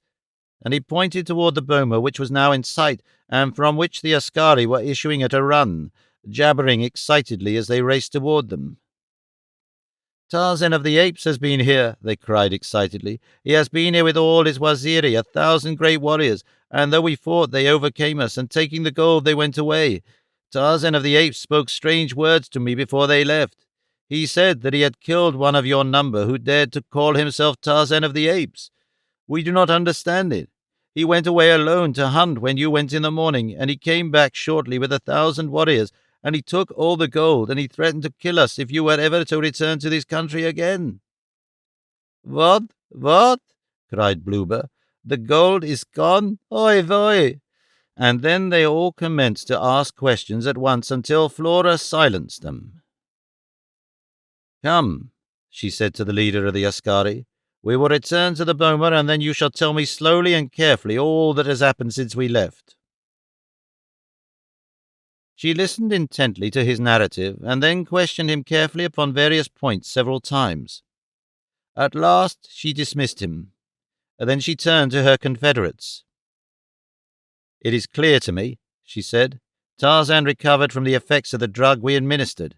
Then he followed us with his Waziri, caught Esteban and killed him, and, finding the camp, has taken the gold away. We shall be fortunate indeed if we escape from Africa with our lives." Oi, oi! Almost shrieked Bloober. The dirty crook, he steals all our gold, and we lose our £2,000 into the bargain. Oi, oi! Shut up, you dirty Jew, growled Throck. If it hadn't have been for you and the Dago, this here thing would never have happened. With him, I'm a bragging about his hunting and not being able to kill anything, and you are squeezing every bloomin' halfpenny. We're in a rotten mess, that we are. This here Tarzan bounder, he bumped off Esteban, which is the best work he ever done. Too bloody bad you weren't here to get it too, and what I got a good mind to do is to slit your throat myself. Stow the guff, Dick, roared Peebles. It wasn't nobody's fault as far as I can see. Instead of talking, what we ought to do is to get after this here Tarzan feather and take the blooming gold away from him. Flora Hawkes laughed. We haven't a chance in the world, she said. I know this Tarzan bloke. If he was all alone, we wouldn't be a match for him, but he's got a bunch of his Waziri with him, and there are no finer warriors in Africa than they. And they'd fight for him to the last man. You just tell Owaza that you're thinking of going after Tarzan of the Apes and his Waziri to take the gold away from them, and see how long it be before we wouldn't have a single nigger with us. The very name of Tarzan scares these West Coast blacks out of a year's growth. They would sooner face the devil. No, sir, we've lost, and all we can do is to get out of the country and thank our lucky stars if we manage to get out alive. The ape man will watch us. I should not be surprised if he were watching us this minute. The companions looked around apprehensively at this, casting nervous glances toward the jungle, and he'd never let us get back to Opar for another load, even if we could prevail upon our blacks to return there. £2,000, £2,000, wailed Bloober, and all this suit, what it cost me 20 guineas, what I can't wear it again in England unless I go to a fancy dress ball, which I never do. Krasky had not spoken, but had sat with his eyes upon the ground, listening to the others. Now he raised his head. We have lost our gold, he said, and before we get back to England we stand to spend the balance of our £2,000. In other words, our expedition is a total loss. The rest of you may be satisfied to go back broke, but I am not. There are other things in Africa besides the gold of Opar, and when we leave the country there is no reason why we shouldn't take something with us that will repay us for our time and investment. What do you mean? Asked Peebles. I have spent a lot of time talking with Owazar, replied Krasky, trying to learn their crazy language, and I have come to find out a lot about the old villain. He's as crooked as they make 'em, and if he were to be hanged for all his murders, he'd have to have more lives than the cat, but notwithstanding all that, he's a shrewd old fellow, and I've learned a lot more from him than just his monkey talk. I have learned enough, in fact, so that I may feel safe in saying that if we stick together we can go out of Africa with a pretty good-sized stake. Personally, I haven't given up the gold of Opar yet. What we've lost, but there's plenty left where that came from, and some day after this blows over I'm coming back to get my share. But how about this other thing? Asked Flora. How can Owaza help us? There's a little bunch of Arabs down here, explained Krasky, stealing slaves and ivory. Owaza knows where they are working and where their main camp is. There are only a few of them, and their blacks are nearly all slaves who would turn on them in a minute. Now the idea is this. We have a big enough party to overpower them and take their ivory away from them if we can get their slaves to take our side. We don't want the slaves. We couldn't do anything with them if we had them, so we can promise them their freedom for their help and give Owaza and his gang a share in the ivory. How do you know Owaza will help us? Asked Flora. The idea is his. That's the reason I know, replied Krasky. It sounds good to me, said Peebles. I ain't for going home empty-handed. And in turn the others signified their approval of the scheme.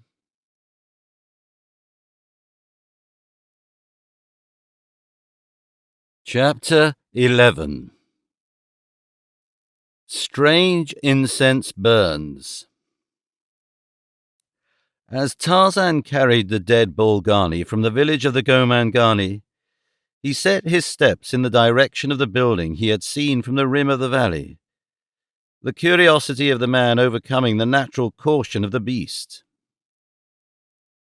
He was traveling upwind, and the odors wafted down to his nostrils told him that he was approaching the habitat of the Bolgani. Intermingled with the scent spoor of the guerrilla men was that of Gomangani, and the odor of cooked food, and the suggestion of a heavily sweet scent, which the ape-man could connect only with burning incense, though it seemed impossible that such a fragrance could emanate from the dwellings of the Bolgani. Perhaps it came from the great edifice he had seen, a building which must have been constructed by human beings, and in which human beings might still dwell, though never among the multitudinous odors that assailed his nostrils did he once catch the faintest suggestion of the man-scent of whites. When he perceived from the increasing strength of their odor that he was approaching close to the Bolgani, Tarzan took to the trees with his burden, that he might thus stand a better chance of avoiding discovery, and presently, through the foliage ahead, he saw a lofty wall, and beyond, the outlines of the weird architecture of a strange and mysterious pile. Outlines that suggested a building of another world, so unearthly were they, and from beyond the wall came the odor of the Bolgani and the fragrance of the incense, intermingled with the scent spoor of Numa the lion. The jungle was cleared away for 50 feet outside the wall surrounding the building, so that there was no tree overhanging the wall. But Tarzan approached as closely as he could, while still remaining reasonably well concealed by the foliage. He had chosen a point at a sufficient height above the ground to permit him to see over the top of the wall. The building within the enclosure was of great size, its different parts appearing to have been constructed at various periods, and each with utter disregard to uniformity, resulting in a conglomeration of connecting buildings and towers, no two of which were alike, though the whole presented a rather pleasing, if somewhat bizarre, appearance. The building stood upon an artificial elevation about 10 feet high, surrounded by a retaining wall of granite, a wide staircase leading to the ground level below. About the building were shrubbery and trees, some of the latter seeming to be of great antiquity, while one enormous tower was almost entirely covered by ivy. By far the most remarkable feature of the building, however, lay in its rich and barbaric ornamentation. Set into the polished granite of which it was composed was an intricate mosaic of gold and diamonds. Glittering stones in countless thousands scintillated from facades, minarets, domes, and towers. The enclosure, which comprised some 15 or 20 acres, was occupied for the most part by the building. The terrace upon which it stood was devoted to walks, flowers, shrubs, and ornamental trees, while that part of the area below, which was within the range of Tarzan's vision, seemed to be given over to the raising of garden truck. In the garden and upon the terrace were naked blacks, such as he had seen in the village where he had left La. There were both men and women, and these were occupied with the care of growing things within the enclosure. Among them were several of the gorilla-like creatures such as Tarzan had slain in the village, but these performed no labor, devoting themselves rather, it seemed, to directing the work of the blacks, toward whom their manner was haughty and domineering, sometimes even brutal. These gorilla men were trapped in rich ornaments, similar to those upon the body which now rested in a crotch of the tree behind the ape-man. As Tarzan watched with interest the scene below him, 2 Bolgani emerged from the main entrance, a huge portal some 30 feet in width and perhaps 15 feet high. The 2 wore headbands, supporting tall white feathers. As they emerged, they took post on either side of the entrance, and cupping their hands before their mouths, gave voice to a series of shrill cries that bore a marked resemblance to trumpet calls. Immediately the blacks ceased work and hastened to the foot of the stairs descending from the terrace to the garden. Here they formed lines on either side of the stairway, and similarly the Bolgani formed two lines upon the terrace from the main portal to the stairway, forming a living aisle from one to the other. Presently, from the interior of the building came other trumpet-like calls, and a moment later Tarzan saw the head of a procession emerging. First came 4 Bolgani abreast, each bedecked with an ornate feather headdress, and each carrying a huge bludgeon erect before him. Behind these came 2 trumpeters, and 20 feet behind the trumpeters paced a huge, black-maned lion, held in leash by 4 sturdy blacks, 2 upon either side, holding what appeared to be golden chains that ran to a scintillant diamond collar about the beast's neck. Behind the lion marched 20 more Bolgani, 4 abreast. These carried spears, but whether they were for the purpose of protecting the lion from the people, or the people from the lion, Tarzan was at a loss to know. The attitude of the Bolgani lining either side of the way between the portal and the stairway indicated extreme deference, for they bent their bodies from their waists in a profound bow while Numa was passing between their lines. When the beast reached the top of the stairway, the procession halted, and immediately the Gomangani ranged below prostrated themselves and placed their foreheads on the ground. Numa, who was evidently an old lion, stood with lordly mien surveying the prostrate humans before him. His evil eyes glared glassily, the while he bared his tusks in a savage grimace, and from his deep lungs rumbled forth an ominous roar, at the sound of which the Gomangani trembled in unfeigned terror. The ape-man knit his brows in thought. Never before had he been called upon to witness so remarkable a scene of the abasement of man before a beast. Presently the procession continued upon its way, descending the staircase and turning to the right along a path through the garden, and when it had passed them, the Gomangani and the Bolgani arose and resumed their interrupted duties. Tarzan remained in his concealment, watching them, trying to discover some explanation for the strange, paradoxical conditions that he had witnessed. The lion, with his retinue, had turned the far corner of the palace and disappeared from sight. What was he to these people, to these strange creatures? What did he represent? Why this topsy-turvy arrangement of species? Here man ranked lower than the half-beast, and above all, from the deference that had been accorded him, stood a true beast, a savage carnivore. He had been occupied with his thoughts and his observations for some 15 minutes following the disappearance of Numa around the eastern end of the palace, when his attention was attracted to the opposite end of the structure by the sound of other shrill trumpet calls. Turning his eyes in that direction, he saw the procession emerging again into view and proceeding toward the staircase down which they had entered the garden. Immediately the notes of the shrill call sounded upon their ears. The Gomangani and the Bolgani resumed their original positions from below the foot of the staircase to the entrance to the palace, and once again was homage paid to Numa as he made his triumphal entry into the building.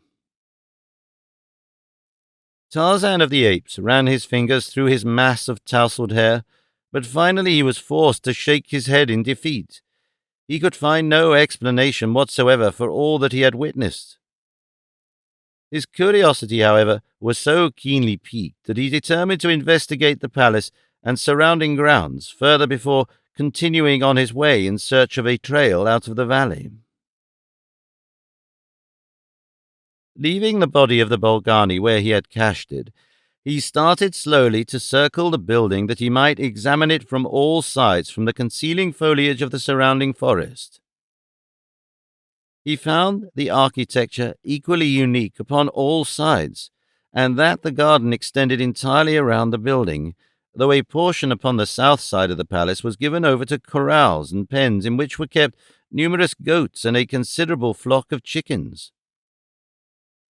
Upon this side also were several hundred swinging beehive huts, such as he had seen in the native village of the Gomangani. These he took to be the quarters of the black slaves, who performed all the arduous and menial labor connected with the palace. The lofty granite wall which surrounded the entire enclosure was pierced by but a single gate which opened opposite the east end of the palace. This gate was large and of massive construction, appearing to have been built to withstand the assault of numerous and well-armed forces. So strong did it appear that the ape-man could not but harbor the opinion that it had been constructed to protect the interior against forces equipped with heavy battering rams. That such a force had ever existed within the vicinity in historic times seemed most unlikely, and Tarzan conjectured, therefore, that the wall and the gate were of almost unthinkable antiquity, dating doubtless from the forgotten age of the Atlanteans, and constructed perhaps to protect the builders of the Palace of Diamonds from the well-armed forces that had come from Atlantis to work the gold mines of Opar and to colonize Central Africa. While the wall, the gate, and the palace itself suggested in many ways almost unbelievable age, yet they were in such an excellent state of repair that it was evident that they were still inhabited by rational and intelligent creatures. While upon the south side, Tarzan had seen a new tower in process of construction, where a number of blacks working under the direction of Bolgani were cutting and shaping granite blocks and putting them in place. Tarzan had halted in a tree near the east gate to watch the life passing in and out of the palace grounds beneath the ancient portal, and as he watched, a long cavalcade of powerful Gomangani emerged from the forest and entered the enclosure. Swung in hides between poles, this party was carrying rough-hewn blocks of granite, 4 men to a block. 2 or 3 Bolgani accompanied the long line of carriers, which was preceded and followed by a detachment of black warriors, armed with battle-axes and spears. The demeanor and attitude of the black porters, as well as of the Bolgani, suggested to the ape-man nothing more nor less than a caravan of donkeys, plodding their stupid way at the behest of their drivers. If one lagged, he was prodded with the point of a spear or struck with its haft. There was no greater brutality shown than in the ordinary handling of beasts of burden the world around, nor in the demeanor of the blacks was there any more indication of objection or revolt than you see depicted upon the faces of a long line of burden-bearing mules. To all intents and purposes they were dumb, driven cattle. Slowly they filed through the gateway and disappeared from sight. A few moments later another party came out of the forest and passed into the palace grounds. This consisted of fully 50 armed Bolgani and twice as many black warriors with spears and axes. Entirely surrounded by these armed creatures were 4 brawny porters carrying a small litter upon which was fastened an ornate chest about 2 feet wide by 4 feet long, with a depth of approximately 2 feet. The chest itself was of some dark, weather-worn wood, and was reinforced by bands and corners of what appeared to be virgin gold, in which were set many diamonds. What the chest contained Tarzan could not, of course, conceive, but that it was considered of great value was evidenced by the precautions for safety with which it had been surrounded. The chest was borne directly into the huge, ivy-covered tower at the northeast corner of the palace, the entrance to which Tarzan now first observed was secured by doors as large and heavy as the east gate itself. At the first opportunity that he could seize to accomplish it undiscovered, Tarzan swung across the jungle trail and continued through the trees to that one in which he had left the body of the Bolgani. Throwing this across his shoulder, he returned to a point close above the trail near the east gate, and seizing upon a moment when there was a lull in the traffic, he hurled the body as close to the portal as possible. Now, thought the ape-man, let them guess who slew their fellow if they can. Making his way toward the southeast, Tarzan approached the mountains which lie back of the valley of the Palace of Diamonds. He had often to make detours to avoid native villages and to keep out of sight of the numerous parties of Bolgani that seemed to be moving in all directions through the forest. Late in the afternoon he came out of the hills into full view of the mountains. Beyond rough granite hills they were, whose precipitous peaks arose far above the timberline. Directly before him a well-marked trail led into a canyon, which he could see wound far upward toward the summit. This, then, would be as good a place to commence his investigations as another. And so, seeing that the coast was clear, the ape-man descended from the trees, and taking advantage of the underbrush bordering the trail, made his way silently yet swiftly into the hills. For the most part he was compelled to worm his way through thickets, for the trail was in constant use by Gomangani and Bolgani, parties passing up it empty-handed and returning bearing blocks of granite. As he advanced more deeply into the hills, the heavy underbrush gave way to a lighter growth of scrub, through which he could pass with far greater ease, though with considerable more risk of discovery. However, the instinct of the beast that dominated Tarzan's jungle craft permitted him to find cover where another would have been in full view of every enemy. Halfway up the mountain, the trail passed through a narrow gorge, not more than 20 feet wide, and eroded from solid granite cliffs. Here there was no concealment whatsoever, and the ape-man realized that to enter it would mean almost immediate discovery. Glancing about, he saw that by making a slight detour he could reach the summit of the gorge, where, amid tumbled granite boulders and stunted trees and shrubs, he knew that he could find sufficient concealment and perhaps a plainer view of the trail beyond. Nor was he mistaken, for, when he had reached a vantage point far above the trail, he saw ahead an open pocket in the mountains, the cliffs surrounding which were honeycombed with numerous openings which, it seemed to Tarzan, could be naught else than the mouths of tunnels. Rough wooden ladders reached to some of them, closer to the base of the cliffs, while from others knotted ropes dangled to the ground below. Out of these tunnels emerged men carrying little sacks of earth, which they dumped in a common pile beside a rivulet which ran through the gorge. Here other blacks, supervised by Bolgani, were engaged in washing the dirt, but what they hoped to find, or what they did find, Tarzan could not guess.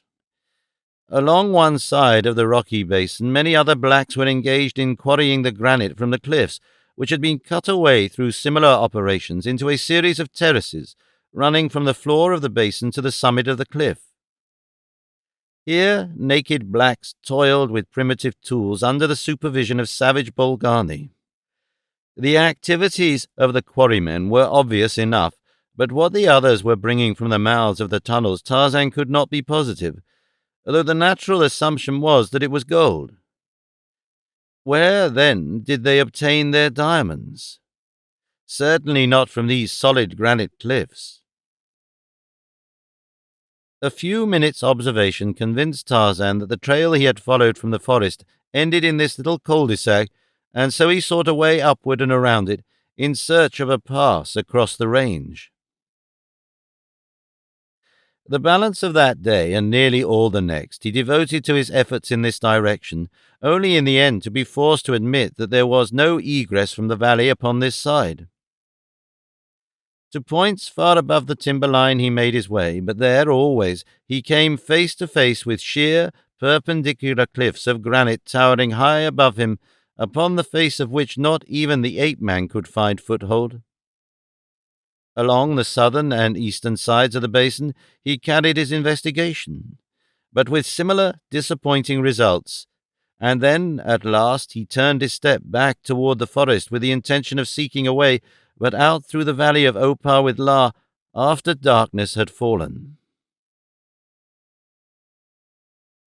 The sun had just risen when Tarzan arrived at the native village in which he had left La, and no sooner did his eyes rest upon it than he became apprehensive that something was amiss, for not only was the gate wide open, but there was no sign of life within the palisade, nor was there any movement of the swinging huts that would indicate that they were occupied. Always wary of ambush, Tarzan reconnoitered carefully before descending into the village. To his trained observation, it became evident that the village had been deserted for at least 24 hours. Running to the hut in which La had been hidden, he hastily ascended the rope and examined the interior. It was vacant, nor was there any sign of the high priestess. Descending to the ground, the ape-man started to make a thorough investigation of the village in search of the clues to the fate of its inhabitants and of La. He had examined the interiors of several huts when his keen eyes noted a slight movement of one of the swinging, cage-like habitations some distance from him. Quickly he crossed the intervening space, and as he approached the hut he saw that no rope trailed from its doorway. Halting beneath, Tarzan raised his face to the aperture, through which nothing but the roof of the hut was visible. "Gomangani," he cried, "it is I, Tarzan of the Apes. Come to the opening and tell me what has become of your fellows and of my mate whom I left here under the protection of your warriors." There was no answer, and again Tarzan called, for he was positive that someone was hiding in the hut. "Come down," he called again, "or I will come up after you." Still there was no reply. A grim smile touched the ape-man's lips as he drew his hunting knife from its sheath and placed it between his teeth, and then, with a cat-like spring, leapt for the opening, and catching its sides, drew his body up into the interior of the hut. If he had expected opposition, he met with none, nor in the dimly lighted interior could he at first distinguish any presence, though when his eyes became accustomed to the semi-darkness, he descried a bundle of leaves and grasses lying against the opposite wall of the structure. Crossing to these, he tore them aside, revealing the huddled form of a terrified woman. Seizing her by a shoulder, he drew her to a sitting position. "What has happened?" he demanded. "Where are the villagers? Where is my mate?" "Do not kill me, do not kill me," she cried. "It was not I, it was not my fault." "I do not intend to kill you," replied Tarzan. "Tell me the truth, and you shall be safe." "The Bolgani have taken them away," cried the woman. "They came when the sun was low upon the day that you arrived, and they were very angry, for they found the body of their fellow outside the gate of the Palace of Diamonds. They knew that he had come here to our village, and no one had seen him alive since he had departed from the palace. They came then and threatened and tortured our people, until at last the warriors told them all. I hid. I do not know why they did not find me, but at last they went away, taking all the others with them, taking your mate too. They will never come back." "You think that the Bolgani will kill them?" asked Tarzan. "Yes," she replied. "They kill all who displease them." Alone now and relieved of the responsibility of La, Tarzan might easily make his way by night through the valley of Opar and to safety beyond the barrier. But perhaps such a thought never entered his head. Gratitude and loyalty were marked characteristics of the ape-man. La had saved him from the fanaticism and intrigue of her people. She had saved him at a cost of all that was most dear to her: power and position, peace and safety. She had jeopardized her life for him and become an exile from her own country. The mere fact, then, that the Bolgani had taken her with the possible intention of slaying her was not sufficient for the ape-man. He must know whether or not she lived, and if she lived, he must devote his every energy to winning her release and her eventual escape from the dangers of this valley. Tarzan spent the day reconnoitering outside the palace grounds, seeking an opportunity of gaining entrance without detection, but this he found impossible, inasmuch as there was never a moment that there were not Gomangani or Bolgani in the outer garden. But with the approach of darkness, the great east gate was closed, and the inmates of the huts and palace withdrew within their walls, leaving not even a single sentinel without, a fact that indicated clearly that the Bolgani had no reason to apprehend an attack. The subjugation of the Gomangani, then, was apparently complete, and so the towering wall surrounding their palace, which was more than sufficient to protect them from the inroads of lions, was but the reminder of an ancient day when a once powerful but now vanished enemy threatened their peace and safety. When darkness had finally settled, Tarzan approached the gate, and throwing the noose of his grass rope over one of the carved lions that capped the gate posts, ascended quickly to the summit of the wall, from where he dropped lightly into the garden below. To ensure an avenue for quick escape in the event that he found La, he unlatched the heavy gates and swung them open. Then he crept stealthily toward the ivy-covered east tower, which he had chosen after a day of investigation as offering easiest ingress to the palace. The success of his plan hinged largely upon the age and strength of the ivy, which grew almost to the summit of the tower, and to his immense relief, he found that it would easily support his weight. Far above the ground, near the summit of the tower, he had seen from the trees surrounding the palace an open window which, unlike the balance of those in this part of the palace, was without bars. Dim lights shone from several of the tower windows, as from those of other parts of the palace. Avoiding these lighted apertures, Tarzan ascended quickly, though carefully, toward the unbarred window above, and as he reached it and cautiously raised his eyes above the level of the sill, he was delighted to find that it opened into an unlighted chamber, the interior of which, however, was so shrouded in darkness that he could discern nothing within. Drawing himself carefully to the level of the sill, he crept quietly into the apartment beyond. Groping through the blackness, he cautiously made the rounds of the room, which he found to contain a carved bedstead of peculiar design, a table, and a couple of benches. Upon the bedstead were stuffs of woven material, thrown over the softly tanned pelts of antelopes and leopards. Opposite the window through which he had entered was a closed door. This he opened slowly and silently until, through a tiny aperture, he could look out upon a dimly lighted corridor or circular hallway, in the center of which was an opening about 4 feet in diameter, passing through which and disappearing beyond a similar opening in the ceiling directly above was a straight pole with short crosspieces fastened to it at intervals of about a foot, quite evidently the primitive staircase which gave communication between the various floors of the tower. 3 upright columns, set at equal intervals about the circumference of the circular opening in the center of the floor, helped to support the ceiling above. Around the outside of this circular hallway there were other doors, similar to that opening into the apartment in which he was. Hearing no noise and seeing no evidence of another than himself, Tarzan opened the door and stepped into the hallway. His nostrils were now assailed strongly by the same heavy fragrance of incense that had first greeted him upon his approach to the palace several days before. In the interior of the tower, however, it was much more powerful, practically obliterating all other odors and placing upon the ape-man an almost prohibitive handicap in his search for La. In fact, as he viewed the doors upon the single stage of the tower, he was filled with consternation at the prospect of the well-nigh impossible task that confronted him. To search this great tower alone, without any assistance whatever from his keen sense of scent, seemed impossible of accomplishment, if he were to take even the most ordinary precautions against detection. The ape-man's self-confidence was in no measure blundering egotism.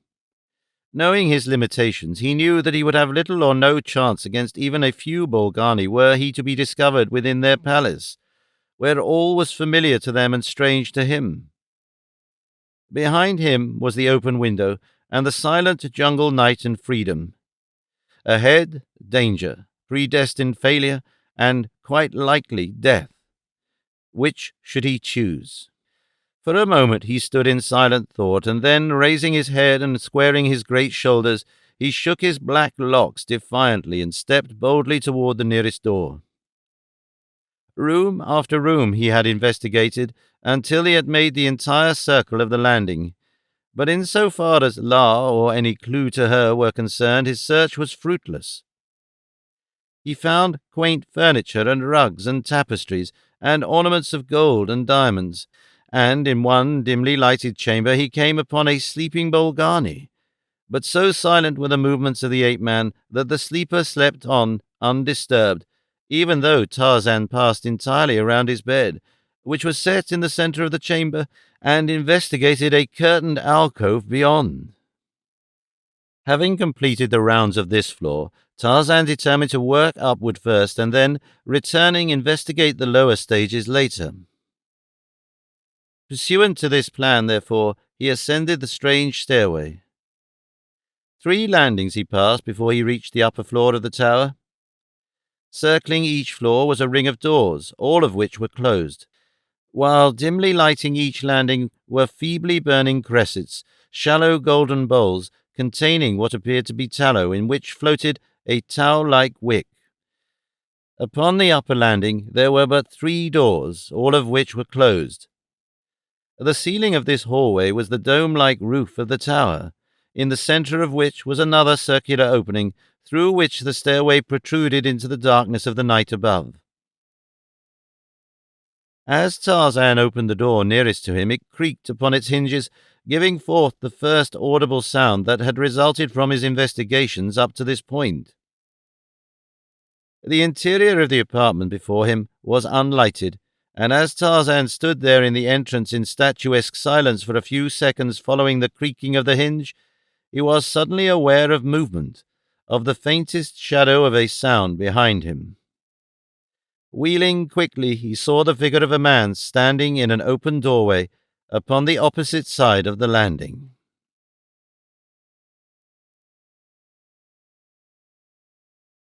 Chapter 12. The Golden Ingots. Esteban Miranda had played the role of Tarzan of the Apes with the Waziri as his audience for less than 24 hours when he began to realize that, even with the leeway that his supposedly injured brain gave him, it was going to be a very difficult thing to carry on the deception indefinitely.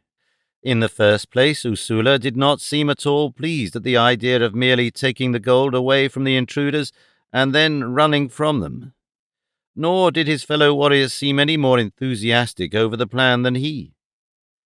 As a matter of fact, they could not conceive that any number of bumps upon the head could render their Tarzan of the Apes a coward, and to run away from these West Coast blacks and a handful of inexperienced whites seemed nothing less than cowardly. Following all this, there had occurred in the afternoon that which finally decided the Spaniard that he was building for himself anything other than a bed of roses, and that the sooner he found an excuse for quitting the company of the Waziri, the greater would be his life expectancy. They were passing through rather open jungle at the time. The brush was not particularly heavy, and the trees were at considerable distances apart, when suddenly, without warning, a rhinoceros charged them. To the consternation of the Waziri, Tarzan of the Apes turned and fled for the nearest tree the instant his eyes alighted upon charging Buto. In his haste, Esteban tripped and fell, and when at last he reached the tree, instead of leaping agilely into the lower branches, he attempted to shin up the whole bole as a schoolboy shins up a telegraph pole, only to slip and fall back again to the ground. In the meantime, Buto, who charges either by scent or hearing, rather than by eyesight, his powers of which are extremely poor, had been distracted from his original direction by one of the Waziri, and after missing the fellow had gone blundering on to disappear in the underbrush beyond. When Esteban finally arose and discovered that the rhinoceros was gone, he saw surrounding him a semicircle of huge blacks, upon whose faces were written expressions of pity and sorrow, not unmingled in some instances with a tinge of contempt. The Spaniard saw that he had been terrified into a practically irreparable blunder, yet he seized despairingly upon the only excuse he could conjure up. "My poor head," he cried, pressing both palms to his temples. "The blow was upon your head, Bwana," said Usula, and your faithful Waziri thought it was the heart of their master that knew no fear." Esteban made no reply, and in silence they resumed their march. In silence they continued until they made camp before dark upon the bank of the river, just above a waterfall. During the afternoon Esteban had evolved a plan of escape from his dilemma, and no sooner had he made camp than he ordered the Waziri to bury the treasure. "We shall leave it here," he said, "and tomorrow we shall set forth in search of the thieves, for I have decided to punish them. They must be taught that they may not come into the jungle of Tarzan with impunity. It was only the injury to my head that prevented me from slaying them immediately I discovered their perfidy." This attitude pleased the Waziri better. They commenced to see a ray of hope. Once again was Tarzan of the Apes becoming Tarzan.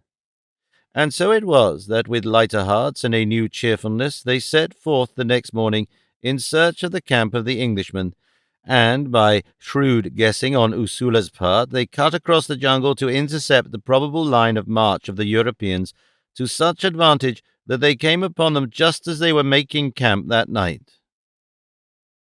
Long before they reached them, they smelled the smoke of their fires and heard the songs and chatter of the West Coast carriers. Then it was that Esteban gathered the Waziri about him. "My children," he said, addressing Usula in English, "these strangers have come here to wrong Tarzan. To Tarzan then belongs the vengeance. Go, therefore, and leave me to punish my enemies alone and in my own way. Return home, leave the gold where it is, for it will be a long time before I shall need it." The Waziri were disappointed, for this new plan did not at all accord with their desires, which contemplated a cheerful massacre of the West Coast blacks. But as yet the man before them was Tarzan, their big Bwana, to whom they had never failed in implicit obedience. For a few moments following Esteban's declaration of his intention, they stood in silence, shifting uneasily, and then at last they commenced to speak to one another in Waziri.